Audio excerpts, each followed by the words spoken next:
Good afternoon, ladies and gentlemen. This is Jerome Gayman, the host of The Closing Argument.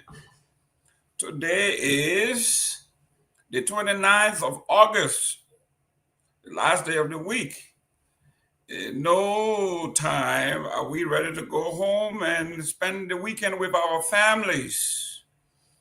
If you are in these United States, Monday is set aside as Labor Day.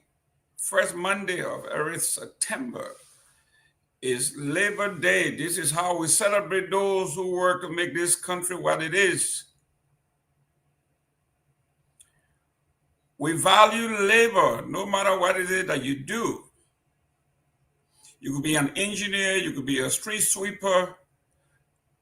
This nation and this culture values labor, hard work.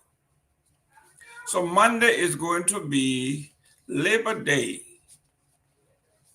So we have 4 days. We got Friday. Well, we got 3 days to stay home. And on the 4th day, we return on Tuesday. There's a lot going on in the Republic of Liberia, and no one else is even more qualified to discuss those issues than the sitting lawmaker from District Number 7 in Nimba County in honor of Honorable Musa Hassan Belete, the man from Seleke Kromah, who has a scathing letter, monthly newsletter called Letter from Seleke Kromah, from where he sits. He usually writes about the ills and the pitfalls of government and how the Liberian people have been shortchanged.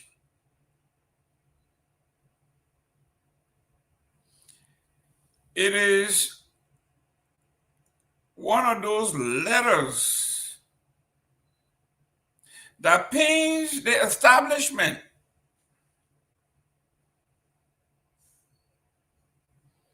For instance, if you read the analysts lately, Honorable Belete had told the people, keep searching. I have no fear, Belete says to UP, bent on destroying him through telling lies. It seems the weight of political hammer of the ruling Unity Party establishment is raging ferociously without measure, and those targeted or feeling the target are squirreling all over the place. Nimba County Representative Musa Hassan Belete, who is the political leader of the newly organized Citizen Movement for Change, CMC, is seemingly one of such persons. And he is sounding the alarm without trembling. He's telling the town that there is a trap here. This town trap is not for right alone. Today, it may be Musa Hassan Belete, tomorrow it could be you.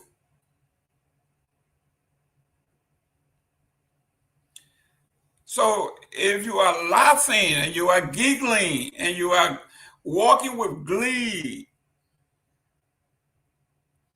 Musa Belete, according to the newspaper, has sounded the alarm. This is a town trap. And this trap could catch rats, mouse, chicken, ducks, snakes, and at times the fingers of the town chiefs. That's from the analysts. On the front page of Front Page Africa, it says representability brands legislature as Liberia's most corrupt, vows court action against Speaker Cohn over the $100,000 constituency funds. This man is a pain in the backside and size of our leaders. It reads, Ganta City, Nimba County, Representative Musa Hassan Bilete, District Number 7, Nimba County, political leader of the CMC, has renewed his scathing criticism of the Liberian legislature, branding it as the most corrupt institution in the country. And this particular article is written by the front page Africa reporter Franklin Dolokwe. And it says, speaking during an interview with journalists at Radio Kagiyama, 94.5 FM in Ganta, Bilete lamented what he called a collapse of accountability within government since October 24th, accusing lawmakers of operating with impunity under the Speaker Rachel Combs Nagbe's leadership. Since October up to now, there has been no accountability.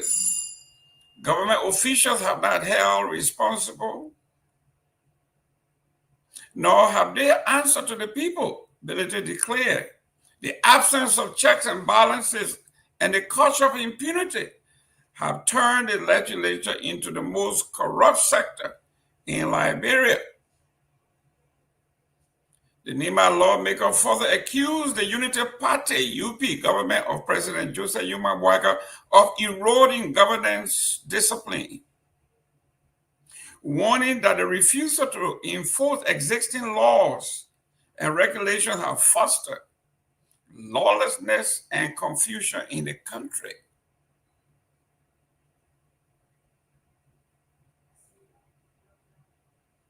This is tough. These are tough words from the opposition leader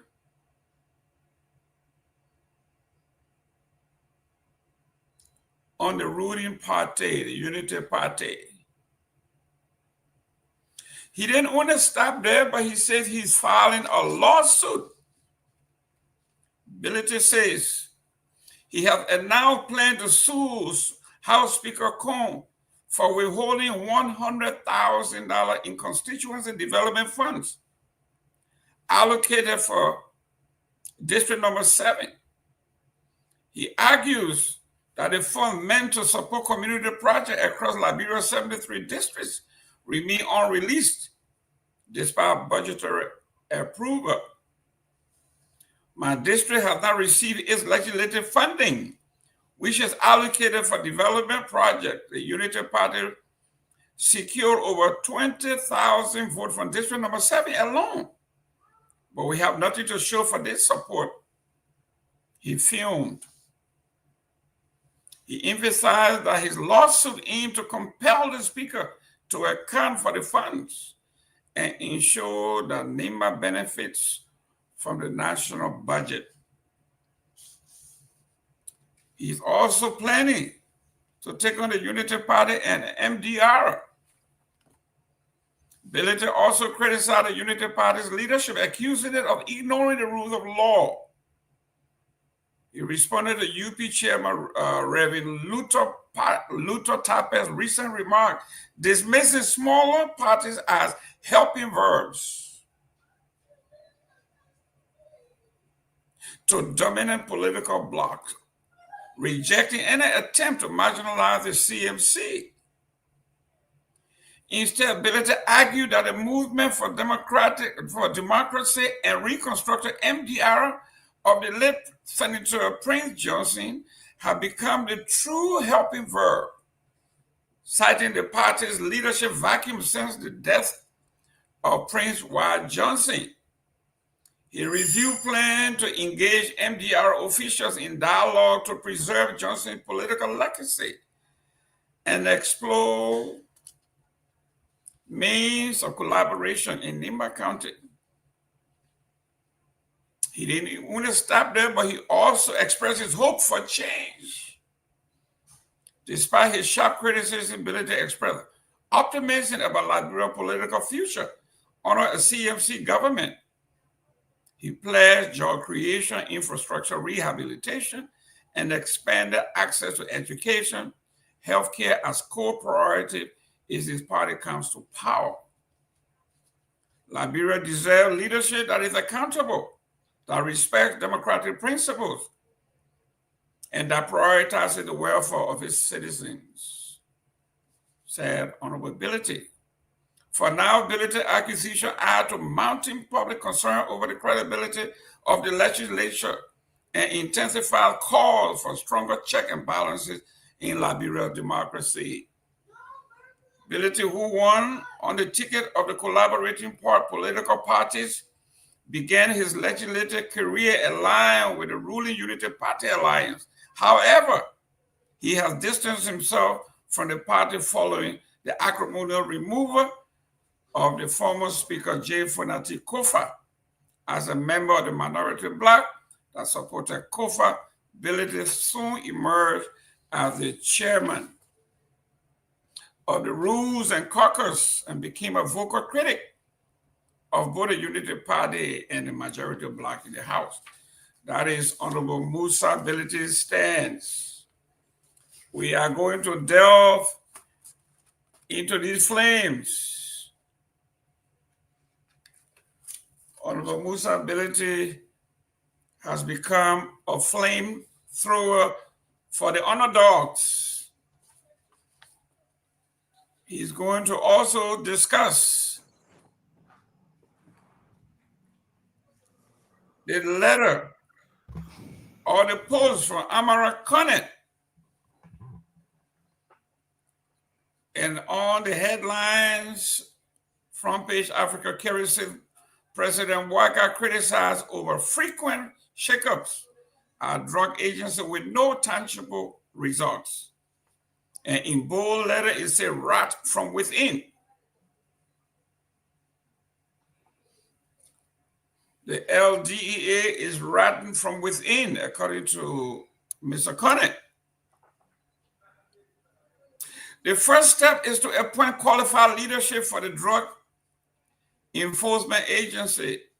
The president's decision to fire top DEA official twice within 18 months can be attributed to two main factors: political interference in the vetting of appointees by different factions in the president ruling alliance, and the infiltrations by drug cartels.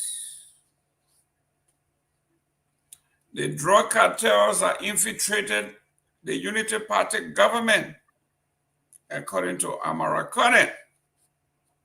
Why should we take this seriously? It is Kamara Conant, the leader of the war room of the Unity Party, that made sure that Joseph Boyka was brought to the executive mansion. He's an insider. Been around government long enough, dating back to Joseph Boyka's vice presidential days. So he gave two major reasons: political interference from within. The rat he's talking about.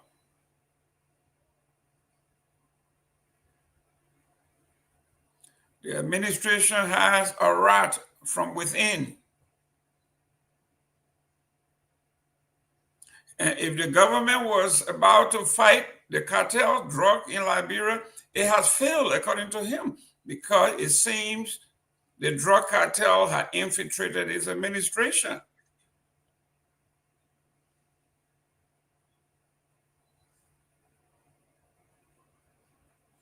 Let me welcome Mr. Simpson Masare. Mr. Masare, welcome.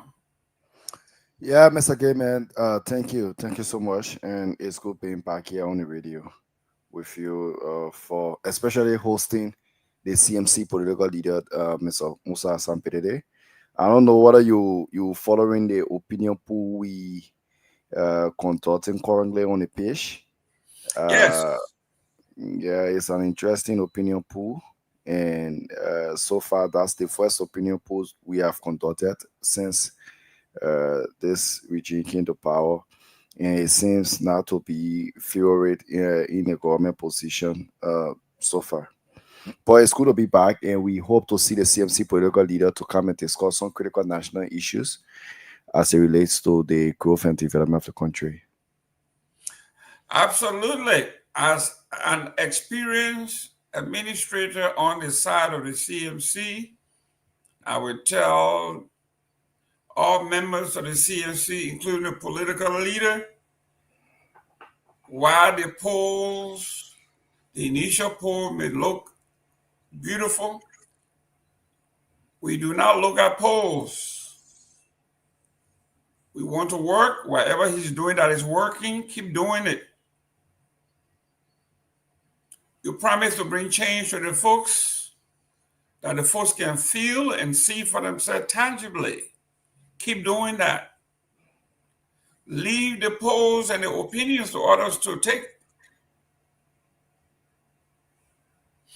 Musa ability, when he talked to me, spoke to me, convinced me to join the CMC, he told me that he was going to change and turn Liberian politicking on its head. Liberian politicians will beg for vote and say, when you vote for me, I will knock on heaven's doors and manners will fall and everybody will eat. This is going to be the land of milk and honey. Musa Ability told me that he wants to turn that upside down. He wants to give the Liberian people their milk and honey now. And if you find him to be credible, that he says he would do as much as he can to rehabilitate your roads, build breaches if he can, build schools if he can, if he had done those things, and you want to reward him in any way, he will do so. And I think that's a new way of politicking in Liberia, and it caught my attention.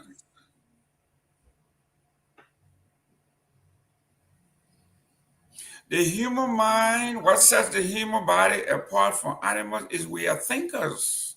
We have consciences.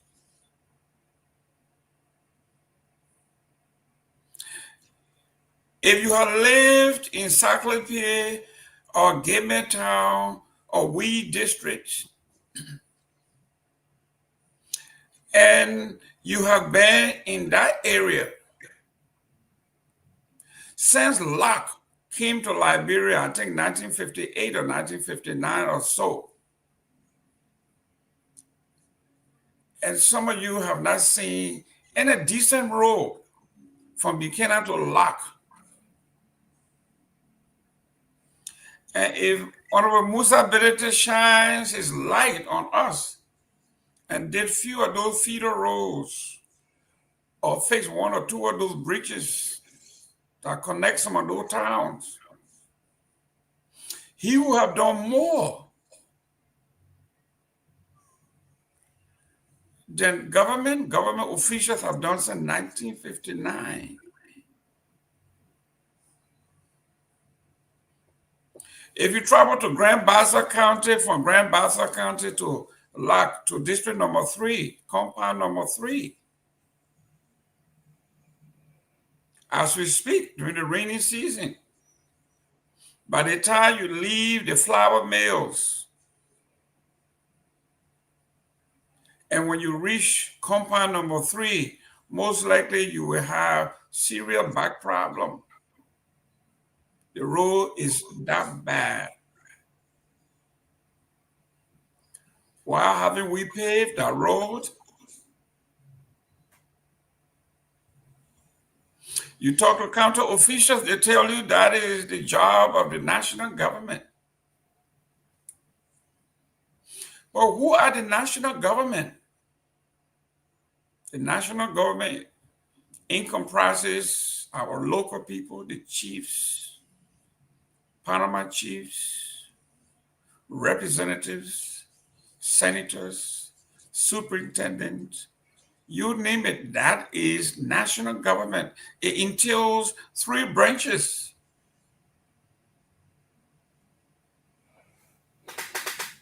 So this is what we are talking about when we say Liberians and Liberia needs something called a paradigm shift. Someone has to do something differently.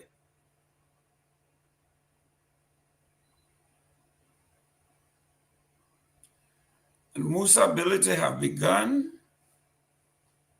to do just that.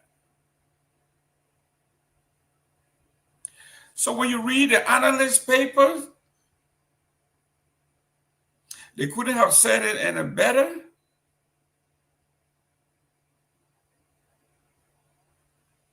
They talk about what the strategy of the ruling political party is.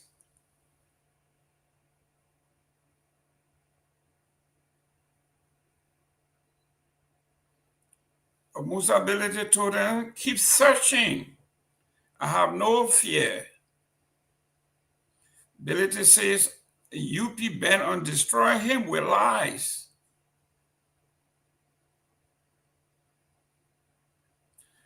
That was carried by the analysts.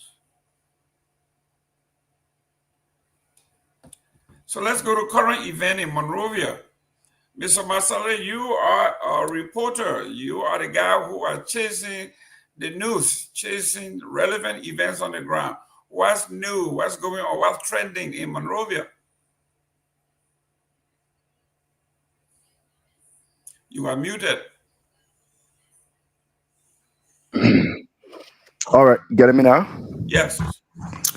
Okay, so today the ANC hosted a press conference where the ANC Youth Congress, hosted a press conference where they call on national government as usual to do the right thing.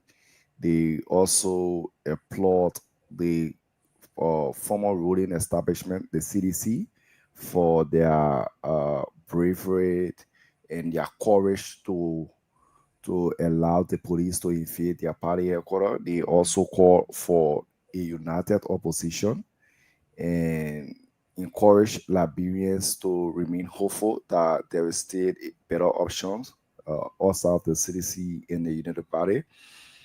Also today, we also wake up to China Ministry report concerning the lady from Papulu County who are also who was stabbed. I think according to our source, she violated some traditional rules for which she was maltreated to that level. The General Ministry also released a report on it, indicating that those who were involved in the maltreatment of the lady has been apprehended and turned over to the Liberia National Police for further investigation. And the news, so today is Friday, we not really having some test stories running.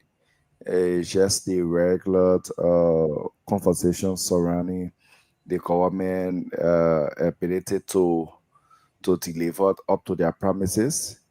And so that's just it for today. So in the news business, today will be a slow news day in Monrovia. Yes, yes. Today is Friday. Most government officials don't normally go to work, but we are also investigating a story involving the Ministry of Transport.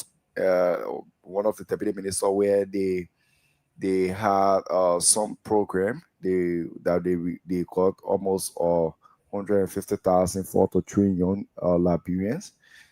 Shocking it, these young Liberians were not trained, and they submitted a report that they completed the training. So I have that report that I'm currently investigating, and in probably from now to Monday we will come out with a full uh, uh, investigation to conclude and give our feedback on it.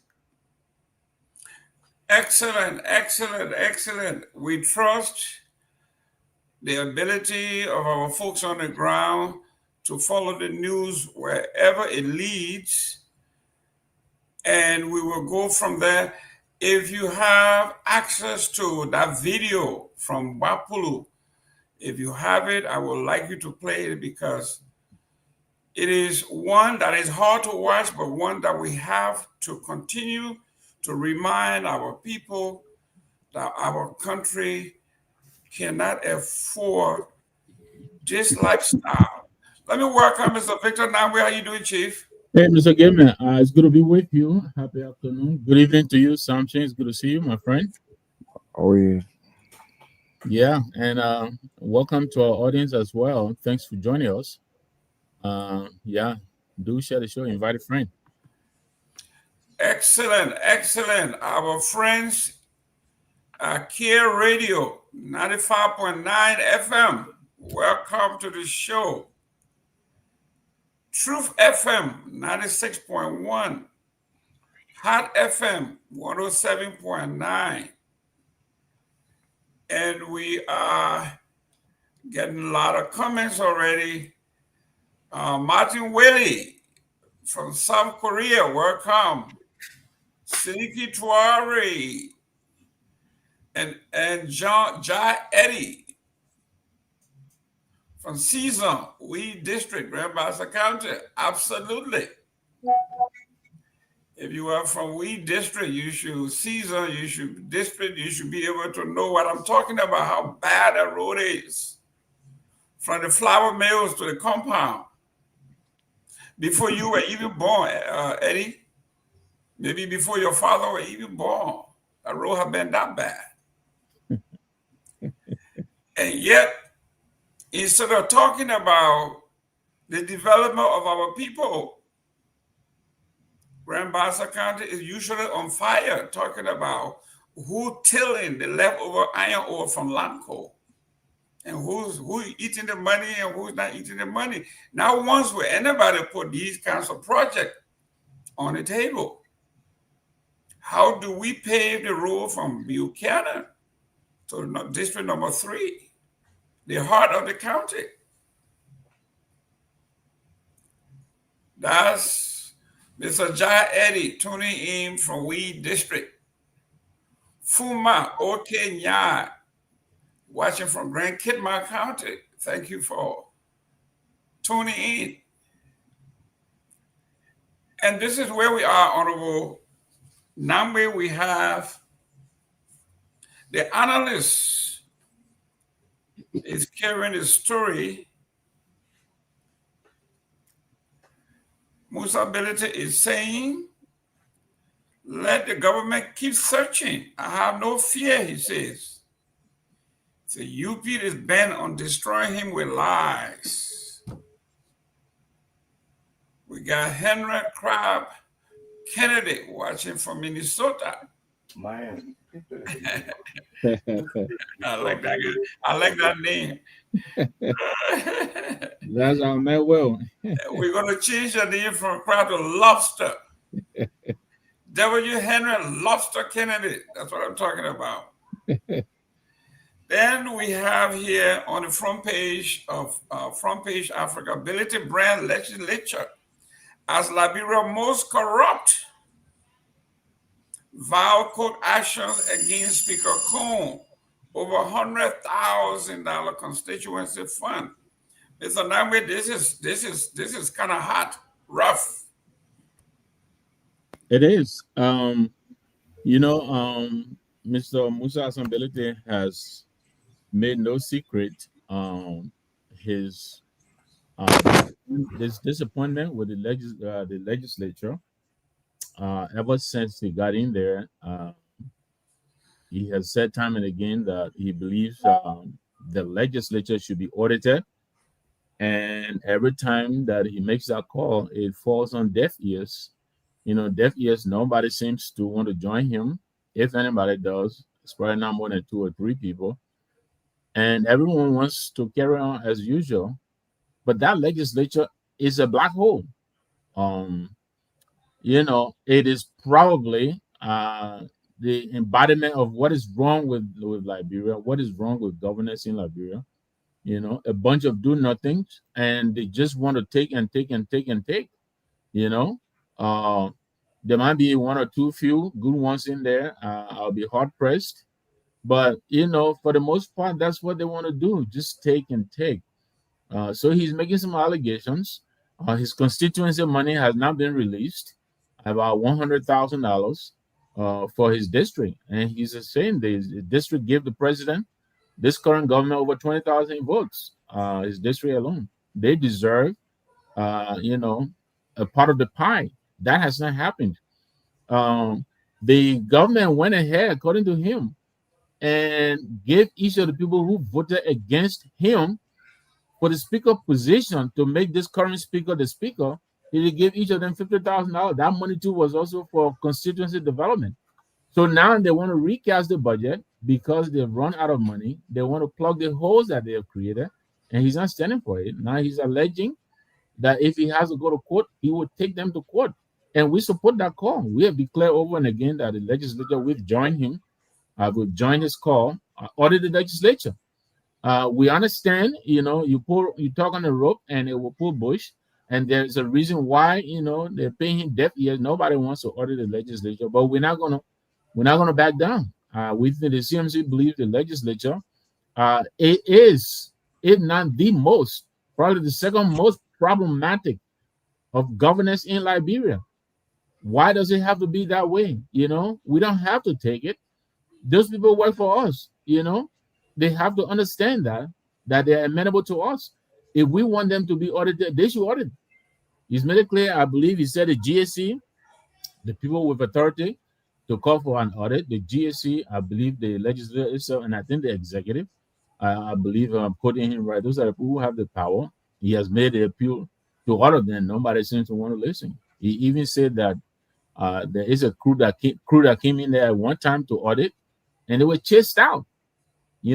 How can we in this day and age allow one group of people who are on a break almost every other week, getting hefty pay for doing nothing, and they can't seem to get their fill. They're hungry all the time, and we keep feeding feeding the beast. So I hope you will join us today. Let's talk about this in detail. What he intends to do along with the CMC. But this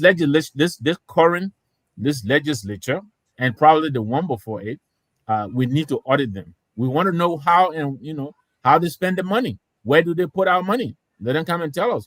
Why is it that they believe they're entitled to come and take all the time? Just take and take and take. Some of them have told us they don't think they're paid enough for doing what. So let's I hope you'll come on. Let's talk about it. And if you're watching us, please invite a friend, join us. Let's have a conversation. I'm sure we'll make time for you to call in and make your input. Great. Masare, do you guys have a video ready? We can't hear you. Yes, the video on the screen, so okay. We're about to play it. Okay. Guys, we want you to watch this video. It's very difficult to watch, but watch.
Are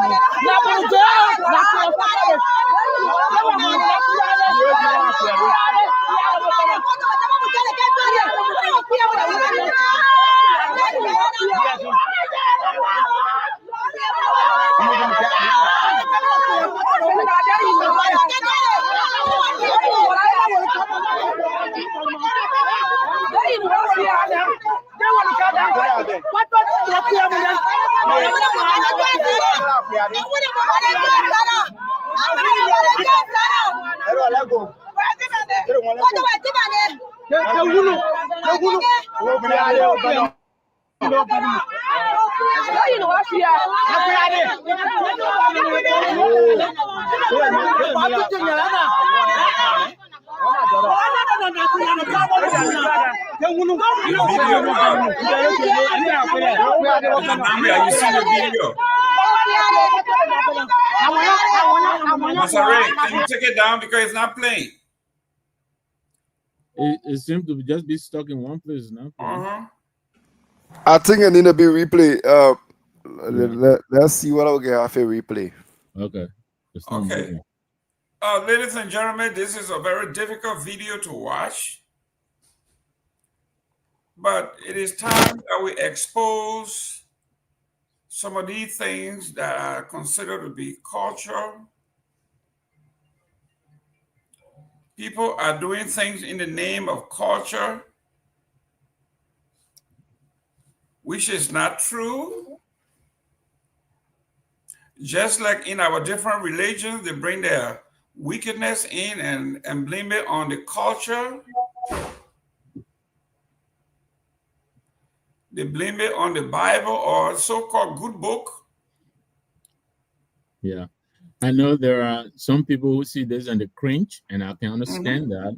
My friend Joanne Taylor, you know, she's saying she doesn't believe this should be played on closing argument, but she says she's joking. But Joanne and others, there is a reason why we're bringing this to everyone's attention, and I understand how you must be feeling about it. But these things should not be happening in this day and age in Liberia. You know, people tabooing people. Why?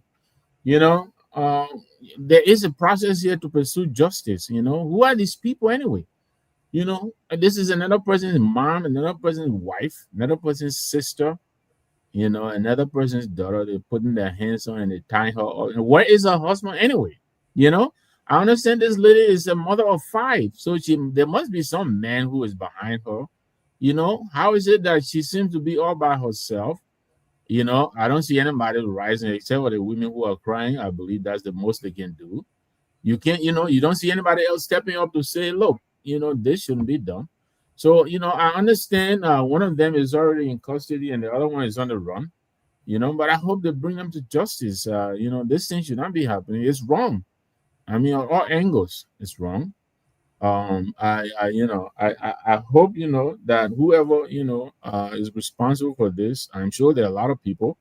It's not just this gentleman who is in the photo here. Excuse me. I think the law should take its course. I understand Senator Kamara has picked this up. I understand the gender ministry. I think Chief Tomalin gave us an update in the chat room. I think the government people. And that's only because we have to bring it to light this way. And this is the only way we know to force our people to act, you know. Even as we try sometimes, these things will come and pass and they do nothing. So we'll be following up on this case. We think this lady didn't deserve this kind of punishment that's been meted out to her. You know, our people need to stop. And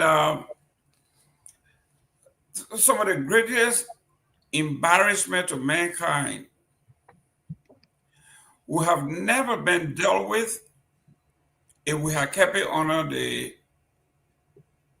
American method on the wraps. As difficult as lynching was in this country, somebody had to expose what lynching is.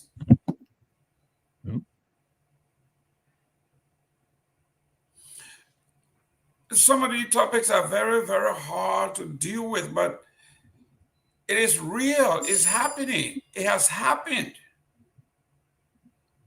We talk about things like the Holocaust. These are things that have happened, and we have to talk about it. It may be very uncomfortable. You think it's easy talking about government officials being corrupt? People who are in power, who got absolute power? No, it's not.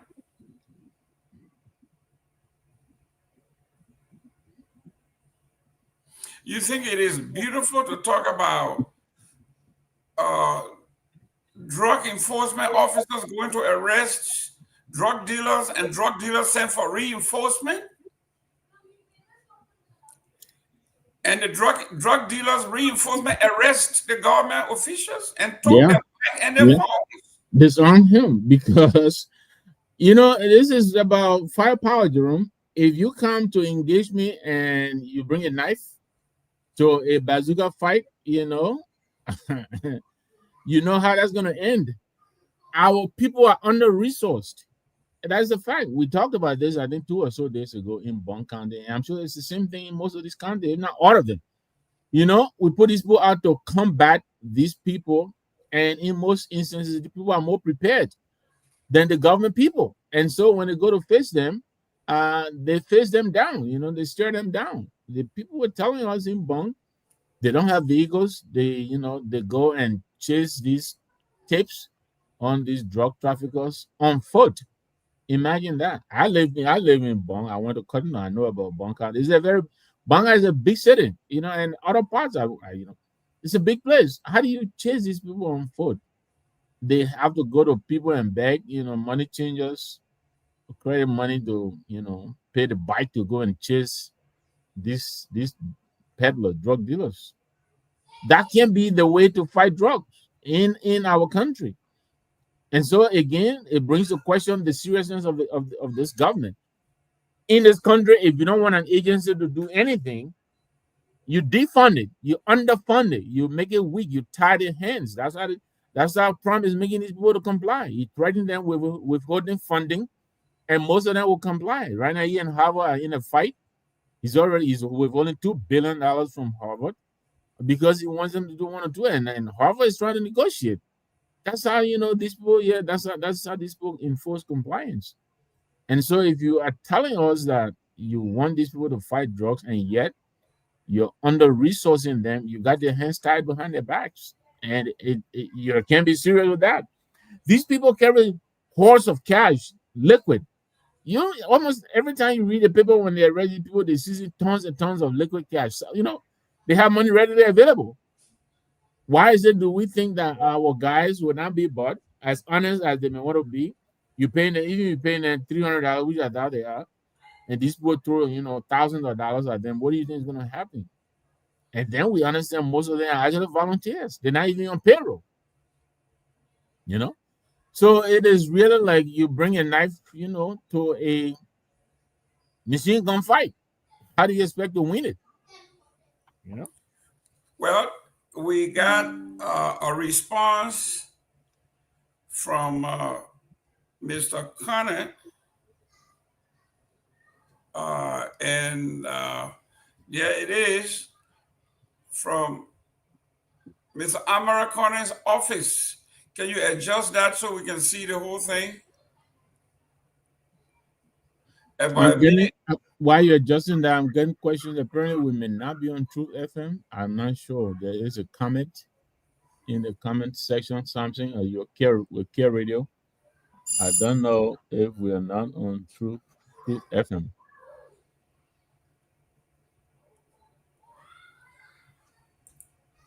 Oh.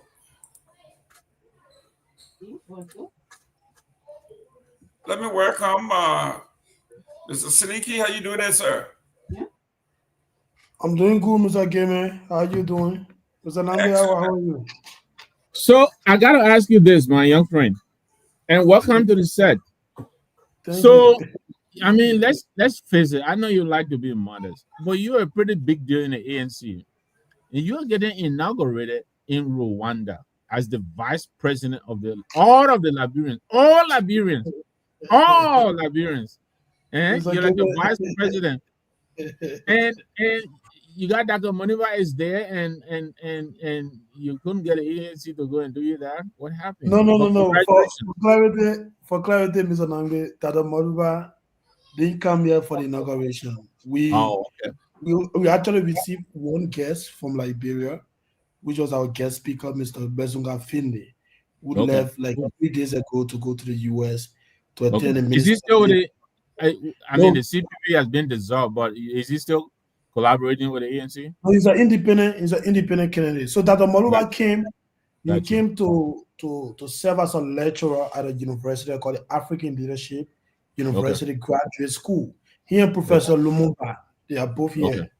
Yeah, so and that's how Mr. Johnny, who is a panelist on the show, he facilitated, him meeting with our leadership and the community members. But he Cool. didn't come for the inauguration. Yeah. Okay. Yeah. All right. Thanks for the clarification. Yeah. Excellent. But let me, listen, Mr. Nagbe, it looks like the 2029 election season, the political season, has really started. It is, and it's gonna be on. Wow. Somebody's watching from Zosa, Lofa County. Maybe they can talk about this. I mean, But- you know about our friend Ahmed. We freelance with him on FOL. Mhm. He was on yesterday presenting the PAP, and like you said, yeah, it's gonna be interesting as we head towards 2029, and I think it's good. I'm not here to promote PAP, but I think Ahmed is a pretty balanced guy, and so people like him entering the space, I think that's a good thing. I think we need to bring a certain degree of objectivity and maturity to the discourse. I can't just be, I'm for this and against that. I don't think it does justice to our people. It doesn't do justice to the process. We got to elevate the discourse. So I'd like to welcome them, the PAP. I hope we'll have an opportunity to engage. I think the next West Searchers hours should set up debates as early as possible. People like us, before they even bring on the principles, we can come on and talk about what we intend to do and let our people begin to assess, what we're putting out there. Okay. Well, ladies and gentlemen, we are hearing some folks saying Truth FM is not relaying. Some folks say they are. We don't know what's going on in Liberia. But we got a response here from Amara Connor. If Myean, if you can put that back up. So True FM is now on because they are currently ongoing some upgrading, so they are now on. Only Kia Radio is on. Okay. Yeah, we heard the revamping. I forgot that. Okay. Well, Truth FM is not on, but we are hoping let me send a link to Mr. Ability if he's not going. So the studio is not available? For Kia Radio, the studio is available, but for Truth FM, the studio is not available. Okay, so let me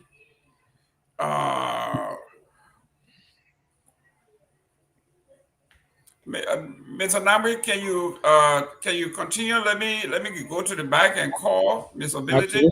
Absolutely. Seleke, let's recognize some of our people here while we wait for Mr. Gayman. I will start here. He did call some of them, but it doesn't hurt to call them again. Morris Ja. Morris is watching us from Point 4 Junction. I know that place. Have you ever been to Babiata, Seleke? You're muted. You said Babiata? Babiata. All right. Babiata, That's okay. no. That's okay. I think is where this gentleman is, Morris, around that area, in that vicinity. Son of Cock. I don't know what that means. Son of KOK, but thanks for following from Do community.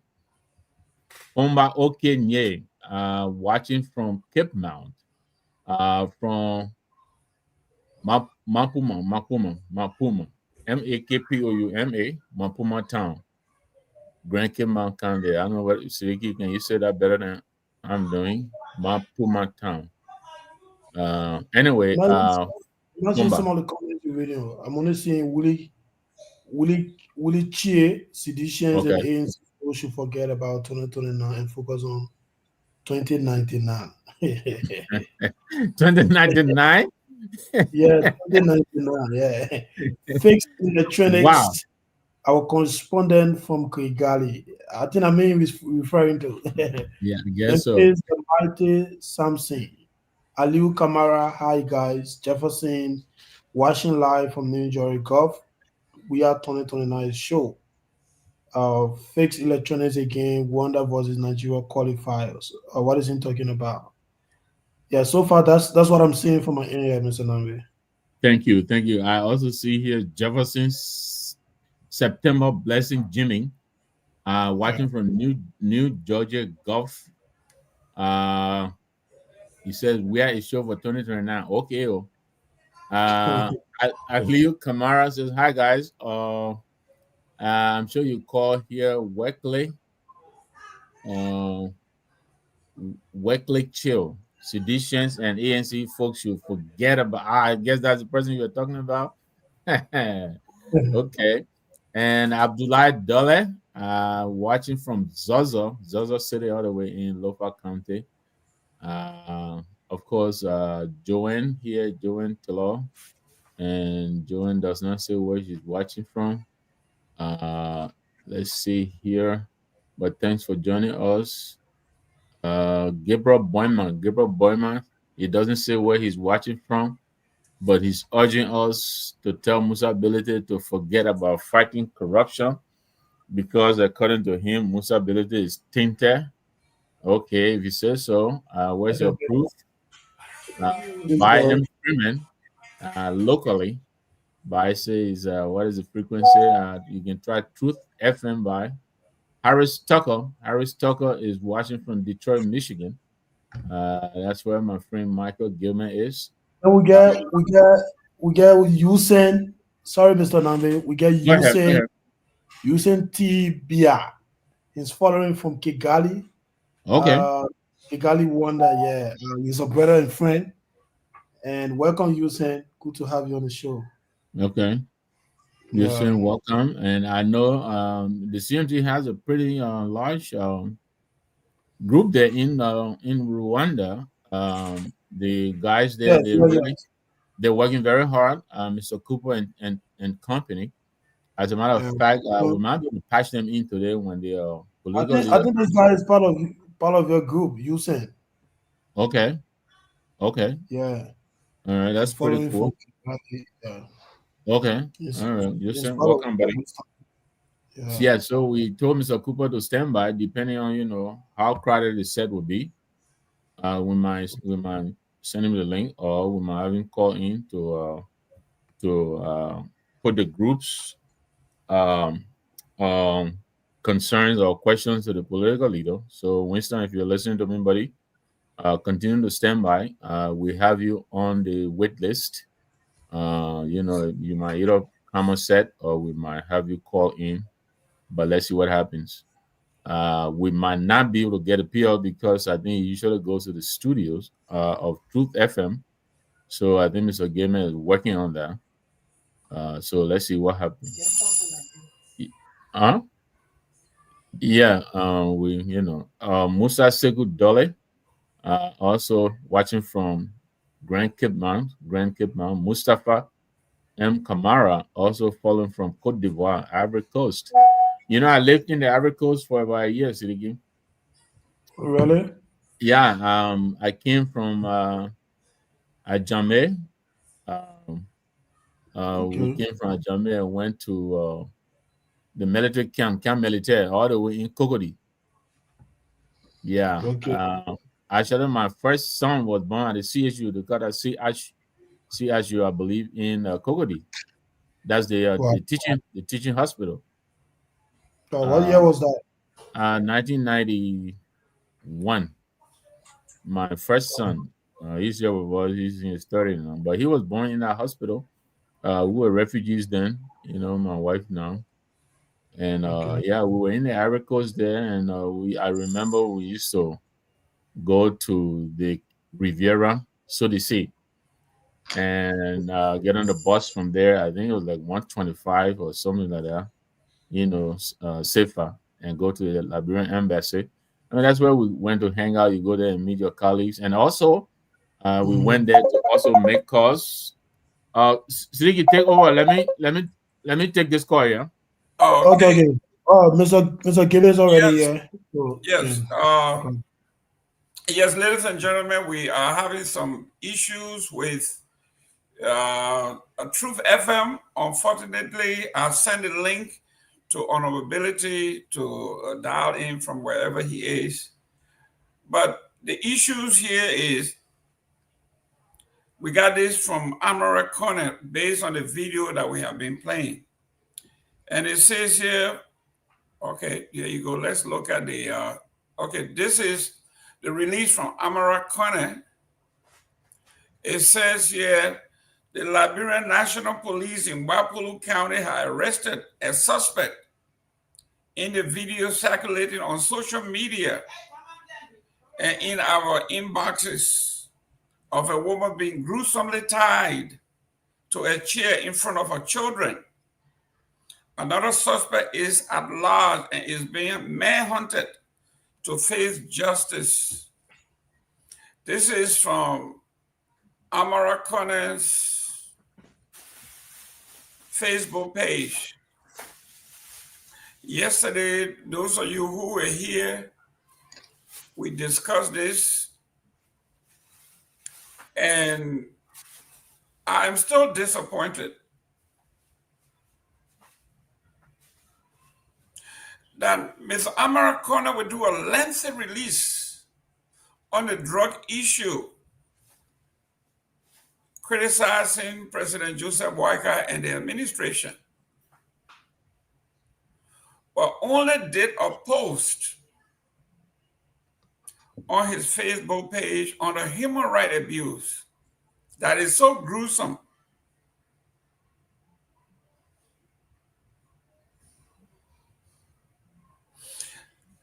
I am totally flabbergasted that a woman in front of her 5 children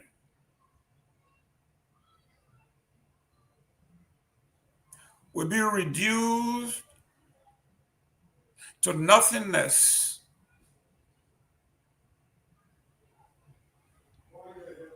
by people of her town because she refused to do an assigned chore.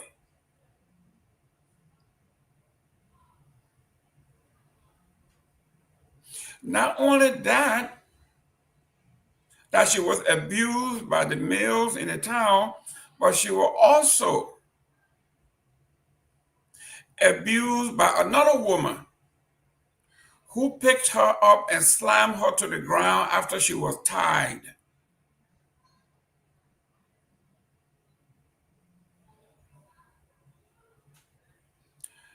Mr. Seleke, you are from Nimba County. I am sure you have either a sister, a girlfriend. Definitely, I know you have a mother. To see what we saw, or I don't know if you saw the video, it is very, very, very, very hard to watch. People in the comment section are saying that we should not even show it because it's so gruesome. But we have to do this to expose the evil in our society. I don't know if you are familiar with the video, Mr. Kromah. Yes, I've watched portion of the video, and it's disturbing. But let's wait and see what the police is going to do now that the senator is reporting that the guy has been arrested already and currently maybe under detention. Let's see what's going to happen. I think it was yesterday or 2 days ago. I came on here in another show. I think you played the video and I was watching it at the back. So it's really really disturbing. And again, this is how some men uh, violence, and I don't know whatever tradition is that, that you will have to treat a woman in that kind of way, as if to say we are still fighting war, tie her up like that, as if to say she steal, even if she stole something from you. You can't treat somebody mother like that, especially before children. That was totally wrong. But let's wait and see. Now the senator is reporting that he's already arrested.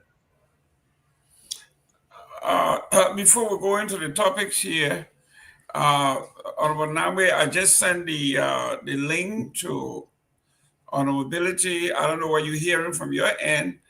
It looks like we are only being carried by Care Radio. Right. I will have, hopefully he will join us at some point. But there is no way you can justify what is on that video. There's no way you can justify what is on that video. No. To answer your first question, I was just talking to Grace there, but I didn't ask her. I could ask, but if you send the link, I think he will come on, but we can follow through. I don't know how it will work out when Truth FM is not on. Whether he will be able to join from home or so, I don't know. We can make the calls. But I agree with you. And my friend Helena here, who was calling me names the other day for telling this. Hello, Helena. It's good to have you here.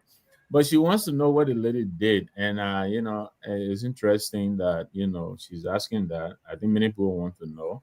And then what we understand is this lady. I think there is a tradition where they're supposed to go clean up somewhere, and that's someplace, office, around in Zoo Bush, they said. Exactly.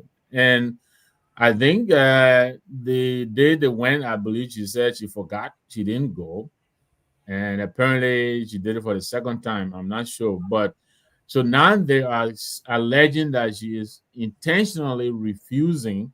She's refusing, intentionally staying away because she's refusing, and this is all this is about. And that's why they treating her the way they are. She has a right to refuse. I think. I mean, they're not paying her. This is forced labor, and so I'm happy to send her. I mean, to be honest with you, to me he's hot and cold. There are times that I really think he's very forceful and on point, and then there are times that I think he could have done more. He has to understand that he's built for himself. It's a stature and reputation. He's a lot of force for good, but I think he's underemploying himself. He's just whining and whining all the time.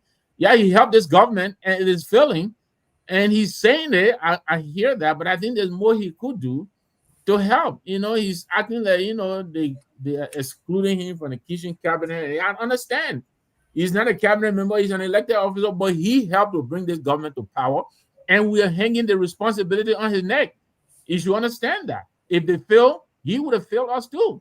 So, he needs to really get involved and talk to his people, and they need to cut off this nonsense they're doing. So this happened in his county. I'm glad, I like what he wrote yesterday about the president's, handling of the drug issue. I like that. The other day he wrote again about I believe it was the performance of the economy or something like that. They didn't like it. But that's him being American, the truth teller. But then there are other times when I think he falls short. I still don't know what to do with that money in Buchanan, among other things. Where he said he was going to turn his money in, I don't know what he did with it. But, I appreciate that he's giving this particular issue the attention and raising the profile of this issue. This thing shouldn't be happening in this day and age. So I want to thank him for that. I appreciate his involvement. I wish Bodokana would join him so that as the caucus themselves, in unison and attack this thing. Her name is Kotu. Kotu. Is that Mr. Pewee? Yeah. I changed your phone. The indomitable lion. See the man wearing that shirt out from Lofa, special shirt, lion. Yeah, the lion. Anyway, I think that was Sileke way of telling me to shut up. So I will shut up now and pass it on to you, Jerome. Yeah, the man wearing his Ray-Ban. That's a caterpillar brand, wear that Ray-Ban, and ready for serious business. Let me welcome Johnny. Johnny, how you doing there, sir? I see Mr. Nagbe attacking Amara for no reason, so that's why I was just paying some attention. My man, when you call it Amara, when you call your Let me tell you this. Johnny. Let me tell you, and I'm glad you came. Let me tell you something. Let me tell you this, right? To whom much is given, much is expected. Amara Kone is a very experienced government person. He knows good and he knows bad. He is a part of this government. He says all the time, look at the way they're handling everything else. You can't tell me he's unaware of what is happening. He's a part of this process that brought this UP government to power. But he is very good at sitting on the sidelines and acting as if to say he's criticizing, but he really isn't. He brought this government to power. He is very influential, and I'm not going to speculate. I know they listen to him. He has the authority and the power. Well, let me let him come and tell me it is not so. They don't listen to him. One at a time. I'm not done yet. Go ahead. There is a lot of good that people at Amara Kone to do. Seleke, what you want to say? You know. No, what I wanted to say is that I remember a few weeks ago, Amara appeared on OKFM, and Julius asked him the same questions that why you always come on the media to talk about the mistakes or the misstep of the government. Why can't you meet, indoor, since you are part of those people, to discuss some of those things and recommend? And Amara told Julius that, look, when the indoor mechanism, or when there's no way for you to meet indoor and discuss some of those things behind closed door, and then you gave me no option but to come to the public and express my grievances. So the statement about it's very influential, he still get access, I don't think so. They block him, they chase them away. He and John Malu, since doing the inaugural, the time they had an inaugural team, the JTT, when the inauguration was about to happen, when they recommended that, look, each appointment that will come, they should pass through vetting process. That was the time they kicked them out, that they were not team players. And part of Amara's first 100 days report, Mr. Nagbe, if you read that, I will send it to you.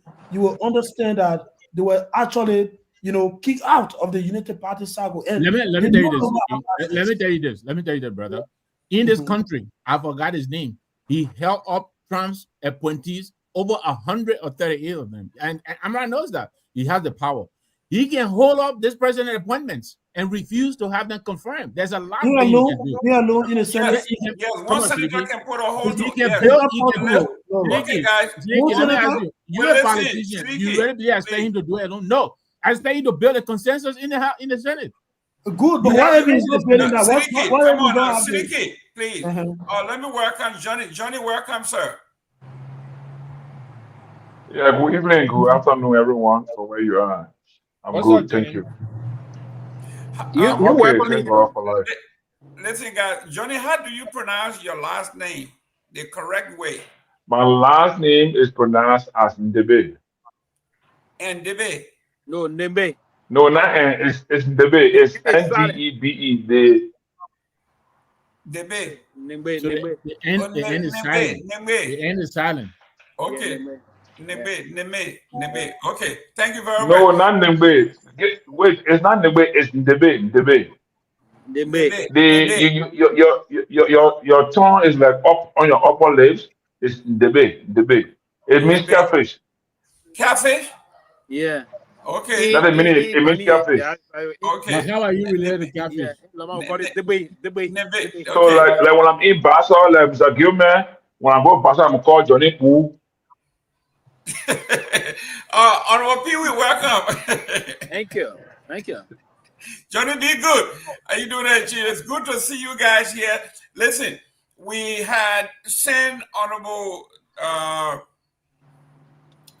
Honorable Musa Ability an official invitation to join. He confirmed, and we are waiting on him. We heard that the studio is down, so we sent him the link to join us. But the issues we are discussing today, there are two main issues that I wanted us to discuss. The rest we will not discuss until he gets here. He branded the legislature of Liberia the most corrupt and vowed to take legal action against them. We want him to speak on that. And then one that carries weight especially for Mr. Kromah, is Liberian students in China expressed concern over job shortage and staffing cut. There are students abroad who are struggling. When their sponsors lose their jobs, the students are left to fend for themselves abroad. But while we are on the Amara Corner thing, a son of Lofa County by the name of George Telewuda said that story about that woman will soon die.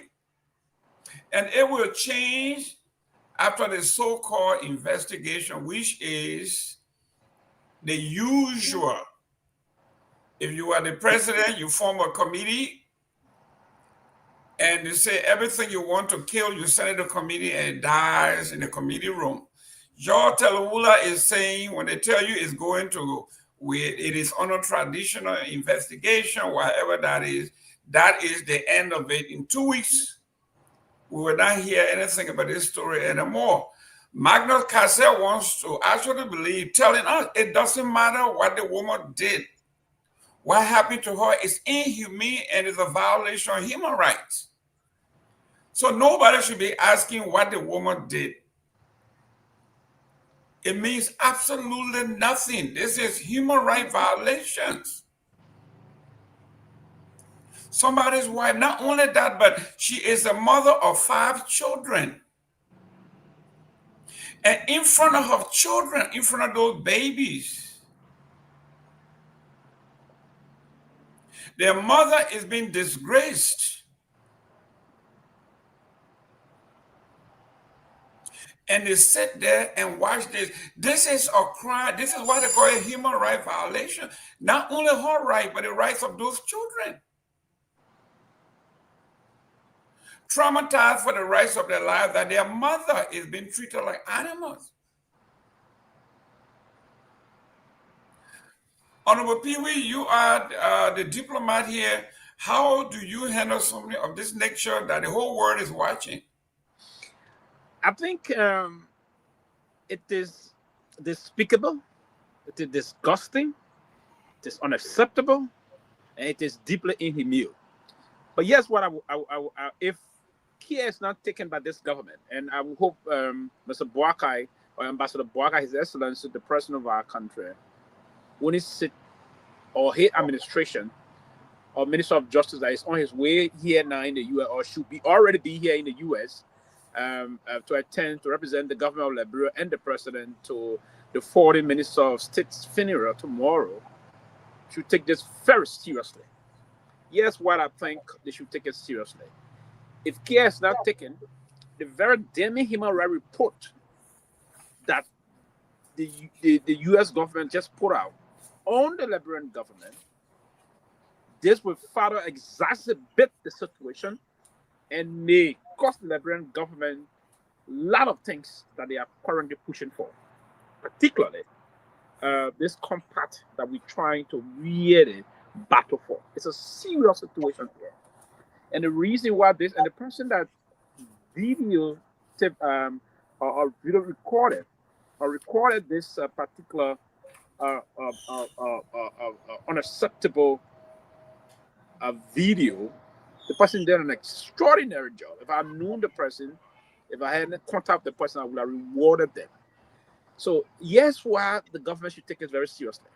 The first and foremost thing the government should do, they should get in contact with the Minister of Gender to immediately bring that woman and her kid down somewhere that she will be safe and protected. That's the first thing the government should do.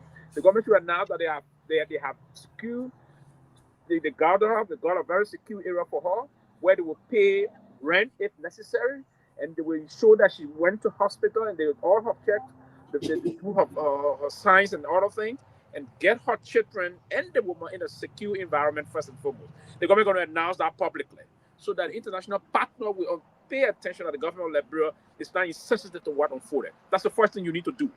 You need to first and foremost bring this woman somewhere safe. If it is going to be for, I don't know if it happened in Dopoh City itself, if it has to be, or you need to isolate her from the entire county.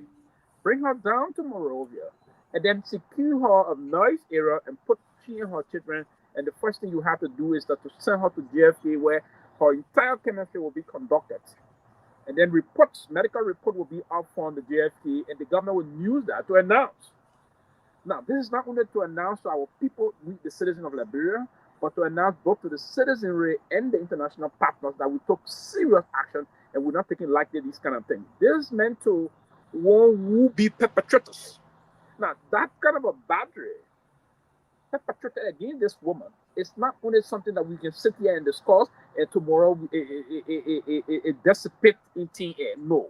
It is something that we have to take very seriously, and the government of Liberia will have to take the lead. And the president, if the president is in town, this is where sometimes you see leaders will show empathy. The president will probably send a special emissary. I will bring that woman down. If you cannot go there, I understand the rules, or the president not want to check a little bit, but you send a special emissary into or contact your vice jury in Dopoh County. Who, of course, is the superintendent, Gayman. The superintendent can what we do with now, get the woman, bring the woman over down to see the president. The government will announce through the Ministry of Gender. Then the Justice Ministry will come out to investigate, to launch immediate investigation. And with all of the investigation should be like 2 weeks maximum. Maximum 1 or 2 weeks. And then what the Ministry of Justice will do immediately after that, funding from that investigation, do we have now to appropriately charge those involved in perpetrating that heinous and despicable crime against the woman. And then the government will announce the person appropriately charged. You transfer the case from Dopoh County down to Monrovia also, so that you expedite this case. It'll be an expedited case, and then you punish those that needed the kind of inhumane act on this woman. What you have done at that time, you convince your citizenry and they will have confidence in the government, and you will tell those, because that is going to be part of the report that's going to be sent again to international partners. You don't want them to preempt you. What you do, you want to preempt them by moving ahead of them and saying, hey, I took cease of this matter. We took appropriate actions. We first and foremost isolated the woman, brought her somewhere that she's safe. She's going to be safe. The government will be responsible for she and her children. And we've now punished the perpetrators, and they are now this. If you did that, you will have diluted potential human rights reporters in Liberia, civil society group, of sending new reports again over to the human rights reporters, State Department, that will be used against you for your next issue that may cause you some problem. So I think this is how the government should go about doing it. If you don't do this, this is going to go wild. It already went wild. It's unacceptable. We're in a modern era. Even those days, people didn't do that. Now, the Zoos and Bodios activities, they didn't practice this in the way and manner people did that, right? We all are traditionalists. My late father was my great-grandfather, my grandfather, all of them were all great traditionalists that respected the rule of the Zoo and Bodios. They respected women's rights, they respected children's rights. They didn't violate that. To openly stigmatize this woman in that kind of a manner is unacceptable. So I think the government should move to protect her image, so that tomorrow the government itself cannot be indicted in this matter. It's a serious thing. Did you say Zoos and Bodios, Sylvester? Did you say Zoos and Bodios? Yes, Zoos and Bodios. You have a Southeastern connection? Listen, this is not a Southeastern. You buy everything you go to. Johnny. But I'm tired of you, Mr. Nagbe. I married a woman from the Southeast. Okay. There you go. Well, Johnny. Okay, Jerome, go ahead. Johnny. Where are the women groups that call themselves the protector of women? When Bodo Kane was running for office in Bokulu, they were everywhere. What happened? The protest, my own sister from Grand Bassa County, I have not heard anything from her. I have not heard anything from the former vice president, Jewel Howard Taylor. I have not heard anything from the women, the Women's Lawyer Association in Liberia. What is going on here? Mr. Gilman and the rest of the team, and let me extend my greetings to my uncle, Mr. Sylvester Pewee from Yela. I like to always respect the tradition of my nativity. So Pewee, I'm here. I'm not going to be speaking without your authority. Please give me permission to speak here. Go ahead. Go ahead. You Oh, fully protected. Go ahead. listen now, you're not turning our democracy to What is happening go here? faculty now. But I come, democracy itself is part of tradition. Is that what it is? So, Mr. Tradition Johnny, is part of democracy, rather. So let me talk now. Mr. Johnny, since I'm older than both of you, I urge you not to speak. Sorry.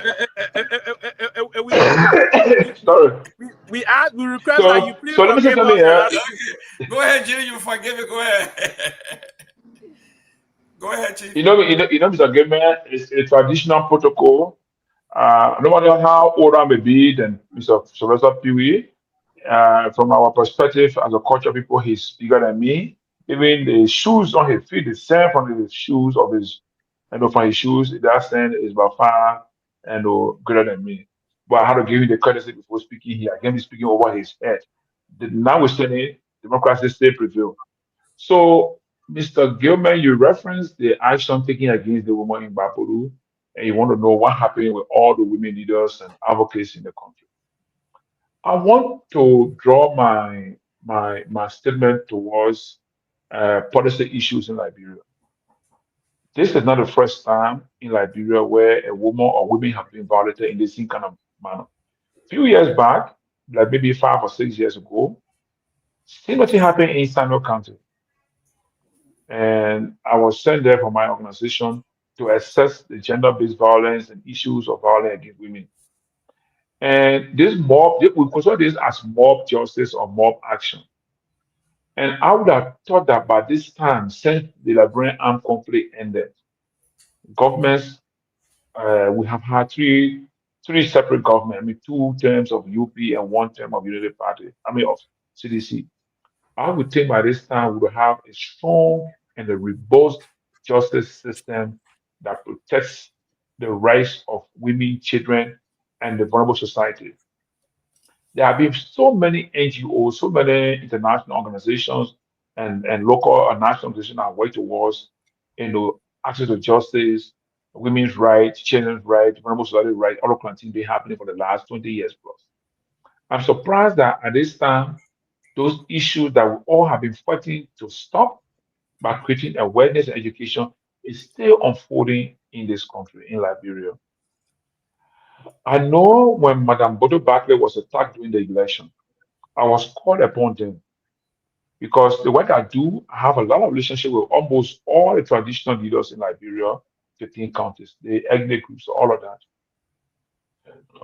I know I had to even call Bapuru to the chief zoo of Bapuru, Omer Kwesegan, to let him know that if there's anything happening against the right of Bodo Barclay, Bodo Kane, by way of tradition people, it was wrong and they should desist from those kind of actions. But I believe by this time, our government system, Internal Affairs Ministry, Ministry of Justice, Ministry of Gender and Children Protection, should by this time, in my mind, would have had a national program that would have by this time curtail or even reduce the action of violence against women, children, and the vulnerable society. So, for personally, I feel so bad to see that video and to see Liberians in this day and age still taking those kind of actions against our mothers, our sisters, and the rest of it. And I think that this is not the issue of President Barkai, it's an issue of the sector, ministry, and agency in government. And this is where I believe most times we make mistakes in our governance system. If everything must be linked to the president, then we're not going to make progress. That's why we have division of labor in the executive branch of government to the Sorry, extent Johnny. that ministries and Johnny, agencies responsible for those Johnny. areas have to act. Sorry, Johnny. Jerome, I'll get you Hello? back. Great. Can you bring him on? I can. You can. Sorry, Johnny. Go ahead. Is he in the studio or? Yeah, so He says it's in the back, so I'm assuming it's in the back of the platform. Okay, let me see. Oh, okay, guys, go ahead, continue. Let me.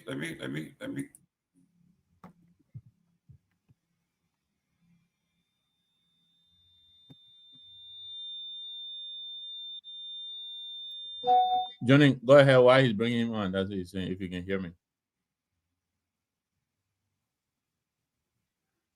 No, I think we should just wait for him to come on. Okay. And again, I'm sorry for the go ahead. interruption. Keep talking, Johnny. Keep talking. We can't keep the screen blank. Go ahead. Keep talking while I bring him on. Yes, my point I'm making is to say that our government by this time should have had programs in place to prevent these things from happening. These mob justice against women, children, and even mob justice against Liberian citizens. We have done enough work in this country to create the consciousness of the people of Liberia to know that whenever something is going wrong in a society, they should not act within their own mind, the way they think or feel. They should always let the justice system prevail. We understand people think that the system is weak, the system does not work to the way they think, but it's always good to test the system, let the system work. If it fails, yes, we'll work to improve it. But I don't think it was right to do what it did. And I expect that all the local leaders, political leaders of Babulu County and the rest of Liberia should act and make sure that those who were involved in that action are brought to justice and they should be found, they should be prosecuted, and if found guilty, they should bear the full weight of the law. We need to govern Liberia by rule of law, not by emotion or by how we feel. Thank you. Let me welcome the political leader of the CNC, Honorable Musa Ability. Welcome, sir. Thank you. Thank you very much. Thank you. Thank you. Good evening to everyone on set. Ladies and gentlemen, if you are just joining us, share the show, call your friends. We have someone called me and said your leader is a flamethrower. He's just burning everything. So with me, Honorable Pewee here. I have Honorable Victor Nagbe, I have Mr. Seleke, and I have Johnny Nagbe. He's here, and I'm hoping that either my Loma or my Bandi is very good, Johnny Nagbe. So, Chief, thank you very much. Sometimes I wonder, do you sleep? When do you rest? Between 12 and 4, sometimes 5. But at this age, and given what our country is going on, there is very little reason to sleep in our country, Chief. I'm not sure I will sleep tonight either. On the video that I saw today about that woman,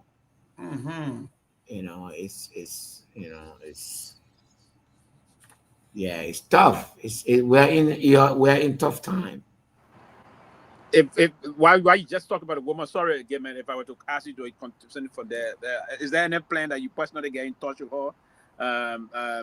Is there any plan that you personally get in touch with her on this matter? I just want to get your gauge of view on that.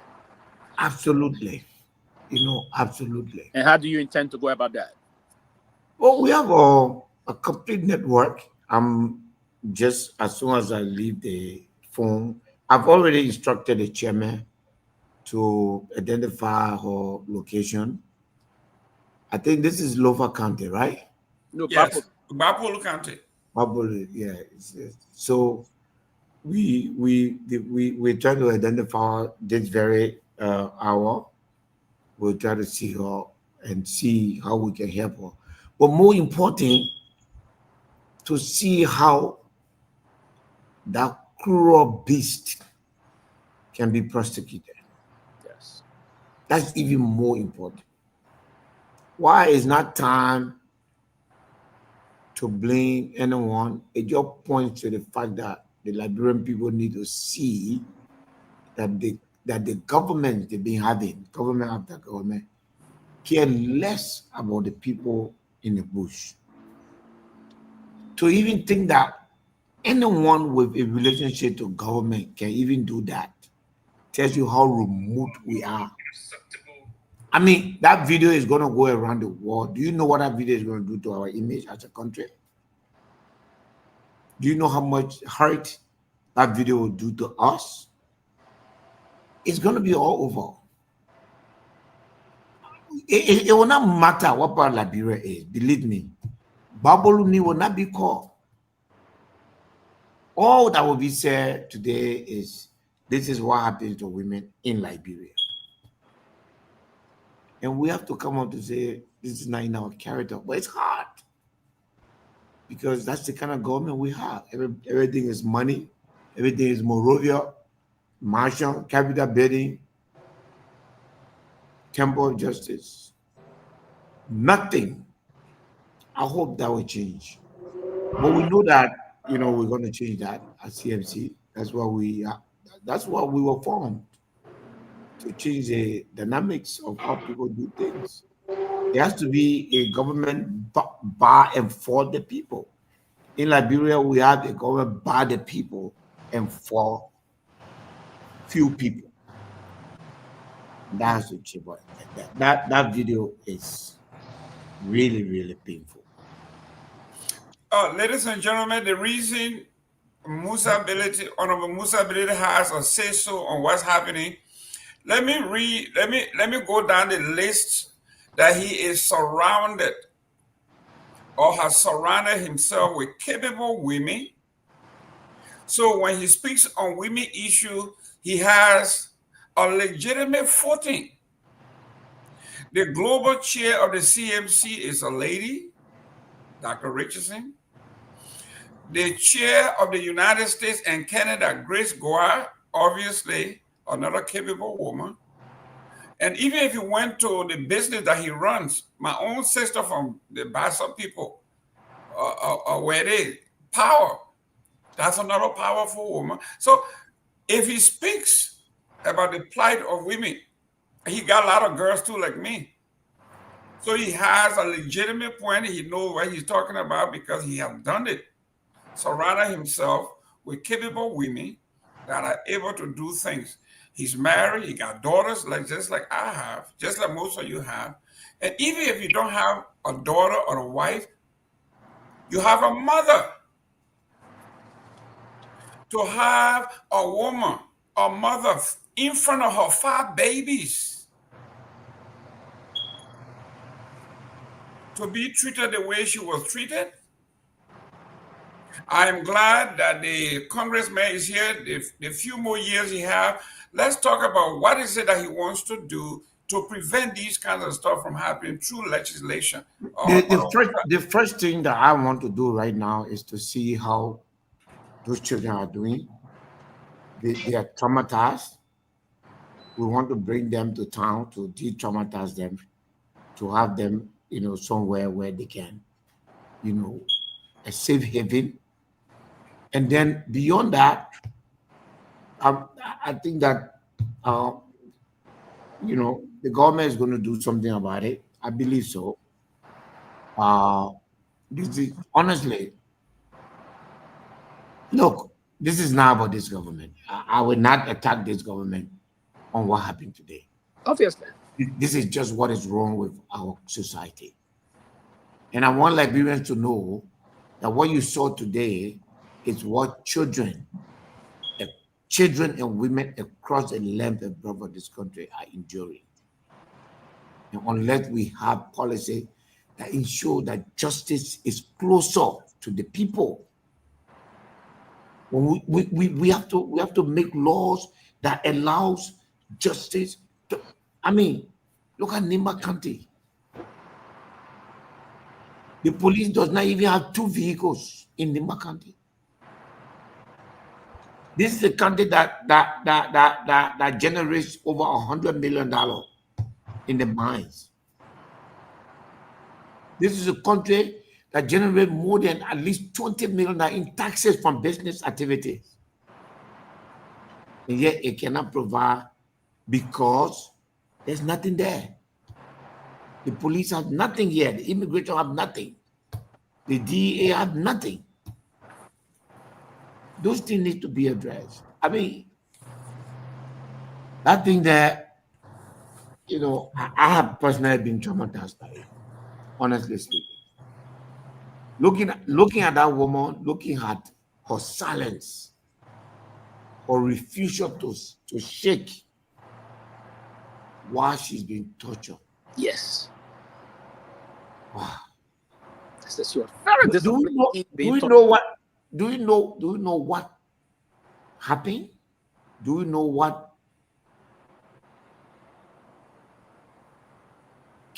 Jerome, can we? But now, have you found out the whole story? Can Johnny tell us? Johnny, the activist, not because he uncle the president now today, but he's an activist. Johnny sleeping. He's having a great time in Rwanda. Yeah. He's hanging with Kagame. Johnny, can you give us some information, please? I beg you, Chief. Johnny is hanging with Paul Kagame. He's having fun. He's not in Lofa. He's not in Bokolo. Oh, where is he now? In Kagame. He's in. I mean, how to go I to see Kigali. why. He's So in you Kigali. sitting there. Yeah, he is sitting there. I see why we're not hearing in a few days. I think Amara gave some detail about it. Oh yeah. Amara did give some detail. Because his account, I think he got more information. Oh yes. Get more. I think, but I think it's somehow traditionally related. It's unfortunate, right, that she desecrated in their own terms. She desecrated. Come on. You know, it's quite unfortunate. It's just something that is despicable. That if you tend to want to even get into it, that sense of that emotional sense will try to capture your feelings, and there are all kind of levels, you know. So it's just quite unfortunate. It is unfortunate. Honorability, we want to thank you for coming. Sometimes I wonder, my brother and I were just speaking in Basa, and he says, my man, if it looks like your political leader is going to grind himself to death and your party will die soon because this man working too hard. Does he sleep? That's why I asked you the question. But this is what it will take, every one of us, to work overtime to make things happen. Honorability, I'm looking at the report here from the analysts, and the analyst is reporting that the government have targeted a few people, and you are number one. You have a target on your back, and you backfire, and you told them they can search all they want. They want to smear and kill your career with lies. And they went on to enumerate some of the things that they are trying to do to silence you. We know about some already, but what do you make of what is happening? Well, Chief, you know, when I read a book by is that Robert Lecklum, that great author? And say when you plan to cut the tail of the tiger, you should make plan to contain the claws. So Unity Party in power, and Unity Party know that when they leave power, most of them will enter in jail. So they're going to do everything to stay in power. For anyone, not just me, anyone who speaks out against this government, you're going to be targeted. You're going to be targeted. You're going to be targeted. So I'm not surprised. They're making a lot of effort, but I'm here. As such, I was made for this day. For 6 years, Unity Party tried to brand me as everything negative. And we're here now. I see they are sniffing around, but I'm fine, Jerome. I believe in myself. I believe in what I do. And just as Unity Party were here and CDC were running the government, and they oppose CDC and remove CDC from power, we will oppose them and remove them from power. Nothing will happen. Nothing. Wow. I hear some of my colleagues in the legislature, some of them are angry that I call the legislature corrupt. Jerome, what else should I say? if I, as a lawmaker, if I pass a budget, okay, if I pass a budget and the budget says there should be $50,000 allotted to me in my district for development for 2024 and 50,000 for 2025, and I've written letters over letters over letters, and I'll go investigate and find out that the legislature account has been depleted. So what should I say? That's corruption. That means the money that has been allotted for a legislature has been used for other purposes. That is corruption. We are not above the law we make. It doesn't say so. We are not an exception to the law we make. If we pass the budget, it is a law. It is written there, this money for this money for this. If you take it to do something else with it, that is corruption. And so I stand my position to say that there's corruption, especially in the House of Representatives. I don't know too much about the Senate, but the House of Representatives. Because at the end of the day, there are money that I also have that I don't have. And I have all the info that there's no more money left in the account. How did that money disappear? It is through corruption. So it made anybody vex. Let them. The only way you can tell me, say, I made a statement where you want to suspend me or you want to expel me, is to prove that I lied, that my money was taken, and you can prove to me that the money there. If you not prove to me that the money there, that means you took the money, you have stolen it. And that's corruption. Nobody can prove me wrong for being that the House of Representatives has engaged in corruption. You can only say I should not say it. And then you brought me there. And you brought me there. You have no power to limit what I say. I was brought there by my people to represent them. So that's what we have, Jerome. And it's going to continue. But I'm standing my ground. CMC is standing our ground. We hear that, it was CMC is number 3. Number 3 is not what we're going to settle for. At the end of the 1-year tenure of CMC, we'll be the number 1 party in Liberia. We'll make a case to the Liberian people that is consistent and that is very sensitive to their needs. We will not be a political party that will show their hand to the Liberian people. And either we'll prove that we're a good leader, we'll prove that we're giving the country, we'll change it. We'll shift the paradigm in the country. Those who have been very comfortable preying on our people, they will be stopped. We'll turn this government over to young people. We'll let young people run the government. The future, they will begin their future under us. And so nothing will stop us. They can do whatever they want to do, Jerome. I'm not afraid of them. Wow. Nagbe, before you come in, it says here, speaking live on Spoon Network, last week, Billy alleged that the $50,000 earmark in the budget for each lawmaker's district development project was instead distributed to the supporters of Cone's speakership. Honorable Nagbe, I think you want to talk about that, and any question from PL. Thank you very much, Mr. Gayman. And Honorable Billy, welcome again to this set. It's good to have you. Let me ask you this. And this is for the benefit of those who may not have read, the very specific steps that you are laying down to seek remedy to what you are describing. But I have to ask you, you headed the Rule of Law Caucus in the House, and for months, you and your team, you tried to force the House to abide by its own rules. The side that you supported of the former speaker went to the Supreme Court to seek clarification. The Supreme Court was very clear on what the law said about removing a speaker.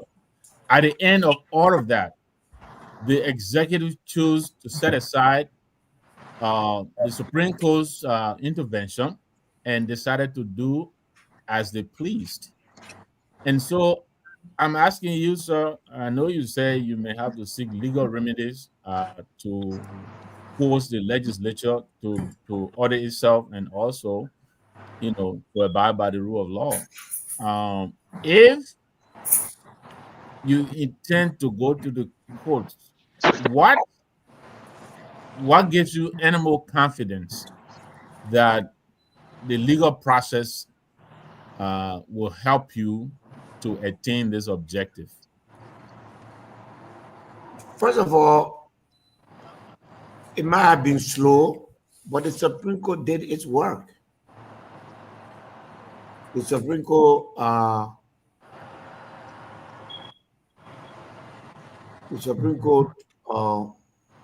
ruled that the government action was wrong. Individually, personally,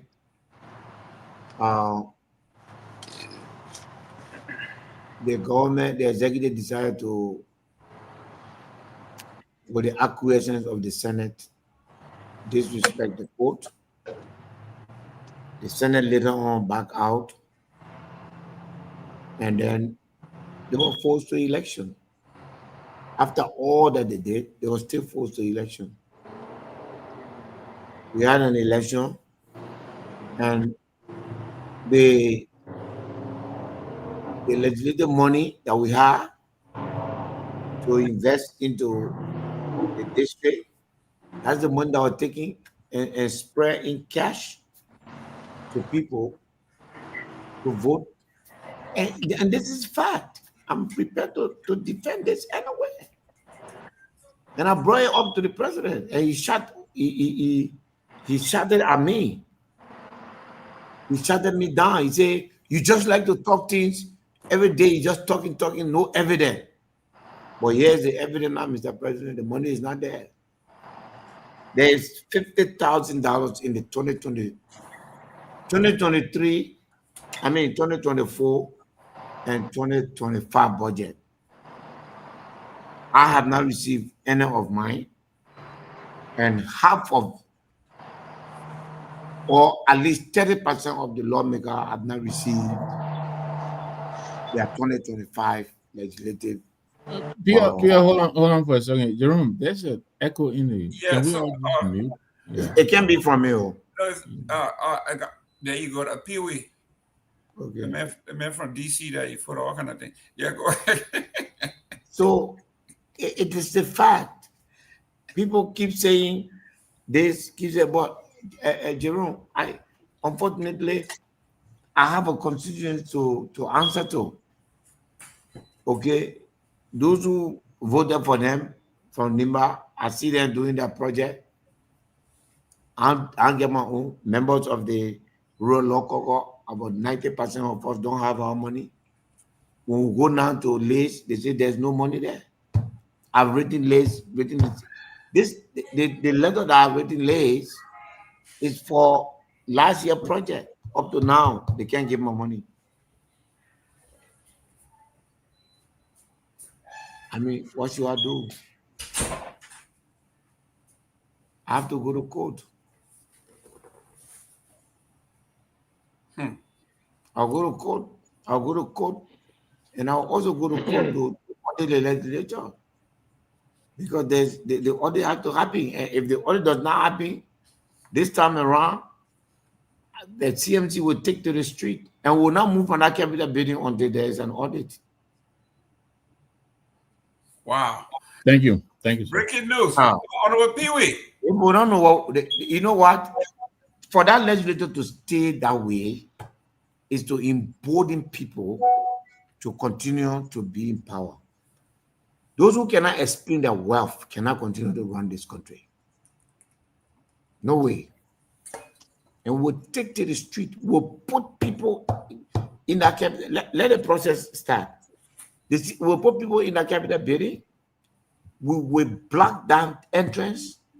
No activity will take place there until there's an audit. It is the right of the Liberian people to know what happened to their money.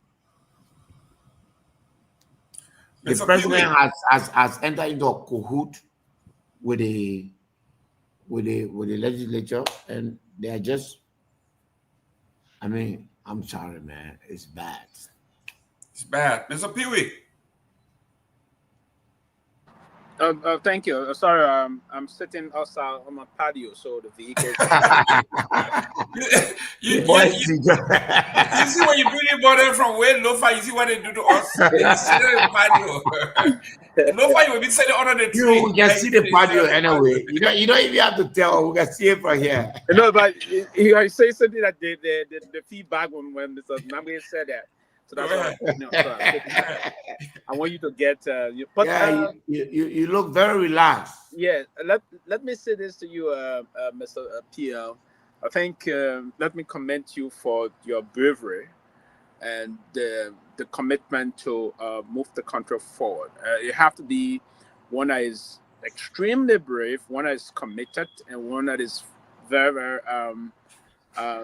what I would refer to looking forward towards a very uh, uh, uh, powerful and equitable country for every Liberian. So your stand, your advocacy seems to be very genuine, and you moving towards fostering democracy, and that's what I want to say to you. But and let me commend you for all the good things. Someone was saying to me, they say the PL is moving on as the new soldier that is defying all odds in trying to get the political process unfolding. But again, personally, let me say to you, thank you for what you do to impact those destitute Liberians, because in recent time I've been following most of your activities. You've been actually helping people personally, you've been helping institutions, and you try to see that the tenets of democracy is upheld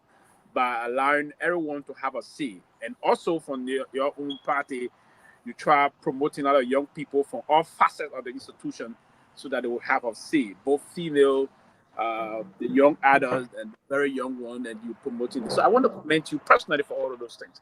But let me say this to you. The current Minister of Finance, is in recent history was looking at the kitchen table thing of Liberia, and if I will try to push us back and remind us that he served before as Minister of Finance under the Madam Saliva administration, and then Foreign Minister and all those things. And he currently, what is your rating? Because and you said most of those things you just said about the budgetary thing. Have you been engaged in the Ministry of Finance and the minister himself to find out as to how those money, for instance, if you have money in the budget for Nima County District 7, how come the money is out of there? How is the voucher system unfolding, Mr. Benedict, that District 7 money will get out of the budget without District 7 people getting to know anything about it? And lastly, the same question combined, what can you rate the current status of the Liberians vis-a-vis relative to the kitchen table thing, bread and butter thing in Liberia? Is the country getting better under his reign as Minister of Finance and Development Planning? No, absolutely not.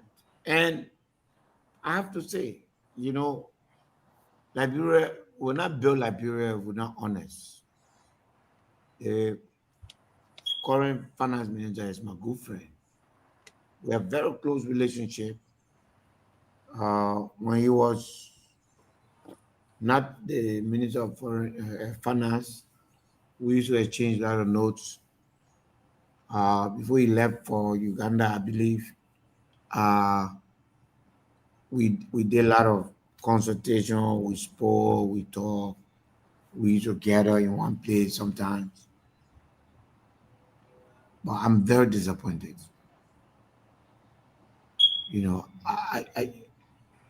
For the first time, the Ministry of Finance is no longer the voice, the authoritative voice of our economy.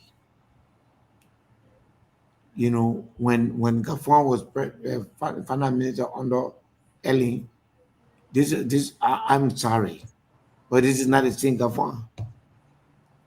Is it being sandwiched? If he's been somewhere, then he's not man enough. Then he should resign. I don't know a man like Garguah that I know very forceful, very strong, to be somewhere. What is in that job? that you'll be somewhere you can still sit there and be in it. You know, I don't know the reason. I honestly don't know. But I'm disappointed. I'm very, very disappointed. Because you asked a very powerful question. Okay? And I'm writing him a letter on this, Yeah. by the way. Because how money will come You from know, this returning our development? money allotted Yes. for development, and the report show that the whole money has been utilized. Why didn't I get that money? Yes. Why am I not getting this new money?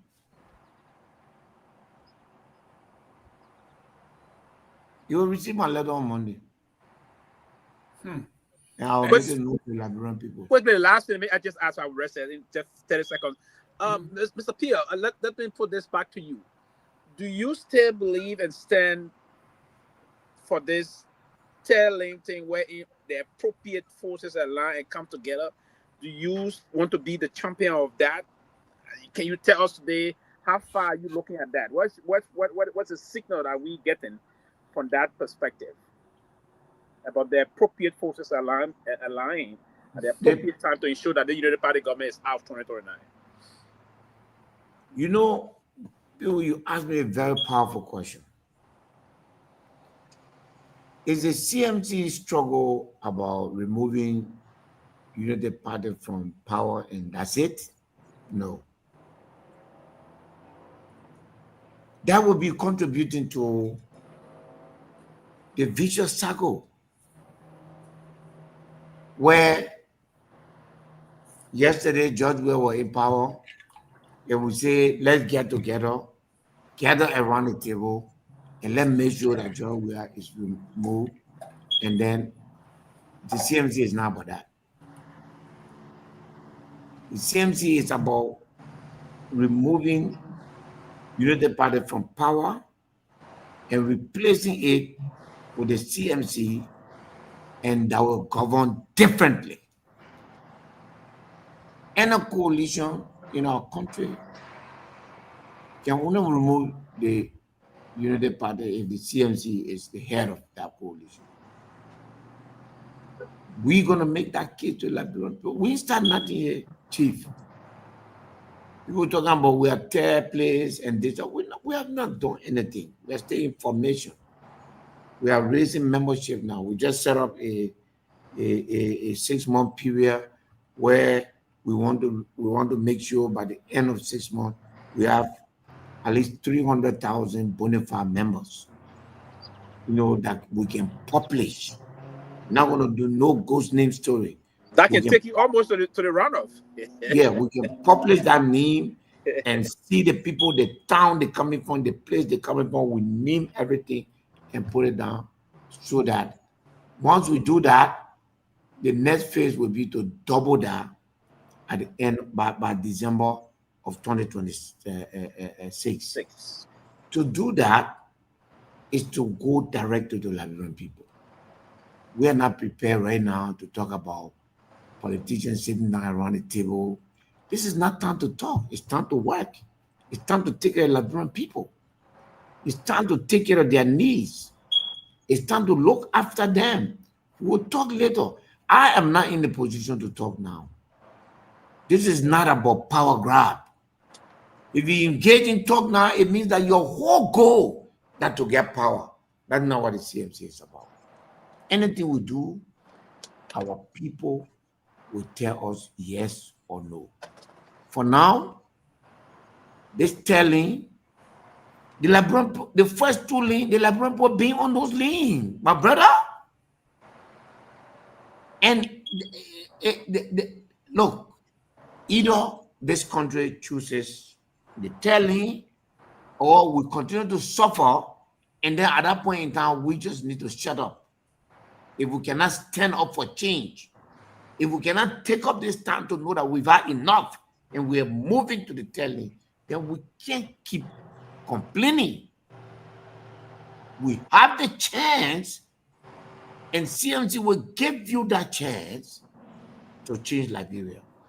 We deliver the economy to Liberians.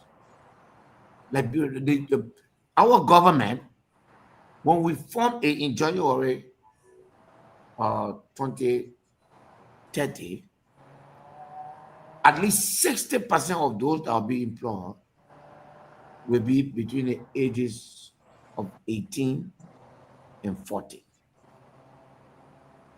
That transition to the next generation will start then. The young people can't wait anymore. They wait, then their life goes through difficulty, then we feed them with drugs, and then we feed them with cheap job. We throw them away, they go and study and come back, no job.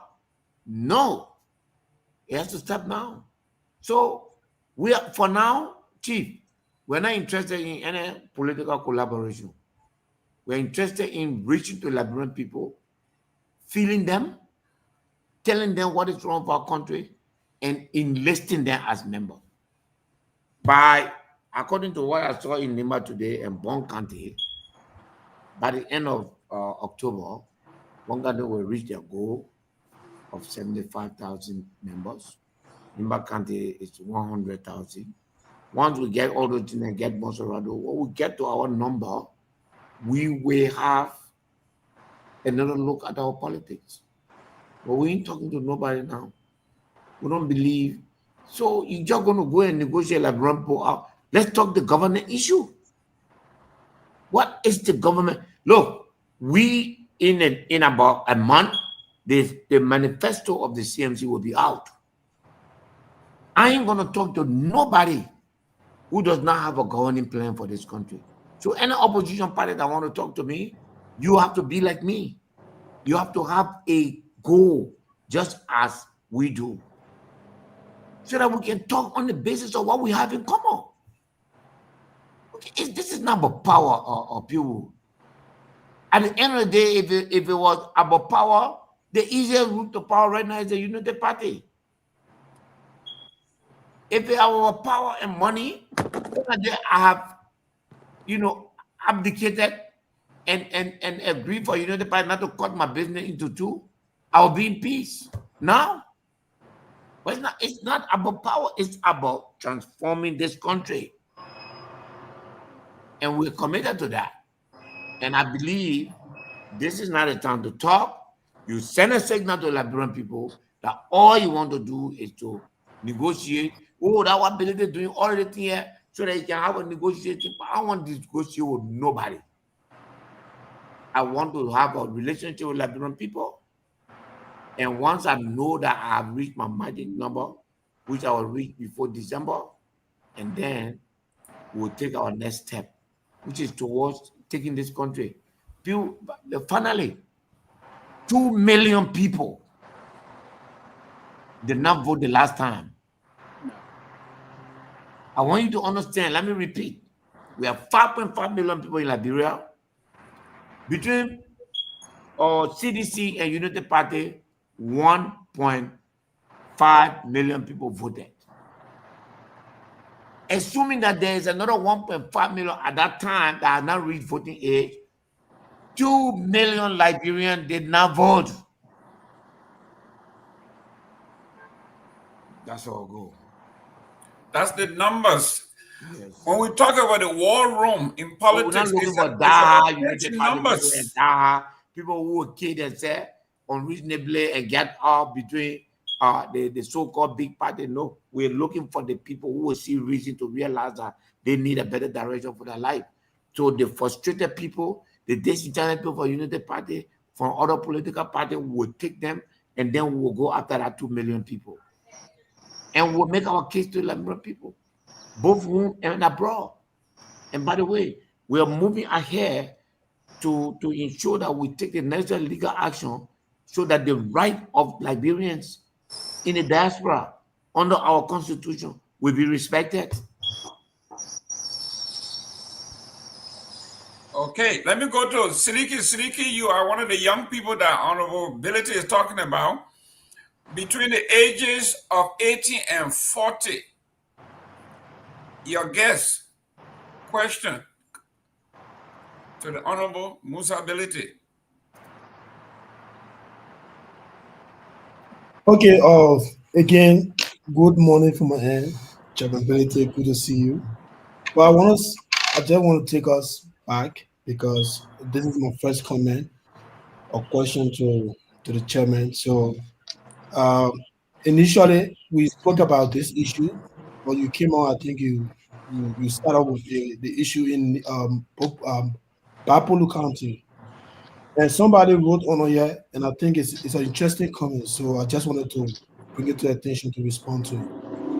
So the person said, all the traumatized children that are in Morovia, you are not de-traumatizing those people, but going to uh, Bapulu County to bring uh, the lady and her children to Morovia to de-traumatize them. What do you make of that? Are you doing this for political reasons? Because the comment seems to be like a truth. This case is not a strange. This is not the first time. Does that question reflect your thinking? So Vessel, you're giving me a chance to ask a question. No, I'm no, no, asking no, the chairman. no, No, but does you can't that do this. reflect your thinking? You're reading somebody's question. He asking you, does that Yeah, reflect does your it thinking? reflect your thinking? Because the fact you reflect, does it reflect your thinking? Of course, I agree with them. There are a lot of victims. Yeah. in Then go ahead. Morovia. That one I want to know. Then Yeah, you start getting your time. I yeah, wanted to know because you're reading. So just give me a chance. Let me ask the No, chairman. that one I wanted to know. Go ahead, Chief. Go ahead. Yeah. So what do you have to say about this, chairman? Leaving people that are already The question victimized I of this asked, issue. the question I asked, and the person should have read my, and this is what is wrong with this country is exactly what is in that individual's head. What is wrong with this country is that when these blind loyalists take their support from their parties and then they throw questions, blindly to people. I guess at this point, what do you want me to do? Do nothing? And that's okay? Under the assumption that because there are so many other people in that way. So, oh man, why should we worry about the woman? This is what happening every day. No, Chief. I'm policing the district I was elected. And when such thing happen in my district, I always take care of it. And if it happen outside Liberia, I'll go and take it. Your government, and I'm talking about the person who signed, I know the person that you know by the person. Your government, The person is not. okay, it must be some of those people who believe that the state of quo is okay. But government has a responsibility to the people. And I was very clear here to say that I'm not going to blame Unity Party because this has been the trend in this country because I have seen it. But, criticism without suggestion. I would have loved for this person to point to my district to say, yesterday there was such event, you did nothing. And now you want to go to Bapulu. No, sir. I'm sitting now in my district. I go around, just coming from touring my district to make sure that everything is okay. My people, I have no dark village or town in my district. Okay. I have no town and village in my district that does not have access to road. So I'm taking care of my district. I put my mouth where my money is. So if you can please get your state government to Thank you, people. chairman. Let me let me Let's come to my go to your second question. Go ahead. Yeah. Okay. Thank you. So my second question is, I will do it closing of a question, based on some number you just threw out here, but I would like to make a recommendation to you. Personally for me, chairman, I know you're a good man. You've been doing some amazing job in your district. Engaging recently in a different part of the country. And it's good to do that. I'm not a member of the CMC. And that doesn't mean I can applaud you for what you're doing. But I would really want to take this time to recommend to you to talk to some of your supporters. I agree with you. You're not currently out for, collaboration and all of that. You want to work for the people, and which, of course, every new political party in Liberia at this stage where the CMC is, they've done exactly what you are doing today. Because in Liberia politics, to get some level of attraction, you have to reach out. You have to do impactful project like what you're doing now. That is obvious in Liberian politics, and so you're doing a great job. But talk to your some of your supporters who will leave the Unity Party, misstep, and attack the opposition, specifically, the main you supported during the last 2023 election, Mr. Cummins. And some of them make it as if to say Cummins is the president of Liberia. They attack him every night and day, every given opportunity they got to be on the social media. They insult him, and they even talk about this 1% thing, which is not even realistic. So I just wanted to take this time to send this recommendation to you, because in the future, no matter what happens, Chairman, at the end of the day, we will have to work together. No one party, even the ANC, cannot win election on her own. We'll have to work together, collaborate, in the interest to move Liberia forward. But here is my question, Chairman. You did mention that in Bon County currently you have a membership of 75K, and in Nima County 100K. Yeah, you said 75,000. I didn't say The goal. I said that's my Oh, goal. the goal. The goal. Yeah. Oh, but do you care to tell One what's the country goal? 75, Nima 100,000. That's the goal. Oh, that's a goal. That's a goal. Yes. Yeah. Oh, okay. Thank you. I thought you said you already got 75. Seleke, before you ask your question, I don't have my retentive capacity is very low. So let me, because closing argument is a very respectable forum, and you are a young and respectable young man. And so when you say things, I take very seriously. And I also believe that people take it very seriously. And as I sit here now, without the facts in my hand, people will assume that what you say is correct. Can you specifically mention who in the CMC denigrated Mr. Cummins? Or Thank what you. Facebook page? So that is important, because I like to see the line, what they said, so that it doesn't become a generalized statement, which will now be when Belity was told that Mr. Cummins was being disrespected and insulted. This is what he said. So let me be very specific and tell me, say, if you go on Facebook, because I have access to Facebook, so it'll be easy for me to check as you are there. If you go on Facebook and say, Mr. This or Madam This on so day insulted Mr. Cummins, I would like to know that, please. Okay. First of all, one of your partisans by the name of Grace, I think she's part of your global leadership. Every Yes. opportunity Madam Grace has, she will throw a tag at Mr. Cummins. And Okay. it's not only limited to Facebook. I was saying your WhatsApp group comprises of more than 300 membership.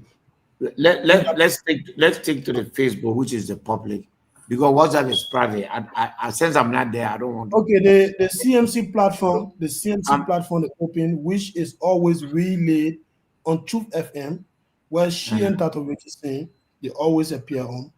I will check for the specific video and I will send it to you. No. You know, Come on, Seleke. No, Seleke. they have not of video. I can sit there right now and say, so this is the Seleke. video, this is the video, No, right? Seleke. No, Seleke. You're not going to do this. Listen. If you're going You're not to gonna do attack, this if with you're going to video. attack Yeah. Grace, be specific on the date and time, and don't say I'm going to look for it. You can't Seleke, guide somebody and go look for Seleke, it. Mr. You can't Gayman. do that. No. So you call this an attack? No. You cannot indict somebody and then go look for the evidence. That's what I'm saying. Can I come in 30 seconds? Go ahead, Pewee. Yeah, yes, my point. 1 minute. Go ahead, Pewee. Yes, my point to that. This is a platform that we want to. Yes, my third. If I were moving out to say someone's attacking my political or Mr. Cummins, if the intent is to come up with that, I should have every iota of evidence at But hand. I just mentioned the But platform. to say you will look for it, I'm and you on the don't have it. platform. I will look for it, and you don't have The it. CMC online page. Yeah, Wait, I'm on there. I don't wait. see it. No, I listen. don't see it. If you are prepared to attack a There president you or go. something, you say, okay, here's the video. Yes, watch You know, this. because They it's did it important to me. Justify, Father, what you're saying. But Because to say Mr. that Cummings, no evidence. Mr. Cummings is someone that I respect. Father, Mr. So Cummings is now, someone that I have a good relationship with. Grace is the highest official in the largest section of our diaspora, which is the United States and Canada. All of the diaspora organization, she's a continental head. I mean, the United States is the largest chapter, and she is the head of that. And she is an executive committee member of the CMC, the national body. So she is in a position of authority. If she insults Mr. Cummings, that has to be responded to by the CMC. I'd like to know, Seleke, without being very political, on what date? On which? There are a lot of things that happened during 2023 election. Because if you do that, there were a lot of videos, a lot of appearances. or you have to promise me. So when somebody say, give me a chance, Mr. Gayman. You can do this. You can do this. Give me a chance. Let me explain. You can do this, Mr. Gayman. But listen, please. Allow me to explain myself. I'm hosting, please. I agree. Okay. Let me talk now. Let me give you.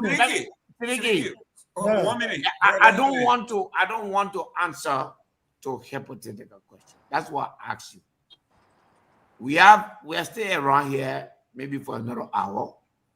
Okay. Can you promise all that by the end of this show, you will bring the evidence so we can move on? I will send it to you.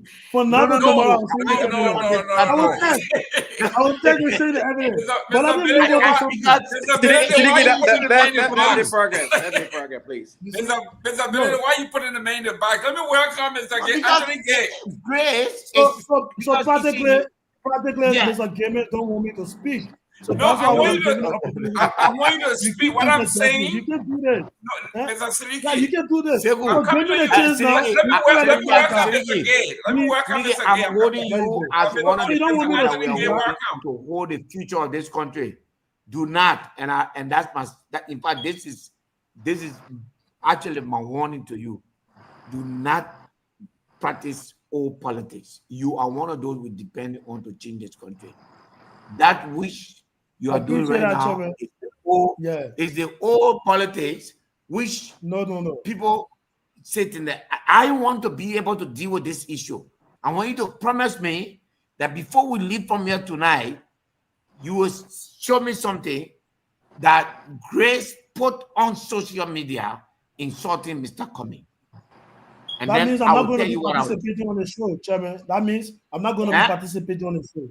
If you're giving me from now to the end of the show, that means I have to dedicate my time to the CMC page. So when can you promise the public? When can you bring it? Yeah, I said I will send it to you before tomorrow. I will send you the video. Musa, I will send you the video. I will send the CMC. I will send it in a closing argument channel, and I will send it to you personally. Why if they deleted it from that before you went there? So okay, guys. Listen, 1 minute. I got a call. There's a language. Okay, let's. I assure you. All right. She and I got a call. Go ahead. Put the person on. So you all right, Baz. Go ahead. Introduce yourself. Seleke, hold on now. Seleke, hold on. She did not insult Mr. Cummings. She cannot. She will not. Honorability, I got somebody in the line. Go ahead. You ready to take on now? No. We're taking this particular I think that's Grace calling. Go ahead. Can you all hear me? Yes. Who is it? Okay, yeah. I follow the show during introduce yourself, Baz. Introduce yourself. Yeah, this is Bashi Goa. I follow the show during the spare time. I like the debate. Who's speaking? This question is I like the debate. I like the Hold on, Baz. This is Bashi Goa, Grace's husband. Grace's husband. Yeah. So I follow the show, and I got a question for Seleke. I know he's always coming up with accusations about Mr. Cummings. Once upon a time, a couple of months ago, he made an accusation that is this the same Grace that said that Musa Bility was corrupt, and he went and said that Grace denigrated Mr. Bility on Facebook, on social media, and we've been waiting patiently for him to bring this video. If he can produce that video, I will give him $1,000. If Seleke can produce that video, because you don't go around making wrong accusations on people. So if Seleke produced that video, that the first video that Grace made an accusation and was scandalizing Mr. Billy's name, then we can talk about Mr. Cummings, because you all about making wrong accusations and you cannot prove it up. You cannot prove it. You cannot back it. And I will not stand for that, for you to see or hear you scandalize my wife's name. I know this is social media. I know this is the first time you hear me, but you can't scandalize her. The make me firm defense. When people come after her, so you cannot scandalize her name, without proof. Thanks for giving me Mr. the time to play this ball and ask Seleke that question. Let him bring that video that Grace went on social media and talk about ability and then great ability name that piece of rope. Please, Seleke, please. Thank you. Thank you, Mr. Nagbe. Thank you, Mr. Brown. Yeah, one minute. Mr. One minute, I'm coming. Seleke, we love you. The reason I'm saying here, if you're going to indict somebody, you got to have the evidence ready. Listen. I'm just saying this. Mr. Seleke, you cannot say you indict someone, but you forgot the evidence, or you will bring the evidence later on. You don't do that. This is all I'm saying. Let me work on the Chief. Chief Tomalin George. How you doing that, Chief? Hey, good to be here. Yeah, listen, you see, they had Uncle Sahin, got a hat on. All right. Closing argument. I am insisting that Seleke bring the evidence of CMC members denigrating the honorable leader of the ANC. And I'm insisting that no leader, no official of the CMC has ever insulted Mr. Cummings. There are multiple evidence of people saying things across each other, but my people are disciplined people and respectable people. If you insult their leaders, they will insult your leaders. But Mr. Cummings has been an exception to that rule because of my relationship with him, in spite of the jabs that ANC throws at me every day. But we have respected him. This man and myself, not just me, my family, his wife, my wife, we stay in the same house. In this very house, Mr. Cummings has come here multiple times. We stay here. I can never insult him. But if the ANC people feel insulted because we are running our party and moving our party up, then nothing I can do about that. Just go do the same thing I'm doing. Don't catch any feeling for that. These people are just working hard, and you do the same. You and I are literally in the same position, meaning we haven't tasted power before. There's no tint on you. All right, Mr. Cummings, the work that I even have to do to get to where I am now, Mr. Cummings does not even have to do. I was scandalized by this unity party. My name was thrown in the mud, but they do the same thing. If you don't know how to do it, just follow our lead. And I'll come to us, we'll give you our playbook. But to say that we are in this fight with the ANC and that my people are insulting Mr. Cummings, nobody from the CMC will ever insult Mr. Alexander Cummings, because we respect him and I respect him just as he respects me. My politics will never reach that far. You see me here every day talking about the way in which Mr. Barker and his people denigrating our country, I will never insult him one day. That's why, as a politician, there's nobody in Liberia that I can see and we can shake hands, because I don't take my politics to that level. And that's the hallmark of the CMC. Grace will defend this party. And if anybody would think that you can come and trash the CMC, you will have Grace to deal with. But to say that I'll say insult or people, or no, we're not gonna allow that. Grace knows that. Grace every day is behind people, telling them to calm down, But she's also manning her gate. This is what she has given her life to. If anybody think that you want to denigrate her effort, her association, you have to face her. And that's what they did. And that's what people continue to do with Dr. Francine. And the people are saying that Dr. Francine left, was supporting this person, Grace was supporting the ANC. How was it formed? Didn't they leave the CNC out of frustration? Go ask the founding chairman of ANC, Mr. Horatio Gu, who happened to be the chairman now again.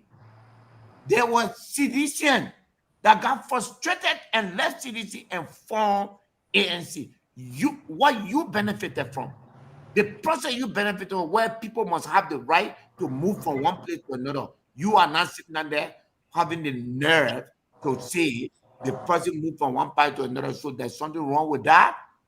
If you say that people should not move from one party to another, then that means you agree that United Party and CDC to continue to rule this country. Because if people don't move from behind there, they will continue to run this country. Are you out of your mind when you say this thing there? We have to change as a country.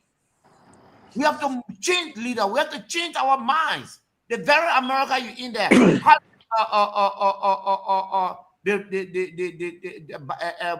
this man won. How did he win? Trump. Because the American people changed their mind. People change their mind. That's what the democratic process is about. Then you insult, you denigrate these women, and the only thing you have on them to say, they move. Nobody tell you you can't do politics in your old age. So because you support one person, now you know nothing about politics before, so you think that everybody should do the same thing. No, that's wrong, and we will not take it. If you come at us, we will come at you. We're not a party where we'll just sit down there and just let people walk on us, but we are civilized. We will never. Alexander Cummings is one of the few people in this country. If I were to choose anybody beside myself to be president of Liberia, he's one of the people that I will point to. I respect him. But the indiscipline that his people have, that will not even allow us to insult him either. When they insult us, we will get back to them. But Cummings will not take their whipping. We know how to whip them themselves. Thank you. Let me welcome Honorable George. Welcome, Chief. Yeah, I got somebody live. Before I talk, somebody on the line. The person wants to comment on what is being discussed. Go ahead, you loud. Hello, Musa. This is Theola. So my question to you, Honorability, why are you trying to make this thing about ANC and CMC? This should be about the Unity Party and trying to fight the government. Why are you trying to make it about ANC and CMC? If Seleke complained about something that happened between he and Grace, why are you making it seem like ANC people going after you? Where has ANC people gone after you, Musa? You, my brother, don't do this. Let's keep this thing here with the leading party, the leading party, and leave up as opposition. Stop fighting each other. We're not fighting each other here. I beg you. So she was not listening. So somebody just called her to come, and so if she was listening, she would never ask that question. I was here answering my question, and Seleke came and said that my party officials are attacking Mr. Cummings. How does that mean? How does that make me to make it about ANC? You since I came here, guys, you hear ANC name more? Eh? The power I'm looking for, the not ANC get it, my sister. The space I'm looking for, the not ANC standing in it. ANC is not an issue for me. It has never been an issue for me. I was sitting down here, Seleke asked, who is a member of your party? And I respect that. But he said, I should ask my party officials from insulting the leader of the ANC. And I said, that's not true. So you are not listening. If you are listening, you want to ask me why am I making the ANC? I don't want to bring ANC in this picture. How do I bring ANC? Tiola, I'm not looking back. I'm looking in front. And when I look in front, I only see the United Party. I see no other party. I don't see CDC. I don't see nobody. And if you follow me, which I know you did, and of course, what you just said that ANC people don't insult me, the things you want me to say tonight on air, I will not say it, but you know you insult me every day. But that's okay. But that would not lead me to allow any of my people to go after Mr. Cummings. I will not do that. Thank you. I will never do that to him. But for me. What, Mr. Gayman, she's still on the line. Yeah, go ahead. Musa, I've been listening from the time Seleke complained about it. Was Seleke complain personal? Mix all the time. And Gayman myself have it all the time. So Seleke complained about what happened between he and Grace or whatever the case may be. No, that's not. No. Tiola, stop misinforming the people. Investigate. It is not personal, Musa. You know you're my brother. No. But you are misinforming the public. Can I please let people talk? Yeah. You are misinforming the public. It was not an issue between Seleke. Musa, Tiola, I don't want to make this a dialogue. I don't want to make this a dialogue. You shouldn't go back and forth. Man. It's not necessary. Let's move on. We're all looking forward at Unity Party, and we're not going to make this ever opposition against opposition. I know you respect Mr. Cummings. Mr. Cummings respects you. I respect you. But at the same time, we're not going to make this opposition against opposition because we're not in each other's way. Thank you. Okay, I got a call here. Your name and where you calling from? This is Brewazi calling you from South Korea. Let me say a very big thank you to everybody in studio. But let me just make a few points. When it comes to politics, those things happen. I'm a member of the CDC. I've said a lot of things about members of the CDC. It doesn't mean that, we cannot associate. I don't think Seleke should bring those things up. You have said a lot of things about other political parties. And if it happened to your party, especially you and the CDC, your mouth, the way you speak to citizens and CDC is very bad. The past election, CDC, ANC gave their support to the CDC. What become of you? Those things happen. You say things when it comes to politics, and those things happen. It doesn't mean that you cannot support any other party. Mr. Ability over there is my brother. Okay? I don't support him. But when it comes to the point that I'm supposed to support Mr. Ability, I will support him. Even if I say something bad about him, I will support him. It's not about interest. So this thing should not be an issue. Since Grace says something about Mr. Cummings is running for being president of Liberia. People will say things about him. People say a lot of things about him that I don't accept, even though I don't support him. People say he's a gay, and I don't believe that a man who have family, a wife, and children can do those things. So why you want to bring things that is not in place? It's politics. When it comes to politics, there's no child play, and you're behaving like one. You need to stop, Seleke. It's not the first time. You need to stop this. And TCA, we respect this platform so much. Some of us pay our attention on this platform to carry our day. If Seleke will continue to do this, if he cannot provide a tape, just give him some punishment. Once upon a time, we had one guy here from the UP used to behave like Seleke. Today, he's no more here. So, you guys need to do something about this. Seleke, you need to stop. Learn politics and know politics, then you'll be able to speak. Thank you very much for having me, Mr. Jerome, I have a call. Thank you. Yeah, go ahead. Yeah, go ahead, Mohammed. I can talk now? Yeah. Yes. Introduce yourself. Comment in there, color. I'm calling from Minnesota. I just want to thank our political leader for making the case. We are professional people. Seleke, you came after our chairlady. Look, and the people that are coming in your defense, they were not listening to this show. Number one, you don't go to court. You sue somebody, then they say, bring your proof or bring your evidence. They say, oh, I'm at the room. I got to go home to go get it. If you knew very well, there was a publicity that the political leader was coming to this show, and you knew very well, our chairleader went after Mr. Comey. You should have your evidence in hand and provide it to the public today. But we should stop this kind of politics. Look, we are professional people. The political leader have made it clear to every one of us. John Myean is his personal friend. We disagree. We don't support CDC, but we're not going to go there and start insulting other people because we disagree with it. Regardless of our disagreement in politics, we are all Liberian, and the only thing we want the best for Liberia. So we should not start making this like you are a very young man, and I respect you a lot. I like what you do, but you make a big mistake tonight, and you should apologize and retract your statement. Grace is a great woman. She defends our party. She will speak out. She will not be intimidated by any man. If you come out so great, then you have me to contend with other people. Thank you very much for having me. I think. Thank you, Good. Let me bring on Mr. Anthony Gay.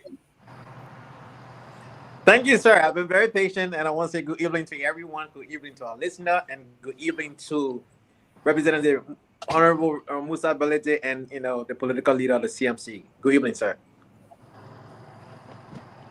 Go ahead. I want to speak on the issue that you talked about, the bipolar issue about the torturing. Under our Liberian law, the Constitution of the 1986 Constitution banned torture. However, the United Nations Convention had an act in 2004 that also spoke against torturing, and Liberia signed onto that treaty. In 2010, 2011, an act against torture was drafted, but never enacted into law. I don't know if you're aware of that, Representative Benedict. Yeah, I'm here. What would be your focus going forward on this aspect of torture? Because the Constitution has banned torture, but there is not a law that criminalizes it. Meaning there is not a defined penalty to fund this law. Article 21E of our Constitution speak about no person who is arrested, detained, or under confinement shall be subject to torture or any inhumane treatment. 1 minute, Honorable. There's a law. There's a law. Badri. Listen, Honorable Musa. Before you answer, Badri is a criminal offense. Yeah, listen. We got a unity party saying I want to ask a question. Go ahead, your name. Where are you calling from?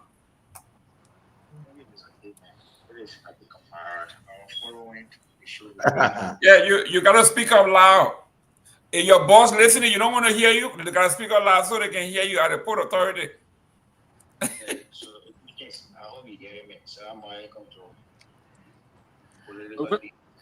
We can hear me, man. Yeah, go ahead. Okay, so I said greetings to the political leader, Mr. Musa Hassan Perez. Walaikum salam. Yeah, considering the existence of ACO, now one person will go to this school to demand one of our own, irrespective of our political disagreement. Is one person where I extend. But quickly, I know the CMC is not going anywhere, but the current system of ACO, where do we consider as a stronghold? Because all politics are local and tribal. He being one or other, I think, what is stronghold? Because if we don't have a stronghold, like what happened to the games, they stand to get nothing. Thank you for answering my question. So no need for me to answer. He said we're not going nowhere. So that's your answer. That's right. Ladies and gentlemen, before the Honorable goes to this, we have decided to support a qualified, caring Liberian. And his name is Honorable Musa Belete. He just happens to be a Mandingo and happens to be a Muslim.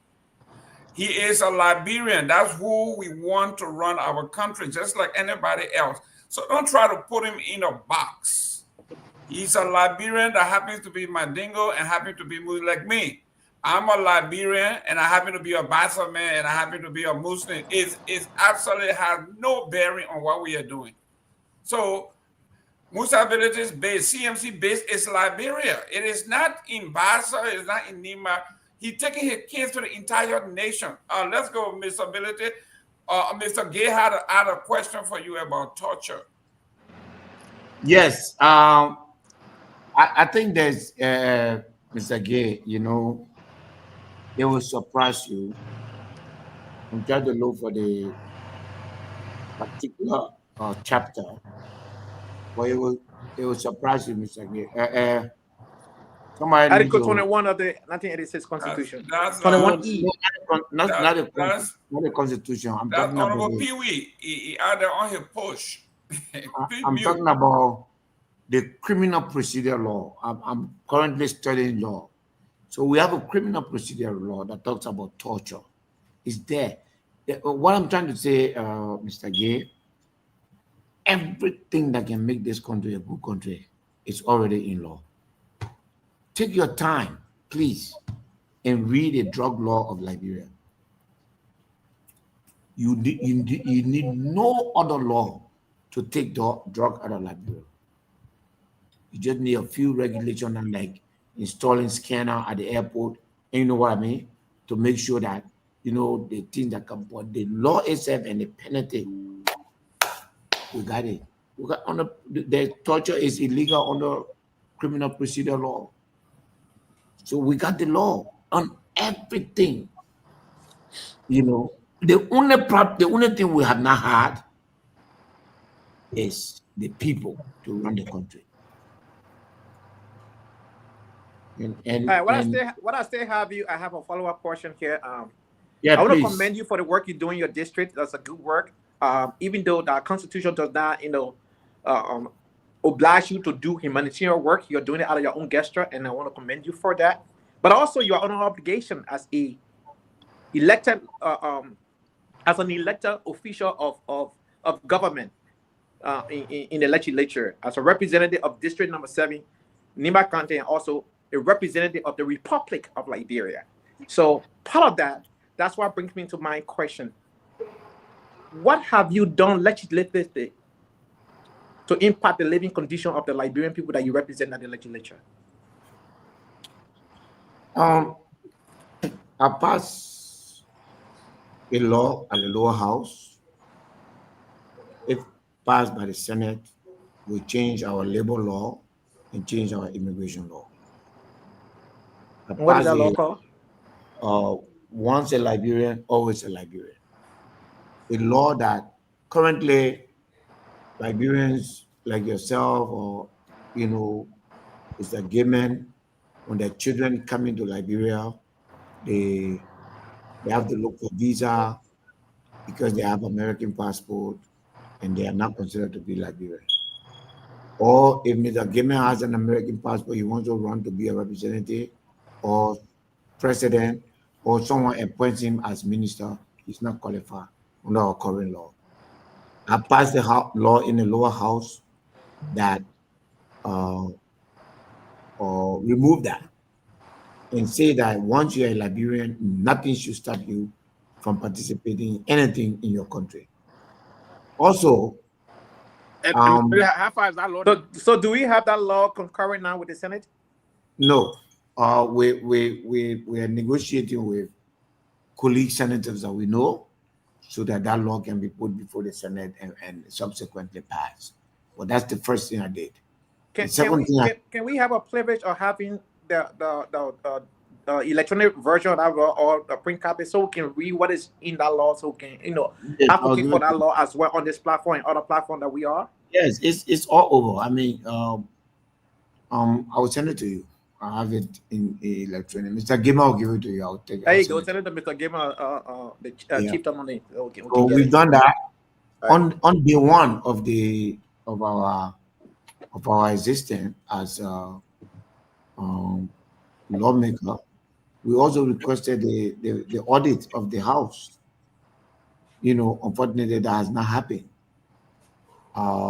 As also a lawmaker, we have taken several positions, which unfortunately now the so-called majority continue to trump. But we continue to do our part. As an individual lawmaker in my district, I've given everything that I've earned, ever received, whether it's salary, whether it's benefit from the legislature, I brought it and put it in my district.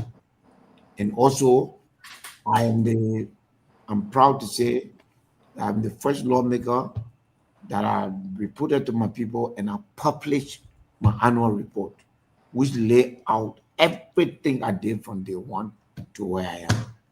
And that report will be updated at the end of the year to include the second year, while you still have the first year report there until I leave office. One last question before I let you go. In 2024, please, Mr. Gayman, because I have the chance again.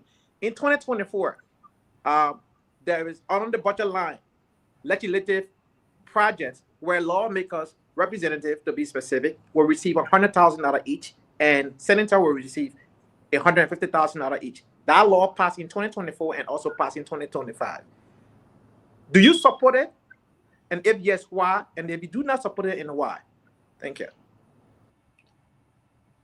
I do support the law. Unfortunately, it is not being respected, and the money is not being used for the intended purpose.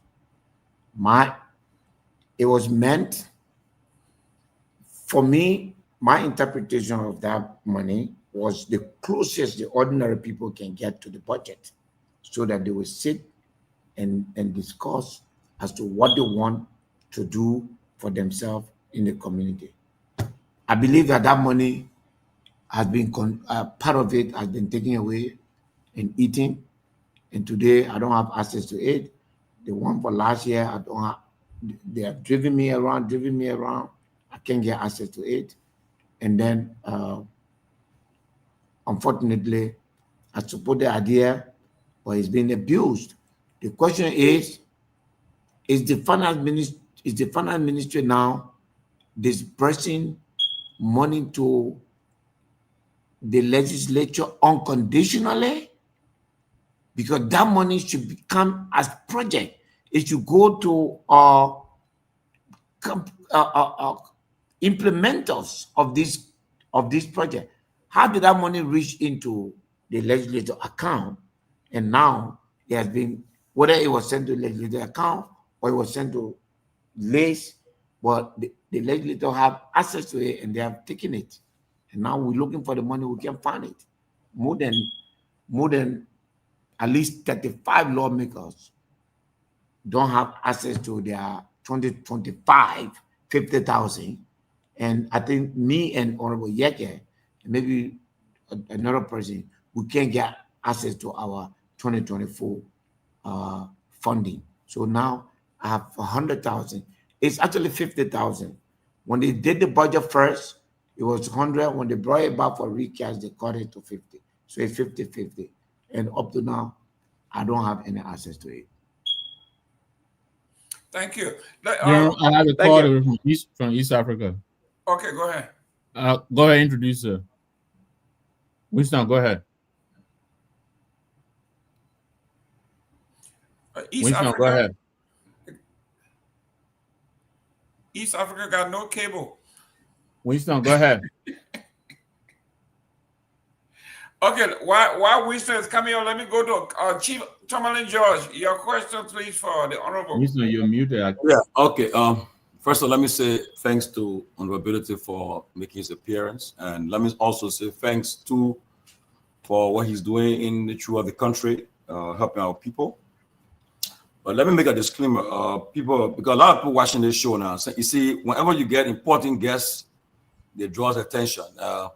People have noticed that people have seen watching the show now from different persuasions. So I want to make this disclaimer. TCA is not an anti-government or a pro-government. TCA is also not for no political party. For me, we have said it clearly that because we run the platform, we cannot take side because we'll be inviting guests here from different political persuasions. So we will not take a side. We'll be the other parties can take a side, but for us, we are making it clear we won't take a side. So let me make it clear that we are not for no party. Maybe when it comes to 2029, yes, like they do in America, where certain news agencies with news all that would take up with endorse Tower on the UN Drive, opposite the BTC Barrick. This is Kia Radio 95.9. Don't touch it, touch it, touch it, touch it, touch it, touch it. So we'll make that clear. Now, with that being said, so that's why when any guests come here, we will grow them. We will grow the people, whether they're our friends or not. We grow them. People are listening. So, chairmanability, political leaderability. Many are saying that your critics, especially, are saying that you ran a campaign recently, and your party ended with 1% according to the NEC. So, and also, I've been a video surface recently. I've been seeing this week. You know what, Liberian politics. Whenever you start to make some news, the people bring all the old videos out. So the video surface that you said, I think on this very platform, you said that if Cummings they now win, you are going to resign your position. And also, you are going to have my growing your palm, whatever the case. So why should people believe that the CMC? Why should follow the CMC that you guys will do something when you just let a party that had 1% and then you made a promise to the Liberian people and then it wasn't fulfilled? About if he had not won the election, you were going to not take your post. Can you address that, please? So I hope you will take this other recording and keep it now because I've addressed it in several times. Okay. So I can't keep spending my whole life addressing this one question. Okay. My response to this question is that I don't believe in the outcome of the presidential election. Tomani, I've told you that. It was not a transparent process. Let me tell you something. In my county as Nimba, there was fraud.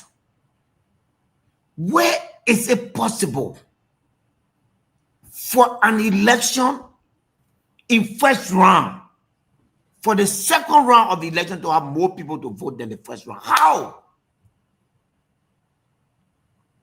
It's scientifically, humanly impossible. So I don't believe in the outcome of the election. There was fraud. You know, one day it will be, we'll find out what happened. The number attributed to the CMC cannot be correct. First of all, leave Liberty Party out of it. Just stick to Mr. Cummings alone as an individual. You mean the CPP? Yeah, CPP. Oh, yeah, okay. I'm talking about, I said leave, just look at Mr. Cummings as an individual. Just he alone. Let's read data and statistics. Chief, there are two things I want to tell you. Liberian people are loyal. What Mr. Cummings do? What did he do to have lost the people that he got in 2017? Nothing. That's number one. Number two, the emergence of a name called whatever they call him. Appeton. It's fraud. Liberian people are very deliberate people want to go to vote. We're not stupid people. No Liberian that I know will go and take a ballot and vote for someone that they don't know. They made a naive campaign. I never heard of that man on the election day. So nobody should joke all year because Liberians are peaceful and we don't want problem and we just accept the result. The election, it was fraudulent. I don't blame United Party, honestly. Okay. I one person who have always said that the result was not. I did not say that result, the election result. There's no way that Appleton could take a third place in an election where Liberians are deliberate. They have more than 3,000 people to choose from as representative and candidate and senator. They diligently took their ballot and voted the people they wanted to vote, then to go take 21% Honestly, then you say they chose the wrong person because we're stupid. Okay. That election was a fraud. Whoever committed the fraud, let God be with them. But it was a fraud. What are you talking? Look, in my district, half of my district don't have access to or the pool. I had to deploy transportation inside my district to bring people from their home to come and vote. You understand? We did not have the resources and the finance. Are you telling me that the number of people that came to vote the second round? I went to vote at my voting station at 1 o'clock. Nobody was there. Election day, the queue ran until 9 o'clock.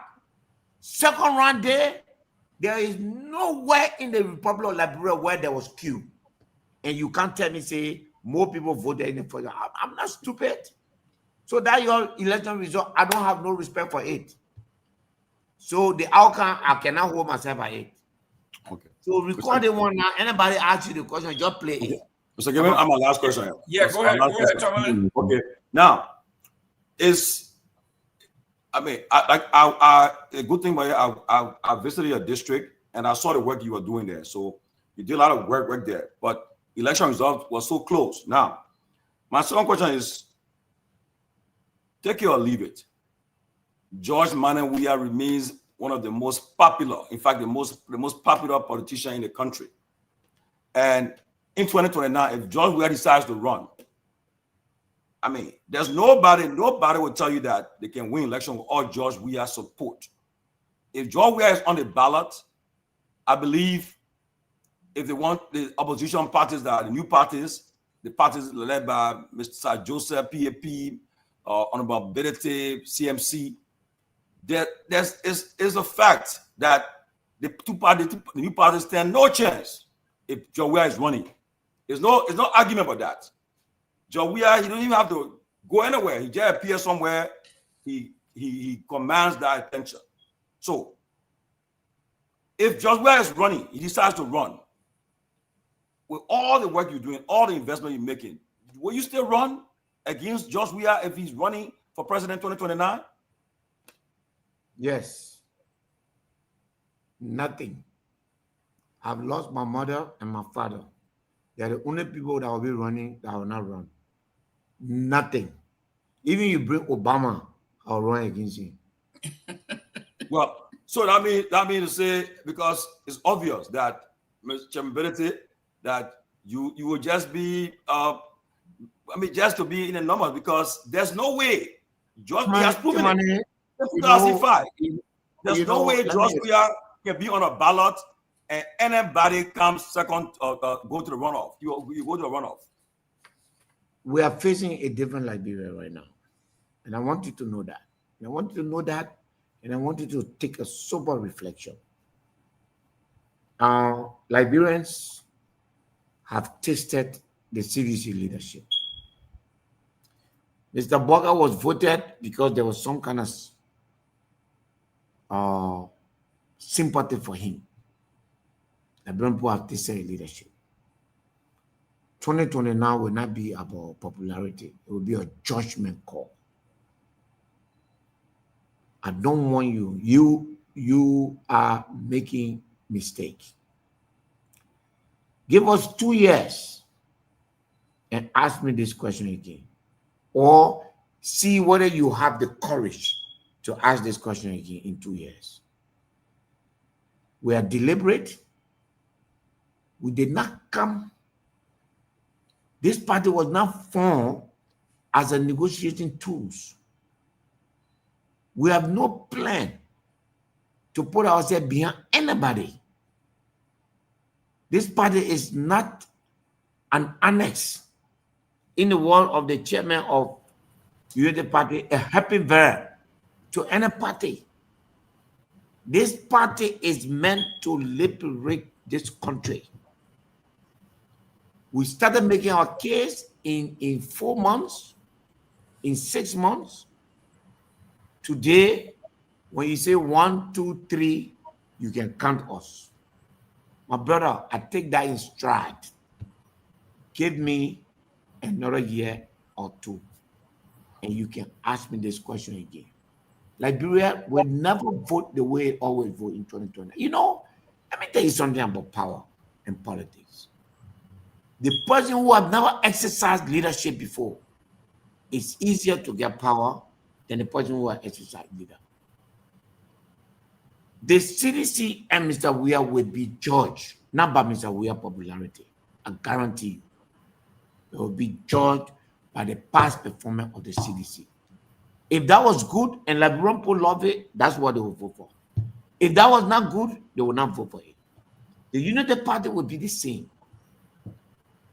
It is a mistake for you or for anybody to think that in 2029, the Liberian people will vote because of popularity. They have had that. They've chosen President Weah because of popularity. They've chosen Joseph Boakai because of popularity. They will make another decision. And now, President Weah will not go on popularity. He will have to stand on the ballot to tell Liberian people and give the Liberian people an account of his 6 years.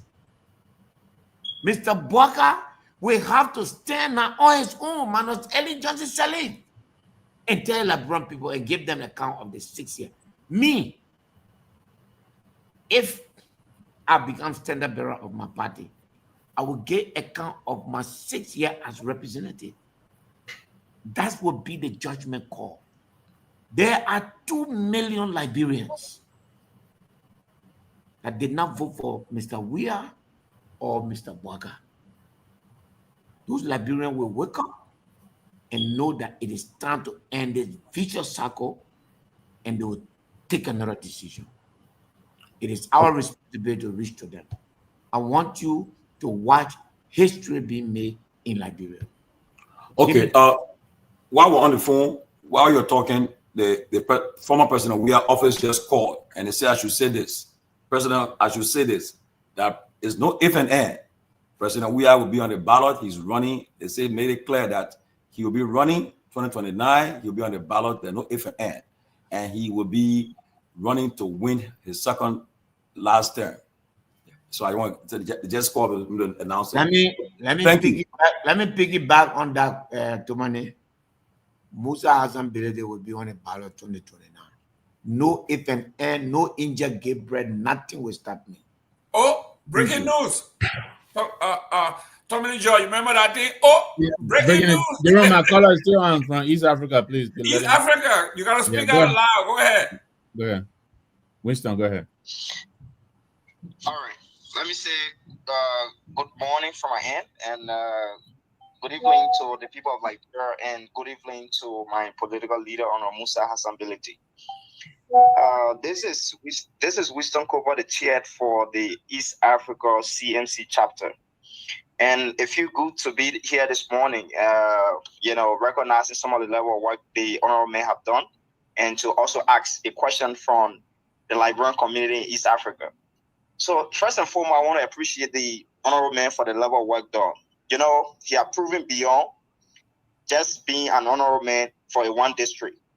And he fought for, honorable man, you fought for justice in Liberia, and your call for accountability have proven beyond that you are bringing excellence to the presidency 2029. And believe me, we are fighting in East Africa, and this is the first time in history in the Liberian community in East Africa that consists of 8,000 to 9,000 Liberians in the East African country. This is the first time ever to have a political party chapter bill in East Africa, and we are setting that record. And the number is growing on a daily basis, and we are getting people. Not be there joking. You think Liberia? You have been joking. The state coast will be arrested and put one side. Go ahead, East Africa. Go ahead. Yeah, so this is my question on our ability. We have listened to you. The Liberian community in East Africa will normally follow most of the talk show you have appeared. We have listened to you every time criticizing the election results. So this come around, 2029, what are measures? We know that 2029 is not around, but what are measures you are putting in place, or what are you thinking of doing that can give the electorates or your supporter in East Africa the hope to inspire and rejuvenate that future, that, you know, when we go back and go to the pool to vote for our leader on Musa Asambelete, that at the end of the day, the result will not be turned, that we will just complain about it, that at least there will be some measures so our vote can be counted. So this is my question, and I want to say thanks for the level of work you have done for the Liberian people. We are here, we are working, we will make sure that we deliver the East African community to the CMC. Thank you. Honorability, what is it? What are you I hope putting in place? Seleke is listening. Honorable Musa Ability, what are you putting in place? Misleading information. Let me say this. For me, as a person,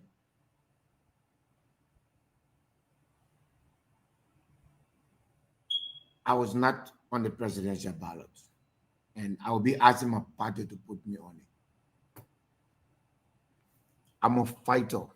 I want to show Liberian people that 2029, all the cheating that have been taking part in the country, it will not happen to me.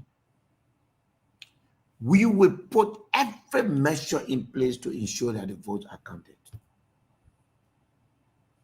We will plan way in advance. Anything they bring will have a counter for it. The Liberian people decision will not be diluted. I want you to know, but anyway, you'll be back by that time. So we all work this together. If there are, and the young man made a very simple point. He did not say all the students in East Africa are in the CMC. He just said they form their chapter. We're not aware of any other party chapter in the. If it is there, we'll be happy to hear it and hear their spokesperson or someone who's speaking for them. As political leader of CMC, I recognize him. He's legitimate. He's saying the truth, and the party is in contact with him. So any other information is contrary to the fact.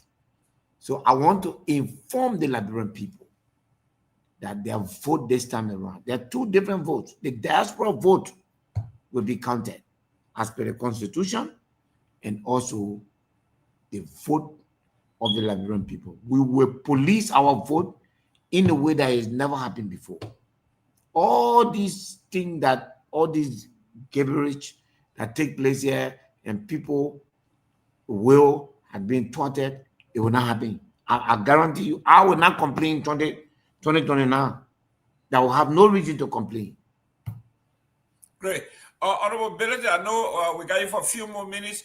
Talking about chapters, we just had a successful event in Nova Scotia, and then we're having a big one that's coming up September 27 in Philadelphia, and I did being hosted by the Global Chair, USA, myself, and Mr. Gayman, where is the definition of successful? Where is the definition of successful?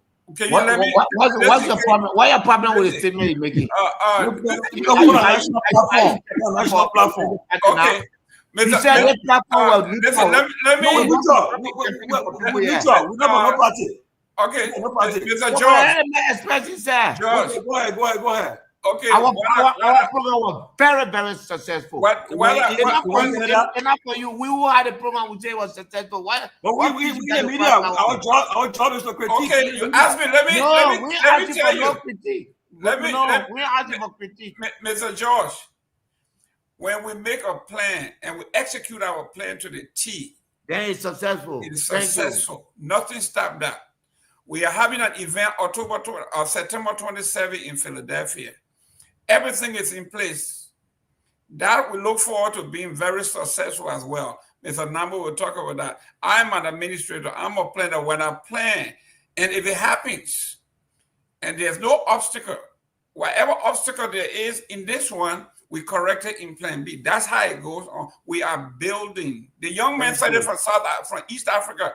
He said we form a chapter, and the number is growing every day exponentially. That's growth. That's what we are talking about. When you do that, you are successful. So, Honorable Pewee, no, let me go back to Seleke. Seleke, they want you. Did someone say you fall down inside today? You got any other follow-up question? I'm not taking anything down, man. That is the same question that just bring you up and down. That new question come. I've answered it. Listen, the honorable got 15 minutes here to go. It's after 12 midnight in Liberia. He has to sleep. He got other things to do tomorrow. You fall down inside, your people say. Go ahead with your follow-up question.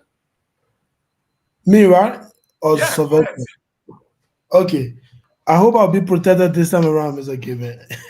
Yeah, but I think it was ask your question straight. Don't get no basis. Just ask the question. Yeah, but I mean, start complaining already. I think it was Go ahead. I think it was a great show. You know, and I want to say thanks to the chairman.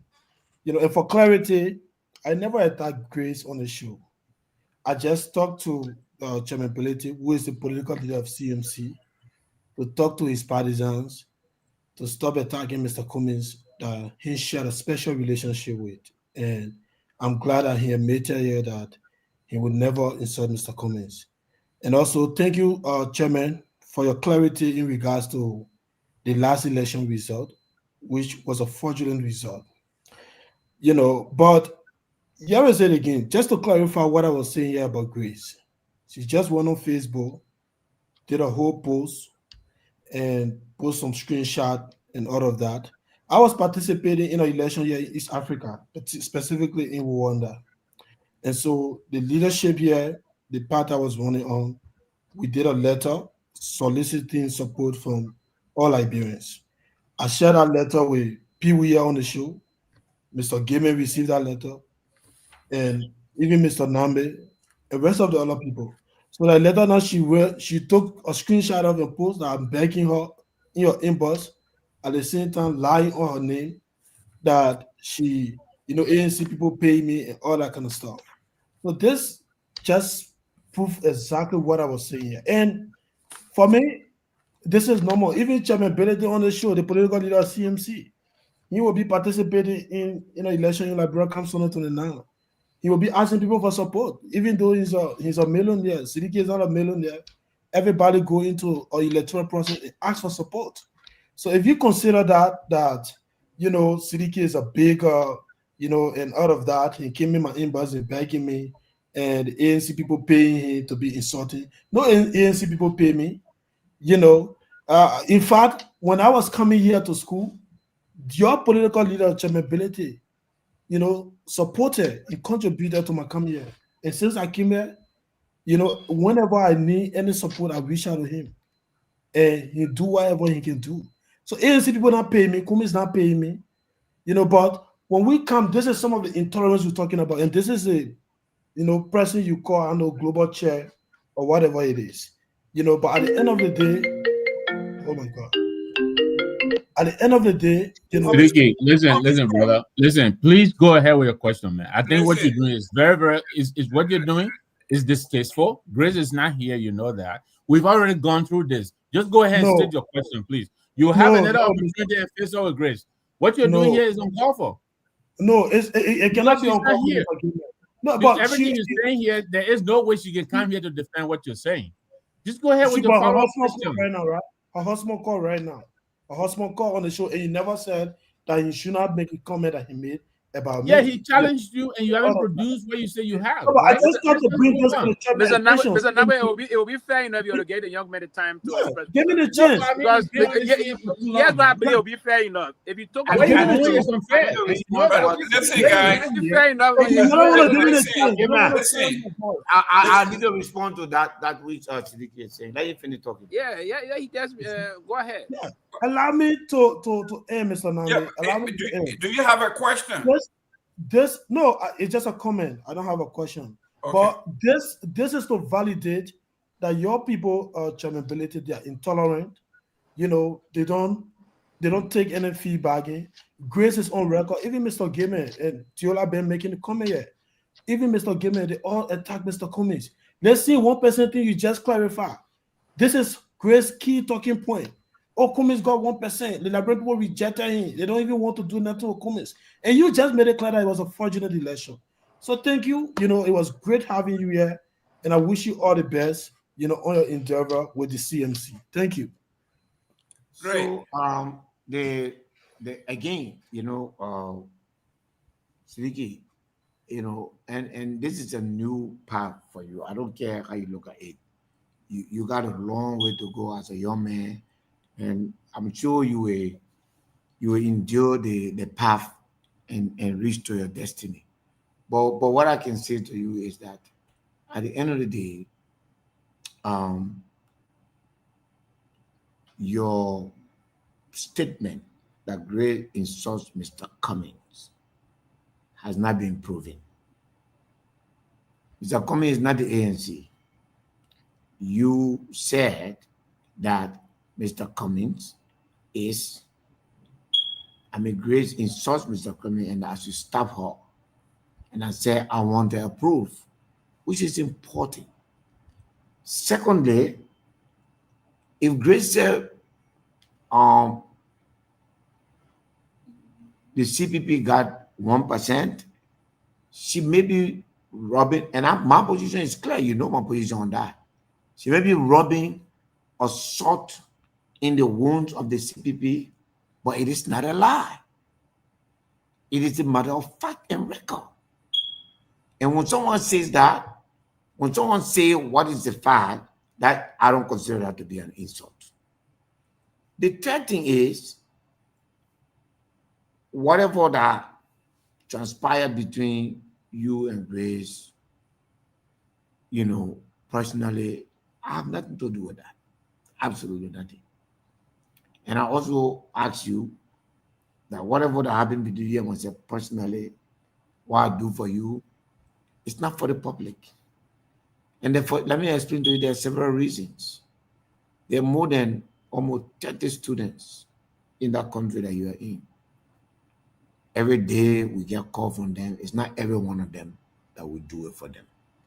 So the few that we do it for, we rather them keep it quiet because it makes us to appear discriminatory of not sharing whatever we have with the other people.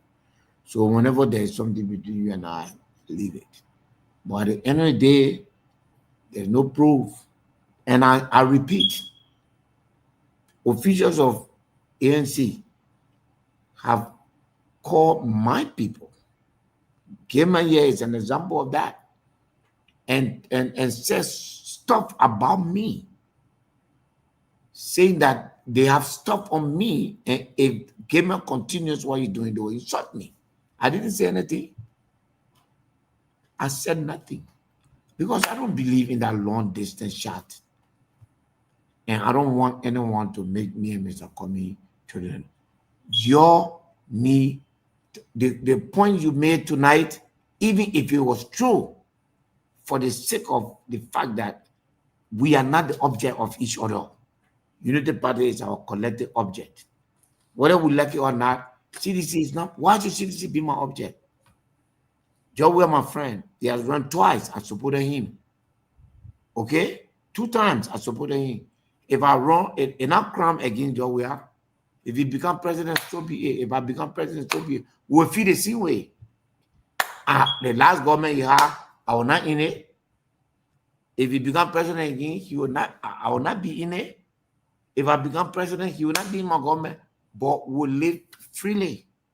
But I'm running. Nothing will stop me from running. It is everybody right to run.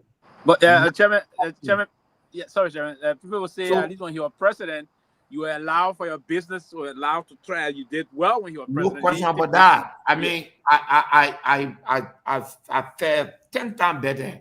Yeah. On the job we are there. I am on the Sylvester. My policy in life is that the truth does not hurt. You understand? Stuff happened during job we are time. But I'm telling you now that it's nothing compared to what this government is doing. To me personally, and they want to do to me, it's not the same. Okay? But at the same time, what has happened in this country in the last 20 years, I don't like it. I don't believe it. I believe that nobody can change it besides CMC and CMC is going to be on the ballot in 2029. That would not mean that me and President Weah will cut a speech. We don't operate like that. He will remain my friend forever. Nothing will spoil our friendship. If we don't agree politically, I supported him. I supported Ellen Selig twice against him. We didn't stop being friends. I hope people remember that. Yeah. Twice. I supported Ellen 2011, you're even the campaign manager for most of our friendship did not spoil. 2020, the last two that he was running, I did not also support him from the beginning. I was in my own party. Second round, I went to all the 2 times George Weah ran against Joseph Barker. I supported Weah. Okay, that is, for me, that is the fact. I've changed my position now, and I'm supporting nobody again. I believe that nobody can run this country better the way I see it than the CMC. So anybody want a better Liberia, come join us. We have no plan to join any party in the Republic. I don't believe in collaboration, because collaboration is nothing but trying to shortchange the Liberian people and share the spoil. I don't believe in sharing the spoil. So Seleke, take time. I look forward to seeing the evidence, and it's important to me because Mr. Comey is my friend, and when somebody say that he is being insulted, I like to go to the root, and I call on Tiola, who just called. If she has evidence to say that Mr. Grace insulted Mr. Comey, let her bring it. Okay, I know she didn't do it. Grace did not insult Mr. Comey, and I know that as a matter of fact. So, to say 1% is to just give the result of the election. That's not an insult. That's not an insult. But Chairman Benedict, but you were determined to make Mr. Comey president. So why form another party instead of just amend and trying to strengthen the movement you had together? Well, Mr. Comey was not in the same party, Chief. I agree, but you said you wanted to make him president. But listen to the. I come in. Let me ask my question.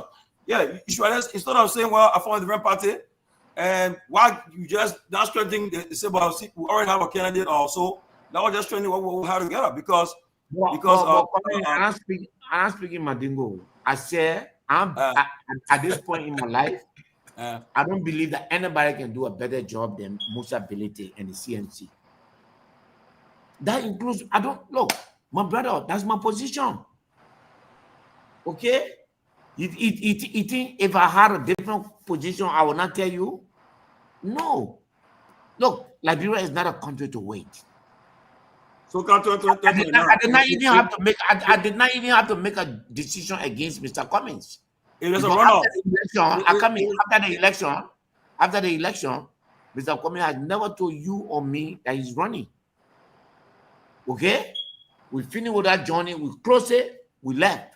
Mr. Cummings has never told you or me that he's running. All the things are speculation. I don't believe in speculation. While Mr. Cummings is contemplating his decision, I have already made mine. That which I have made cannot be subject to that which Mr. Cummings has not made. Thank you. Ladies and gentlemen, we have had a political leader here for over 2 hours. We want to thank him for staying up. You know what time it is in Liberia? It's way past midnight. Honorability, we want to thank you for coming. Your closing, your parting comment, so you can go and get some rest. No, thank you guys. I still got some work to do here. We analyzing. Yeah, we just in 2025. We 2026 not coming here. 26, yeah. 27. It's just warming up. But Timothy, that is they will change your. Hey, let me tell you something. The ball now bounce. Ever since the ball bust, that's why it didn't go up. The ball bust. The ball bust. That's why it didn't go up. You see, for me right now, I have 2 years to campaign tomorrow. My head not burying the sand. I'm making my case to Liberian people. 2025, 2026, and by the middle of 2027. At that time, either Liberian people tell me they want me or they don't want me. But everything I do now, I will test them. I'll go back and go ask them. Do you still want me to continue? Or no matter, in spite of everything I've done, you're not carrying me? Chief, you here, you supported me. You came from all the way America to come. The rumor that sometimes you used to be sorry for me, you didn't tell me, was that everything that I'm doing, the people will still take my money and vote against me. And so, yeah. So, but you know, when you test that thing, when President Weah is about to embark on his nationwide tour, and it based on the attraction he will get from that nationwide tour, which you want to tell you whether. Let me tell y'all. Let me warn you against that. Okay. No matter how many crowd can outside, if you look at President Weah's record of vote, that crowd will still not constitute half of the people that support him. You understand? If CDC had a rally today in Monrovia, they will put 100,000, 200,000 outside. That's still less than the number of people that support them there. You understand? The crowd don't mean nothing. No, but for Weah, he got a Weah chance and a Daha City chance. That what man? The only party I see that grow right now that get anybody who runs an election in this country and discount George Weah, you are doing so at your own peril. I recognize that, and I still say I'm running, and we will win this election in a way that even you will not be able to properly analyze. We are on the ballot. I will have my nationwide tour too. I want you to look there. I will have my nationwide tour. When President we are going in the west, I'll be in the east. When you're in the east, I'll be in the west. And I want you to make a judgment call. This is a battle that is not to the swift, but to he that endureth to the end. So in reaction to what Tomalin is highlighting, because I see he's smirking and enjoying himself, which I appreciate. Let him enjoy himself. Let me announce that on the 27th of September, and Telvi, I want you to listen to this. Come to Philadelphia and see how we roll. So the Honorable has been gracious enough to confirm that he will be in attendance. Are you in Lima? So yeah, I'm in we're Lima. having guys, can I you? Thank you very much. Thank you. Talk. Let's see, Pewee, man, we got somebody on the floor, dog. Thank you very much. So we're okay. having what we're calling the pathway to change. Yeah, go ahead.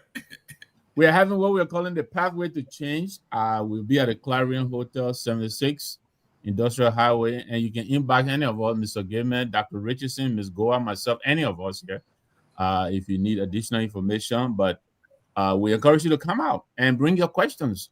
You know, the Honorable he doesn't shy. He will be that. Actually, that's what the whole thing is about. We'll talk about the CMC. We will have fun, and then he will take questions.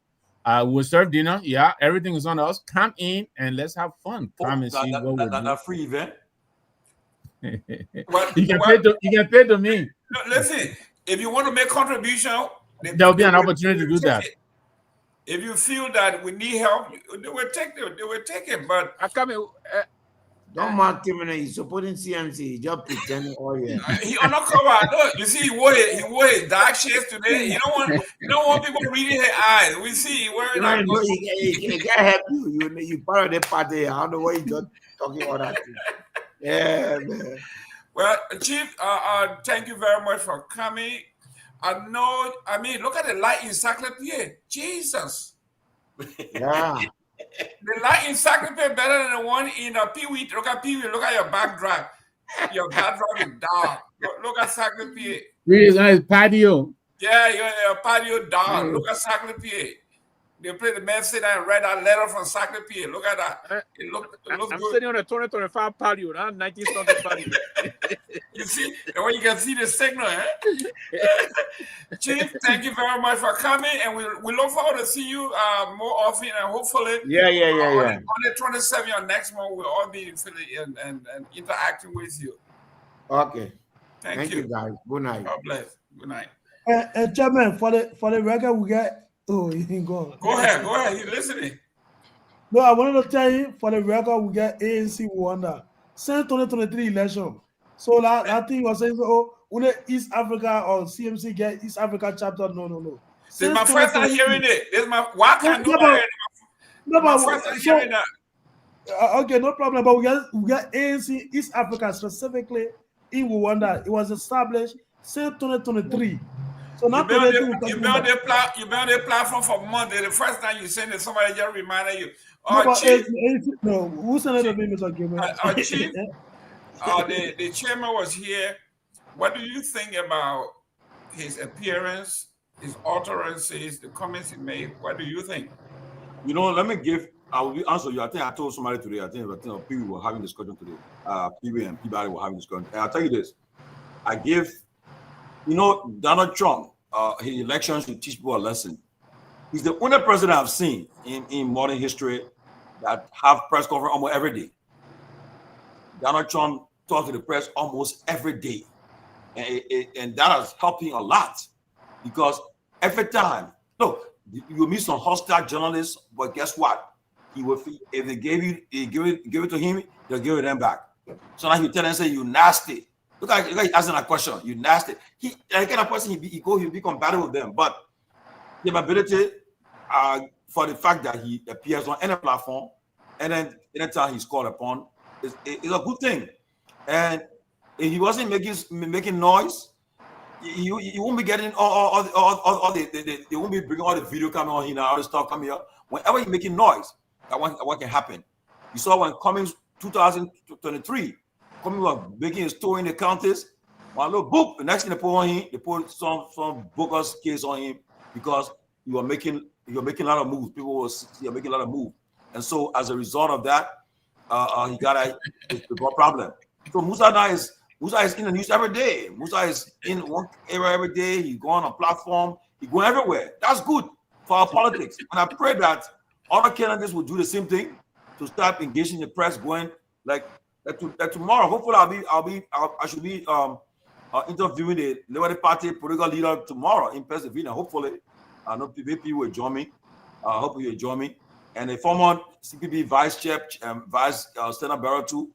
And a lot of big folks in Pennsylvania for our Basel convention. So we'll be having some hope we'll engage them while we're there tomorrow and so forth. So it's a good thing. He came here today and he engaged just as Seleke became a tough guy and politics. So Seleke should be protected. Let him flow. But the mistake he made too, you come with allegation and you get no evidence. You see? Mr. George, that had you wearing trending. Mr. Gayman said, right? Mr. Gayman said, you knew the CMC leader will come here. You have any kind of allegation, you have brought your evidence. Don't just come and say it. And see, but that's how you do it. But you come. The only right you slip a little bit. So you give him the allegation. Go and remove it. Yeah, so his dad will remove it. Yeah, you see, allegation against and the Musa said that's the highest official for his party in the USA. And if you attacking her in a public or national platform, definitely you saw Hosman had to call in to counter you, and then you have been on the show for more than 2 hours and you have not brought nothing to substantiate your claim. So that's what happened. So you see. Well, it was a good show. I enjoyed the show. I pray that other candidates will come forward. We'll try to bring them out. Then they come forward. I repeat, because we've run this platform now, we can't be for no party right now. We'll be in the middle. And I think that the ambassador, people announced today, right, that the president, the government will be represented at the funeral of Ambassador Grizzly tomorrow by the justice minister, I think. You know, people is informed. The man who new look now change. Now they informed. The man, people are looking different now. Your glasses now, everything now changed. Whole form. Yeah. People, man. We got it. Thank you so much, Gayman. Thank you, man. You are brought some great guests this week. Mr. Gayman, thank you. Yeah. And hopefully we'll have the CDC youth vice chairman for youth will be appearing on next week. So get watching. Yeah, next week we'll also have the Friday and Trawali will be on the show next week. The CDC youth vice chairman for political affairs, Eddie Trawali, will be here next week to come and fire up the place. So let's see what happens next week. Okay, next week also we're gonna have the acting chair of the PAP, Mr. Ahmed Sharif will be here. Next week, he will be here to talk about a new political party from South Joseph, PAP. The chairman will be here, Mr. Ahmed Sharif. Mr. Seleke, it's kind of late in your time. I got a quick call, Jerome. Yes. Go ahead. Introduce yourself. Panelists, my name is Roland Dia, a strong supporter of CMC. I just want to say, I know our political leader just left the show, but Mr. Dominic Josh, let me tell you, 2029 won't be 2023, 2029 won't be 2017, and 2029 won't be 205. Our political leader and our political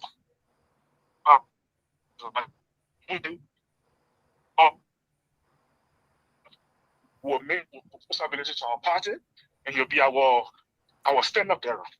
Now, into this.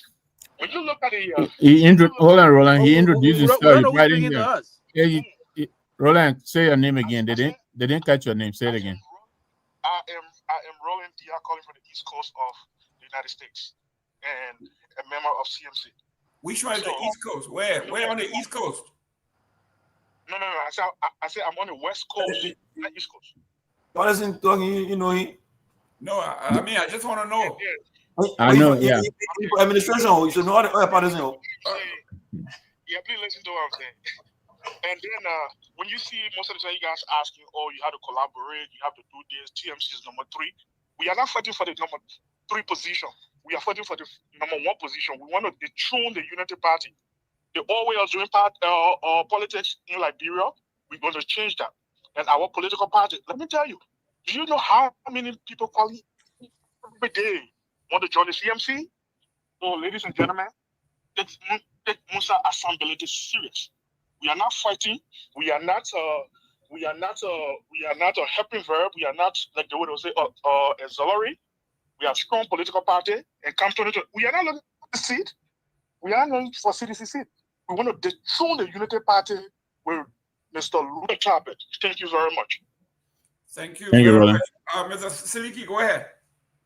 Thank you. I think it was a great show. You know, even though Mr. Gayman was very unfair to me, but it's fine. You know, I respect the political leader of the CMC. He's doing some great engagement in Liberia, and I wish him all the best. You know, but the CMC supporters, especially in the US, they got to get thick skin. You know, whenever people talk about, you know, CMC and Musa ability, you know, they want to come after you and all of that. It's not really necessary. But yeah, we here, and you know, again, I would like to reiterate the ANC. We've been having a chapter year in Rwanda since during the 2023 presidential election. And if you check on our WhatsApp, you know, the WhatsApp chat we have is both comments and challenge. So that is to tell you that is not a today group that we established since during the 2023 presidential election. So we are good, and hopefully in October we're going to be having 2 great conventions, one in the US, specifically in Atlanta, and in Liberia. Early October we'll be having a Liberia convention in Margibi, Kakata City. And are you coming for the Atlanta convention? I wish I could go there, but I'm in school. Oh, okay. Yeah, I'm in school. Yeah, you know, and also right after that convention, we'll start active engagement, opening up massive membership, you know, form drive where in Liberians from all walks of life to sign in membership and all of that to, you know, to keep engaging. So everything the CMC is doing right now, we've done even past 100 times the you what want they're Mr. Nagbe doing. to pull a cigar out. And so, and also we have our website and our yeah. email and everything. Our So membership. let's keep it you go on going. the website, you Listen, Anthony Gay, man. Anthony Gay, get him in chair to close. Why you talking over the man? I'm not talking You know, about when the you man. I'm get buttressing the man. when you get the kind of result we got in the last election, there are a lot of things you need to do before you come on the spotlight. What was your result in the last election? We're not going to disclose that. Fortunately, we got 1%. Okay, Fortunately, we got 1%. So we needed to do some post-mortem, you know, to know what are the reasons, you know, the different missteps that, you know, some of the decisions that we took that was not correct, you know, all of that. We already get our post-mortem result. We're not going to publish it. We'll work on it in the back, and will come out strong. And ANC will work with all Liberians for Is all it walks true of that, life. is it true that And Mr. will Comey change retired from? Liberia. Is You it true said? that Mr. Comey? Is it true that Mr. Comey retired from politics? No. Absolutely Mr. not. Cummings is not giving up because the one a lot of Liberians want, especially the political class, they want him to retire so they can continue to steal and loot the country. Why is he inactive? He's not He's not inactive. inactive. I just told you when you got the kind of result we got in the last election, you have to do so many things. You have making to, the man guess. The man not guess. you have to. Okay. Yeah. Got you. You have to. You have to. Who closed it? You ask me a question. You want me to close? Last caller. Yeah, you got 1 second, caller. 1 second. Absolutely, the return on ABC. Hi, this is Tony here, calling from Texas. Hello. Yes. Hey, Kelby. Hey. What's up? How you doing, business? At the ANC people. Yeah. Then they said this is a CMC platform. Go ahead. No, she has no political party at this point. Tell me, Hey, let me talk quickly. No, I didn't want to call, but I had to call. I was trying not to even write. But I wanted to say this, and nothing against Musa. I've known Musa all my life, and so I know his heart of service. I know he's a fighter, he's a doer, and if given an opportunity, he will lead very well. But the concern there in what I wrote is some of the people around. When I see some of the pictures, the picture can say, I just laugh. Because, and I actually mean that some of the people that he got in key roles, because the people that you have in key roles didn't want to drive your mission, your vision, and everything, and can bring growth to you. Are you talking about Mr. Gayman? Hit you, go ahead. Hey, so can you name 3 persons at least? Now we're going. Kelby, I was just waiting for you. I was gonna bring a hammer down and leave my man Jerome alone. Can you just name 3 or 4 persons you think?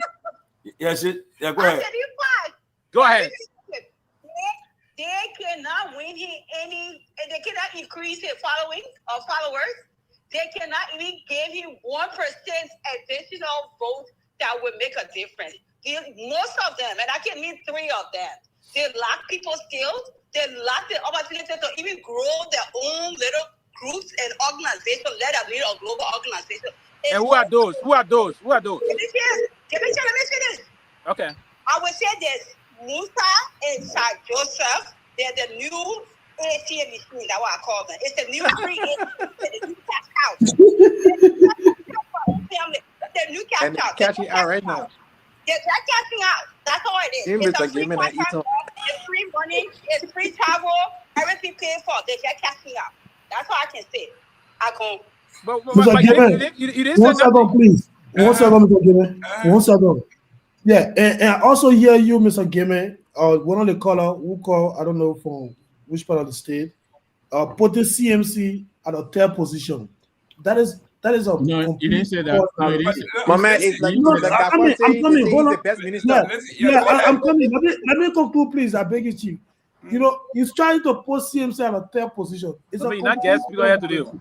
2 weeks ago, one of your members from the diaspora, they reported that currently now CMC has 3,500 members. Who the members? So 3,000, the entire country, they get 3,500 membership. How can 3,500 membership put you in a 3rd position in Liberia? Okay. It's not even 0.00%. Listen. Let us worry about that. Let us worry about that.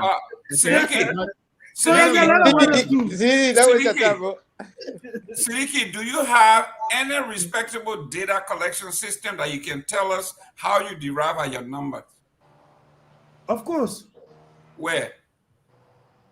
We have our database. I'm not in control of it. Okay. We have our database. Say you keep it, that's fine. Go to our website, you will see the count. I can tell you where to find mine. No, listen. You got his. Mr. Gay, go ahead. No. Gayman, are we doing our closing? No.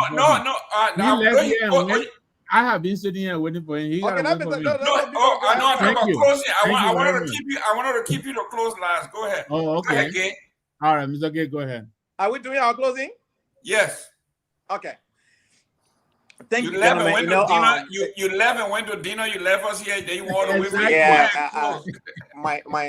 I have a task and I had to take care of. But let me just say this, right? It was good, having an interaction with the political leader. But something, most Liberians forgetting to know, he's not a private citizen. He's currently an elected official. And the reason why I asked that question about that legislative project money, part of his cardinal function is to make law, represent his people and do oversight. Who's gonna do the oversight for them? Those lawmakers that's supposed to provide oversight of how money is spent. They themselves taking the money to spend the money, and then who's gonna, do the oversight? This is a complete corruptible act that they themselves have come together to design so they can accept this. Where is a change? If we want change in Liberia, that is not change. The change is to do things in a way that the people will benefit and you can be held accountable.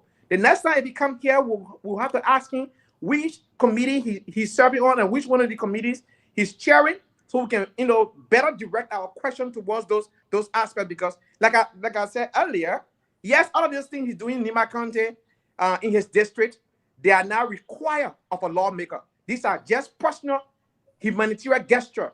Liberian did not, or his district did not elect an humanitarian. They elected a lawmaker. So in as much as we commend his humanitarian gesture to the people, we will also hold him accountable for his legislative accomplishment and his legislative functions. And these are the reasons why when he come here, I don't delve too much into his, gestures, because that's his own evolution. That's his own will, right? It's based on his own discretion, how he see fit to help his people. But that is not part of his job duty. And so whenever he comes here, I will hold him up to that. He promised us that he have already passed a law. And that law is to, grant Liberian the restriction that is on the dual citizenship, to remove that restriction. And we're getting about a week to see if there's a documentation to that effect. If not, we'll, reach out to see how best we can get that information, because we want to hold our lawmaker accountable. And if he is talking about change, he got to be the change now. Not Can you then. tell What I what see law he's doing the right boy now Charles? is buying Boy Charles. Exactly. You be unfair. You be unfair to Mr. Ability. Let me frank. I'm not being unfair. Let him rest. You got a senator there. What boy Charles done? Boy Charles. We don't have. Listen, hold on. Y'all hold on.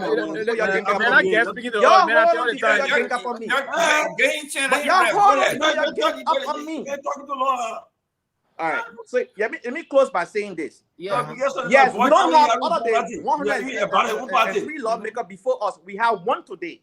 You understand? This question I've been asking, even those in my county have been asking the very question. Many lawmakers don't do legislative functions. Thank you very much. Let's move on to. Why are you up on me like this? You want crazy the man, and man, I didn't make it effort. You're man, doing nothing there. Thank you, Mr. Gayman. Listen, guys, it's Mr. Pewee turn to close. Thank you. Yeah, that CMC platform, Let me say this. Mr. Belede is the chair on national security. He holds a very, very powerful committee, and I think he been working seriously in that direction.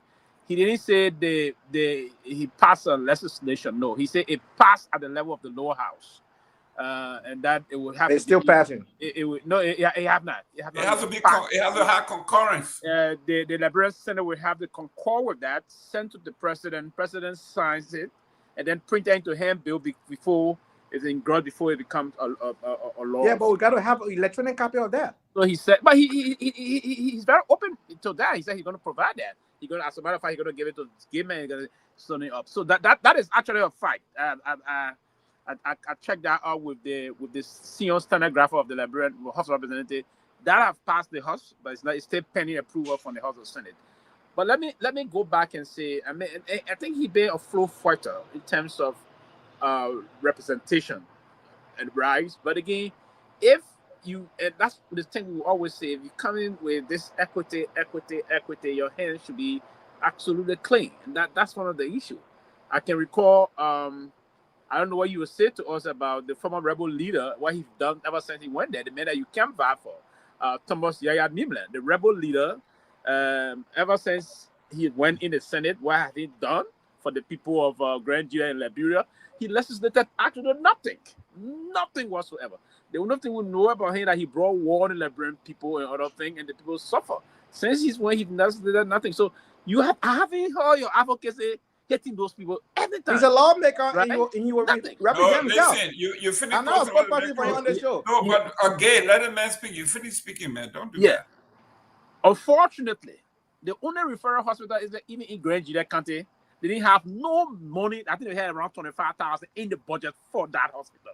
Meaning shame on his representation. Meaning shame on his level of insensitive to the pride of Grand Guinea, one, and by and large the poor of Liberia. So listen, Mr. Bility, I believe he's gone beyond most of those things. He's representing well. He's been allowed to flow further. We had a year from what Mr. Yaya would say on the floor. We've never heard those things. The only thing I believe Mr. Yaya didn't push at the time was to just say, oh, Chile was in power, we needed to carry war. Ever since now he's in a position to advocate for the people. They are legislating appropriate laws. We've never heard one thing from him. And you cannot come now to say you're going to criticize other people when you cannot even criticize the man you can vote for, the man you play a major role to campaign for. That's a slap in the face. And I think that alone would dilute any attempt for you to come and seek to want to probe other people for more other how to call it accountability in terms of representation. So that's the case. But quickly, I will move to this line to say here that I believe Mr. Bility intend and the CMC, and that's what I still stand here today and standing on this floor, believe that there is a need for a progressive tail wave, and I stay subscribed to that thought process, and I think Liberia can move aggressively in that direction in terms of doing those things that are very something we want to see unfold. I would be in the great city of Berlin. I hope to lock on with Mr. Gay, the incoming senator. I don't know how the Virginia will. Now when you can't vote for Yaya Nimlan, he's fearing the people. I don't know if they will want to take you while your boss man, your mentor in political. It's massive. You wanted to have that discussion? You free your because time, he won the largest vote, 18,000 votes. Never in the history of Grand Guinea County, 18,000 votes. Yeah, so we would be there in the city of Berlin to interact. We look forward to hearing from the president pro tempore of the Liberian Senate, and I'm also let me say my former boss and the current senator of Grand Bassa County, one of the senators, Ben Sanvee Milton Finney is also in town. He's going to be there. We look forward to, and he's very concerned about a statement that made against him by the pro tem, calling him being criminal. I think we'll find some time he's going to be reacting very, very in a strong statement.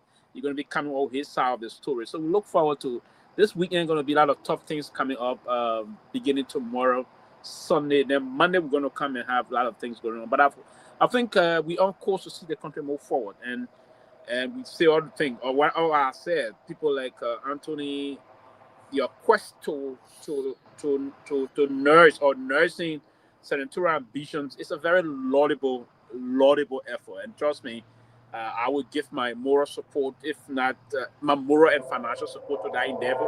If and only if you are there serious about it.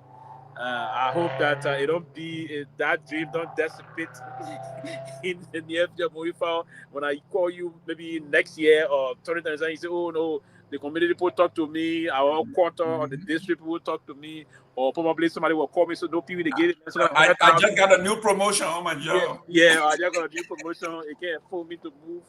So but that's one of the things, gentlemen. I think it was a good night, and we look forward to having good interactions.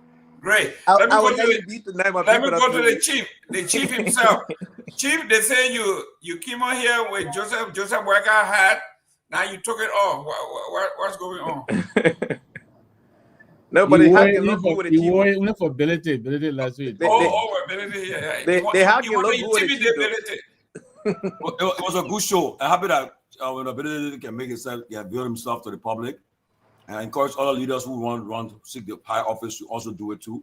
It's important because this election 2029 will be a serious election because almost everybody that are running, they are all been tested. They know them. So they are tested. They've been on the scene, and we'll know soon. So by 2026, I told you guys, we'll know exactly who our candidate will be. But right in the tail end, we're still on the tail end, but that will be neutral for. And I told you that I will announce the Minister of State, but I was just told that it would be good that the president they bury the man tomorrow. Then we announce it. So we can't announce the new Minister of State until Monday. That would be very that would be a good time to announce it. I can tell you for a fact that President Boga has a Minister of State already. He has a new Chief of Staff already. It's in place. So you'll hear the breaking news next week. You'll hear the news. And we're not going to faculty this time, man. No, we want to hear from TCA boss. The Herald Costa. So, but hopefully we'll know by next week.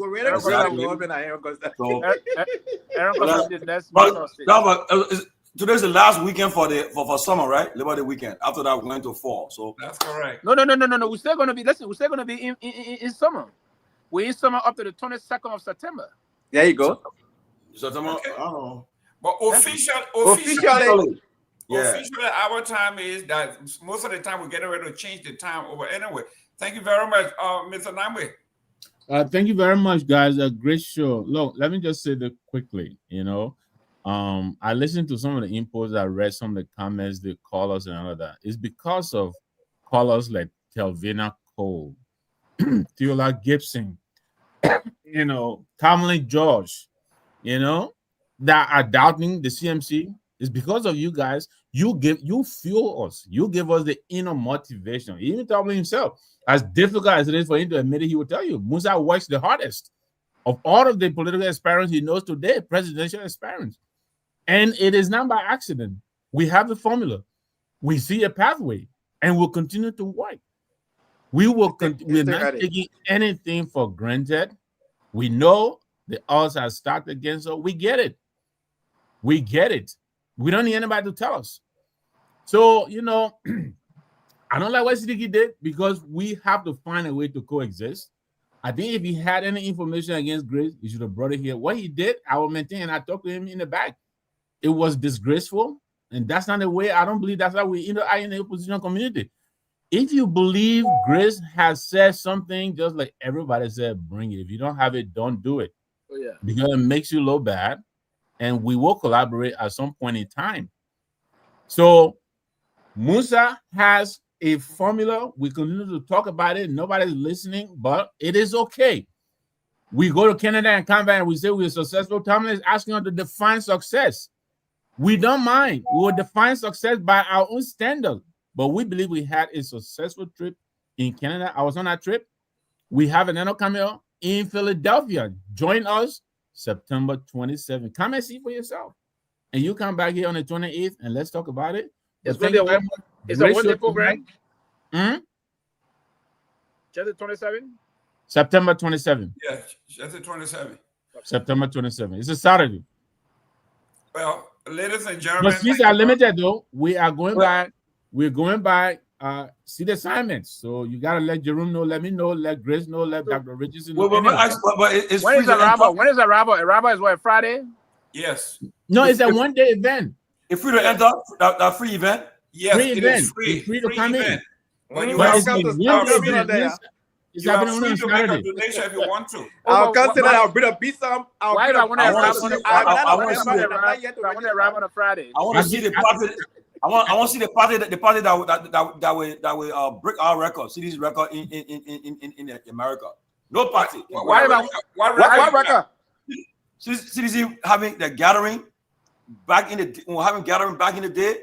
Nobody break that record. More money than you. But listen, we are a new organization. This is the first time we are getting together. We're not you had 20 years under your belt to build your capacity. I thought 2004. 2004, it was a new phenomenon. You were the You were the only girl in town, so everybody wanted to date you. But now you got several girls. Mr. Gayman, see this people say, you should not try them. You try them to have program I see they. Let them have a program. You have program I see they and your program your whole be empty. Listen, if we have 5 people there, that would be enough. We got 0 now. We got 0 for now. If we get 5, we have gone. But Mr. Pewee, I was surprised that when you came in defense with the CMC, why you try to test the water? You try to find where you can fit right now? No. Good question. I came here defend. Listen, he's a good man. I know he's a good man, and I asked very good questions. No, come here. Everything that I spoke of about him or that concerns him is basically in terms of the representation, and that's what I spoke of. And trust me, there are a lot of different thought processes, if you will, in terms of the way to engage 2029 or whatsoever. In terms of, but individually, we're not talking about first and foremost the institution. That lot more to do about institution, in particular the institution. Lot more. Master got my own concern, and I did communicate that to him. Right? There are ways we have to find out to engage it.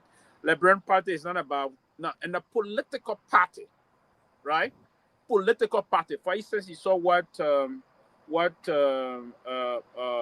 young man when he said the issue about the information thing. We all came out. We were very honest to say, hey, no, the fact you don't have evidence, you didn't speak to those things. But politically, again, if you are playing a major role in a political party, you are a twin mother. You have to exercise some level of restraint, and you have to be open-minded, right? And so most of what the CMC will have to do, Mr. Nagbe here is there, Mr. Gayman, all these are veteran Liberian politicians, they've been into the party for some time.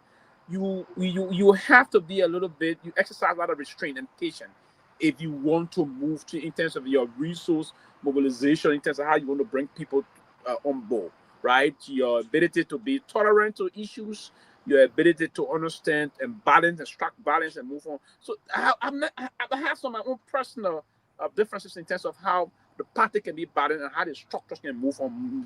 The structural process, there's a structural mechanism we ought to close up.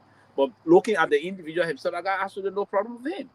But one thing I say here is like a preseason, right? The real season has not started. This is a preseason, right? People are warming up here and there and other different things. I hear people trying to do, Snapchat or pudding and other different things. This is a preseason, right? And that's the reason why you see we're not making noise, because we are just doing what we got to do behind the scene. Well, I mean, right? nobody will kind of say we have 1, we have 2, we have 3. Now, what I know about the Liberian politics for now, the Liberian politics can be very deceptive. We all know that. Terribly, careful, very, very careful. Now, in terms of the political, the rankings in the country, I would say for now, if you are to go to elections today, it stays CDC, the party. In terms of the way the structure is going to go. Sure. Now, and one of the reasons, and I was here today, one of the reasons I believe if Mr. Cummings will have to engage, Mr. Cummings can be a very wonderful candidate. He can be a very good leader.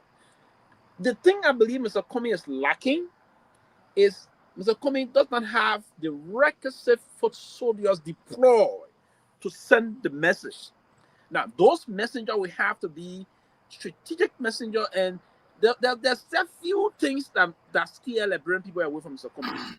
And I believe those things allow his handlers and surrogates allow those things to sink in the Liberian people.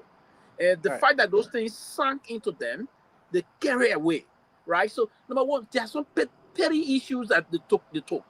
If I were part of the issue of working with Mr. Cummings, I would get myself deployed in the 15th political subdivision of the country, engage with the young people. There's this perception. Mr. Cummings is very clean, as Mr. Benedict said. He's clean. He had no government record before. There's no stain on him politically in terms of corruption. He's a self-made man. But why I said that this man is self-made, he's not like. It is because of perception. And the perception now is going more deeper into the Liberian people. How do you change that? You need a narrative that today, quickly, I would advise that if I were part of Mr. Cummings' camp or to do things, Mr. Cummings should be very engaged and now they engaged, but change most of the perception. Going Banga to the Hatay, the Malay Hatay shop, one of the very popular Hatay shop in Bonka there. Sit with the young people there and say, hey, before your sorry girl will go ahead. Say, no, the thing your guy about Papa, that Papa not gay, you're not supposed gay. But you know the world will live into everybody got their own perception. He doesn't. Or the Papa can do more. Then you're playing on trip. He's coming come to that thing attention, interview the young boy. He talk to them to hear him. The narrative, the aspect, everything gonna start to change in no time. But if you don't do that, you're like to go the perception. Then you have few handlers that will come on social media and all areas and talk to the people. It will help the political leader. So if you have to match the money now. Money will carry you, but it stop you somewhere. You have to have the human relation. The relatability is very important in politics. And that way I think Mr. Comey lack is they can improve on that. Trust me. Let me just say this. Somebody right there? I want to say. Give 1 minute. Go ahead, Nagbe. Thank you. Let me just say this to Sylvester's point, right? And I advise the CPP from a distance. I agree, but I was the national policy advisor.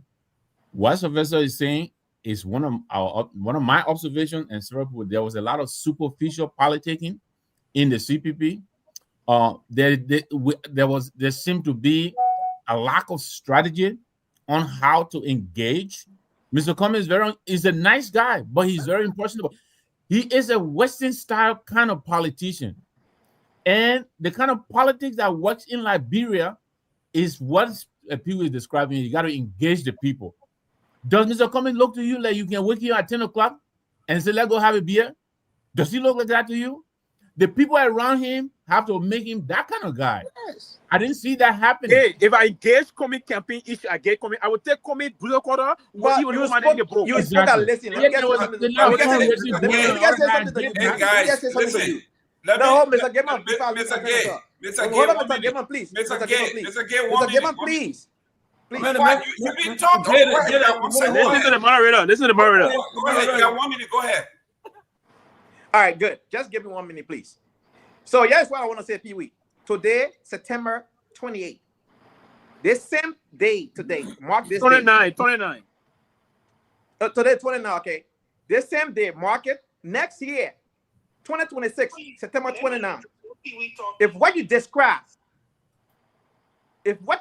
today, and the same perception you have today, by 2029, this same day, you will not have that perception of Mr. Cummings again. Okay, that's all I can tell you about. Excellent. Now let me say something to you. In politics, 1 minute. Listen, if you allow your opposition to define you, Bill Clinton said it's like putting your feet in cement. When the drive is almost impossible to get out. I am a young man who parents. Listen to me. Listen. I am a young man who parents toted the elites in Hammer. Yes. From town to town. When I saw coming in a Hammer on people's shoulder, it gives me a flashback. Can you erase that flashback from my mind? Who were advising him? No, but Mr. Gayman, I'm asking you, this is what we are talking about, advisor, right? This is what I'm talking about. When you talk about advisor, right? You have to have the scope of the culture. You got somebody on the line from ASU. If you go into the place, listen to the caller. Say, guy, caller. There's somebody from ASU on the line. Go ahead, caller. I know who that is. So let me two things. Your name and where you calling from? This is Theola. Okay, go ahead. This is Theola. Pewee, I hear what you say. You're talking about Mr. Cummings not engaging and whatnot. But not Mr. Cummings alone. Pewee, Mr. Cummings was engaging until that court case came. Okay. And when that court case came, it made it difficult. Pewee, let me finish talking. I think you, Papa. No, I'm not talking. Go ahead. When the court case came, it made it difficult for him to go in the interior and all parts of the country that he was going to, because he was all around. So it made it difficult. I get what you say. Trust and believe. Everybody live and learn. We know when we made our mistakes. We know what we need to do to move forward. If Mr. Cummings is running in 2029, it will be different. With regards to Gayman, talking about Cummings being in hammock, you need to understand that the Grow people tradition. He did not ask to be lifted in hammock. It's the Grow people tradition. Okay? So don't make it seem like Mr. Cummings was trying to do slave trade or whatever. But it was the Grow people tradition, and that's what they decided to do. So don't try to... The majority of Grebo don't like that, Theola. I know you're a Grebo girl. I'm a Grebo boy. The majority of the Grebo people, we detest that. But it's their tradition. It's their tradition. I'm surprised you don't know that. But no, I can't. Detesting something, but it's the tradition. Mr. Nagbe, it is a tradition. Let you know, listen. call a spade a spade. Mr. It Pewee. is a tradition up to this day. No, Gayman, on that, I would defend him for that. It's a tradition. He will not go against the tradition. Pewee. Let's look at the tradition of toting someone, right? Who is toted and who usually does the tone? No, it's the tradition. No. Let me explain it to Sylvester. Let me tell you this. Now, hold on. Hold on. The people who order our people to tote them were the soldiers who came from far past, not in Maryland County. Some people came from Lofa, from Bong. Those were soldiers who were sent down there to contain the people. And so that toting people was meant to demean the people. So our people are like that now. Our people are put you on their back, not put you in a hammock and carry you around. The people who were carried around were the chiefs, the paramount. Yeah, but we're not happy to give Mr. Cummings. And they were forcing the people to carry them around. No grown man I know will tell you I let to put somebody on my head. And that tradition, it is not. That tradition now. The day they bring that hammock around with them and say we don't want it. It's not. Well, ladies my and own gentlemen, dad carried President Tubman. This is what we are talking about when we're talking about a group of people who call themselves elitists that's supposed to build roads. They didn't build the roads and holding us responsible because you had to tow them because there's no roads. You saw that famous photo with President Tubman being towed across the creek, across a river. This is the president that's supposed to build the bridges, never build the bridges, and told the people that because there's no bridge there, they had to throw him in the water. This is what we are talking about. You allow someone to define you, and that photograph will be used for the rest of his life, political life. How do you erase that image? You think people who are around say, you know what? This may be acceptable in this part of the country, but it may not be acceptable all over the country. If Pewee were there, he was there, guys. What would those things look like beyond this? Because like we just saw this woman being tied. Nobody saw that somebody was taking picture, and they would say that's our culture. No, it's not a culture in Liberia. Well, that's what people are saying. You got to take it in context. The Constitution said ban that thing. There you go. Somebody took that photo. Somebody took that photo. So what I'm saying here, those are us who are advising political leaders. You have to, like Grace. Grace and I agree. We disagree. Grace is a beautiful woman. She will argue with me and argue. When she wrong, she will tell me I'm wrong. She will apologize. When I wrong her, I will apologize. Here in Nagbe. Same thing with Dr. Richardson. We argue all the time. So if she did say something and we have the proof, Grace is not big enough to say, you know what, I'm sorry I slipped here. This is what we are saying. But please be fair. If you want to accuse her, say, listen, on this day, July 24, you and I were on this show and you said this. Fair enough. Yeah. And then she would say, you know what, I slipped. I shouldn't have said that. But to come out here and just say Grace said this and I'm going to find the tape and bring it. It's like castigating someone and go and find the evidence to come and convict. You don't do that. So this is what we are saying. And for those of you out there who thinking that Musa has so much money. People are still the show. The people still calling. People still that Musa has so much money and just wasting it on people like us. We just taking it. You might be mistaken. I really want Musa. Musa, if you're listening and you give me money to people, I need my share because all the other people saying you are the cash cow. Please send some money on my way. because I really need it. I'm not even charging for anything. But the reason that some of us came is I really like this concept of let's do for the folks and then ask later on. He's doing it because he can afford to do so. And it's a good thing. It worked in his district. The guy did all that in his district. And he asked the people, what I have done, if you like it, then elect me. They did. If he did that same thing in my district, in district number 2 in Grand Bassa County, then people will say, Musa, we will take you. For 178 years, some of these people have been walking and crossing the rivers. Some pregnant women have died in some of these rivers. And this man is building bridge and you want to say we should take it lightly? No. It is significant. I don't have the money. That's why I have not done it in my district. If you can do it. You're going to run too? Yeah? You're going to run? If I had money, I would do the same thing in my district. I think you're doing. But I think it makes sense that Liberian people, we are complaining in our politics because you take from these people. They practically buying the vote from you because you demand so much upfront. You want money, you want this. So by the time they get into power, they are so indebted. Some of them feel they don't owe you anything. If you really want to put your political leader on the spot, do for him, do for your district. Then you can tell him nonsense. But if he comes and give you $50 to go vote, $20 to vote, or why you give me $10 to vote when CDC give me 20, or why CDC give me 10 when ANC can give me 50. When you're doing that, when the man get elected, he owes you nothing. So we have to think. So right now everything you say that you're doing now is being fun. Your own self-funding it, self-funding. Listen, for now, we told Ms. Ability, we want to see what he did in his district. People are going into district number 7 and seeing what he's doing. And if you like what he's doing, let's encourage him to do it all over the place if he can afford to do so. If he does what he did in number 7, district number 7. These are some of our fundraising activities. Right. Fundraising. Listen. Wait. What are you waiting for?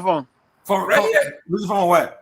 Right there, we got shirts, we got our store, we got everything. So you want to go out there and buy something, you can also buy it. You don't have to say, like I just said, right? Every political party building. But why your bill? I was talking about party the other day. You said I had to pay a bill. No. You pay a bill, yeah? No. Listen, I said if you have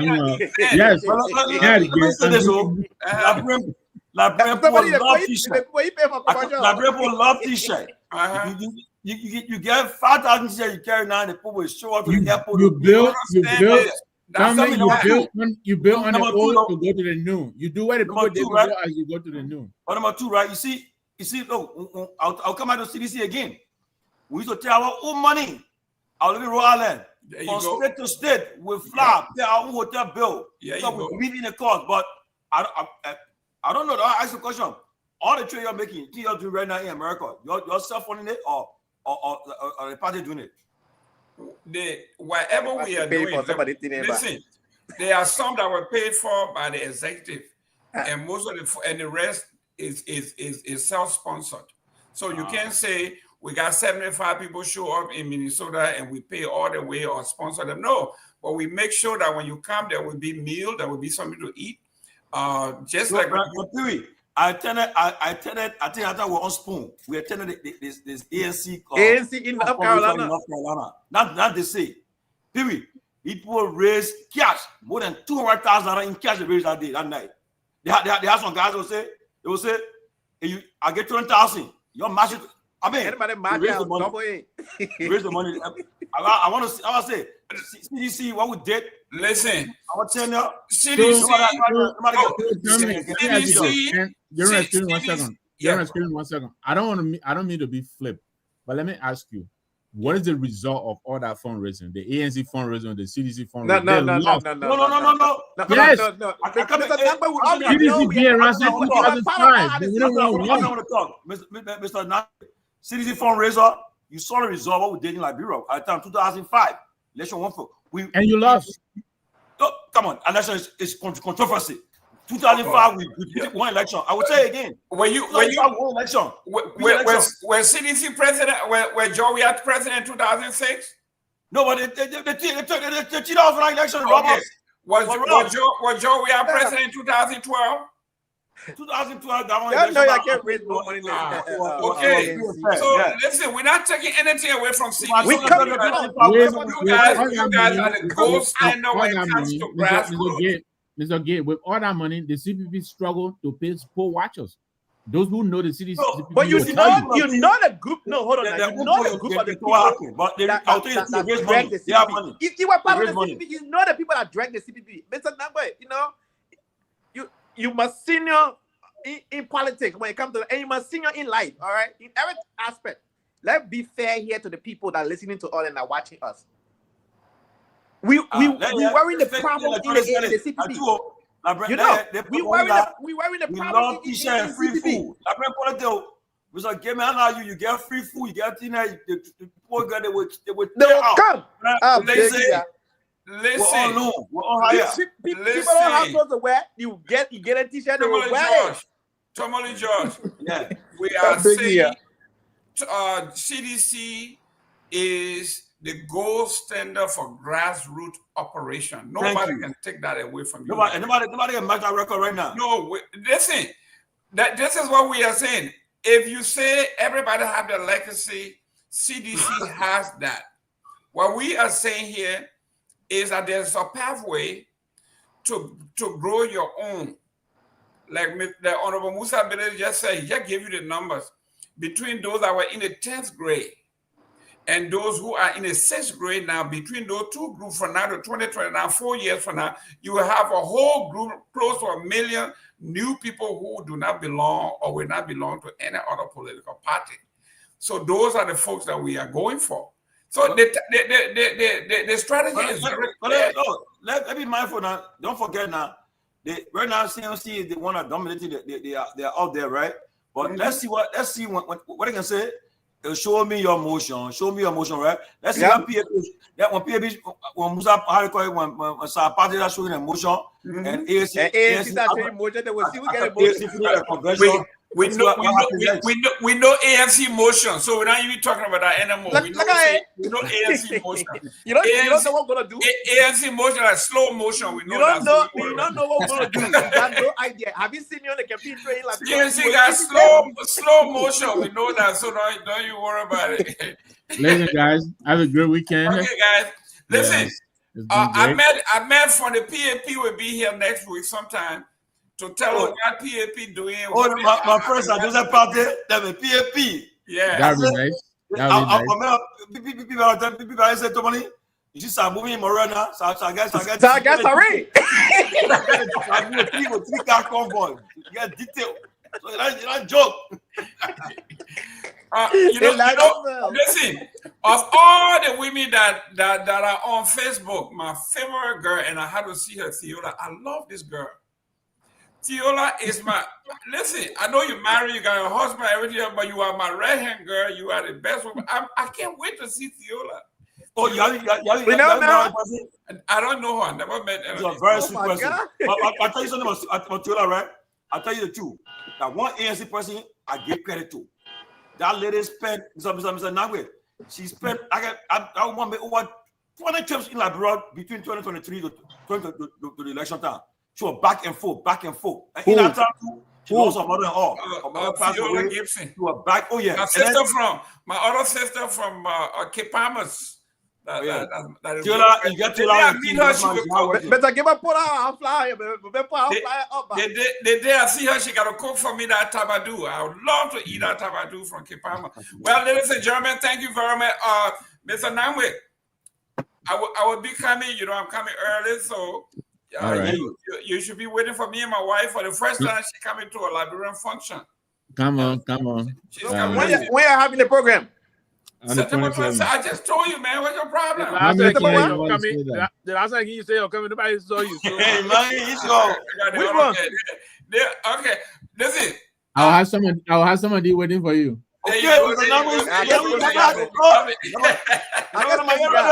I'm an era there, Nagbe. I'm an era there. I hope you got some, man. Listen, I'm bringing you some Cuban cigar, the real deal. Wow. They make it from Florida. So that yeah, I'm bringing you real Cuban cigar. Real Cuban cigar. You know, I need to start growing tobacco in like bread, start making cigar. That's right. I love you, Tiola. Wherever you are, you will cook that tabadoo for me. She said she's never speaking to you ever again, Jerome. She said she's never speaking to you again ever. Hey, man. There goes make sure he brings a cigar. Make sure he brings a Cuban cigar for her husband. But you know, one thing I love about Liberian politics, right? Trust me, when you have all the debate on the Facebook, when I'm meeting person on the ground, it's different. Different human being. Yeah. She want to see me camping in my suit. No, I will not camping in my suit. And you know what, Tomalin? That one of the things I enjoy about coming here and sitting with you guys, you know, you have kind of liberalized the way we did politics. You know, back in my day, I mean, if you're not in my party, you were like my forever enemy. I mean, even though we're in the LPP, the UPP and the LPP, we were the brothers, but we were arch enemies. You never did what the UPP man did or the LPP man never did. But you know, we've seen you guys now. You know, the Costa, how Baga and Sawyer manage in the interim government? How do I manage in the interim government? They got along. I mean, Gary had a lot of respect for Amos. You know, we call him Moose. They had a lot of respect for each other. And they worked together. But there was always that rivalry because the two of them, they wanted to occupy the same space. You know how it is. Only one person can occupy the space at a time. And so, Dr. Sawyer was the president, Mavi was at the foreign ministry, but there was always that rivalry. It was always there, but they got along if they had to. What Thibodeau with that? Thibodeau was a little bit kind of removed from the regular crowd. I never sat down with Dr. Thibodeau for maybe more than 10-15 minutes at a time. So I don't know. I can't talk much about him. Thibodeau still around. Thibodeau should be in 80s now, right? Yeah, he's still around. He's still around. But I know to end it off, HB still around. But what you guys have done is, you reduce the enemies in politics, the animosity towards them. You and I can disagree, just like you said. Yeah. Right now, you feel like Jerome and Minja Calabash, they'll be like brother and sisters. I can almost tell that. And it's a good thing because that's how it should be. You can disagree method, on method. Go to Terracotta restaurant. I play everybody a meal, Terracotta. There you go. So I where to go. I don't know where that is. I will have to find it. On the boulevard there. Sorry, know all the spot. Okay. Cool. Okay. Jim Mamoro, thank you very much. Yes. Listen, I compared Tiola with Sarah Dopoh. Those two women, they are they say true believers in a party. You can take them. Everybody on you attack on party, you attack on John, we should go after you. Sarah and City. That was just sneaky get rocking on it. Yeah. Okay, guys. See you Monday. Guys, enjoy your holiday. Yeah, guys. Thank you for the show. It was a wonderful show. Honorable George. Yeah. That would be Memorial Day. We're having a show, right? Monday. Oh, is it who appearing Monday? No, I said Monday. Yeah, we have a show. Labor Day will be here, right? Yeah, Monday would be based on Garguah. I'm talking. Okay, great. Wow. Hey, Monday will bring on based on Garguah. Okay, there you go. Yeah. So Labor Day, we'll be working. We'll see tomorrow if we can get the pro temp and also the former CPP vice tenor bearer. We'll try to get them. Hopefully, we'll secure a spot with them. Thank you. Yeah. If you can record, we'll play it. If you want to come live, that will be fine. Thank you very much, Chief. We'll see you on Monday. Okay, guys. God bless.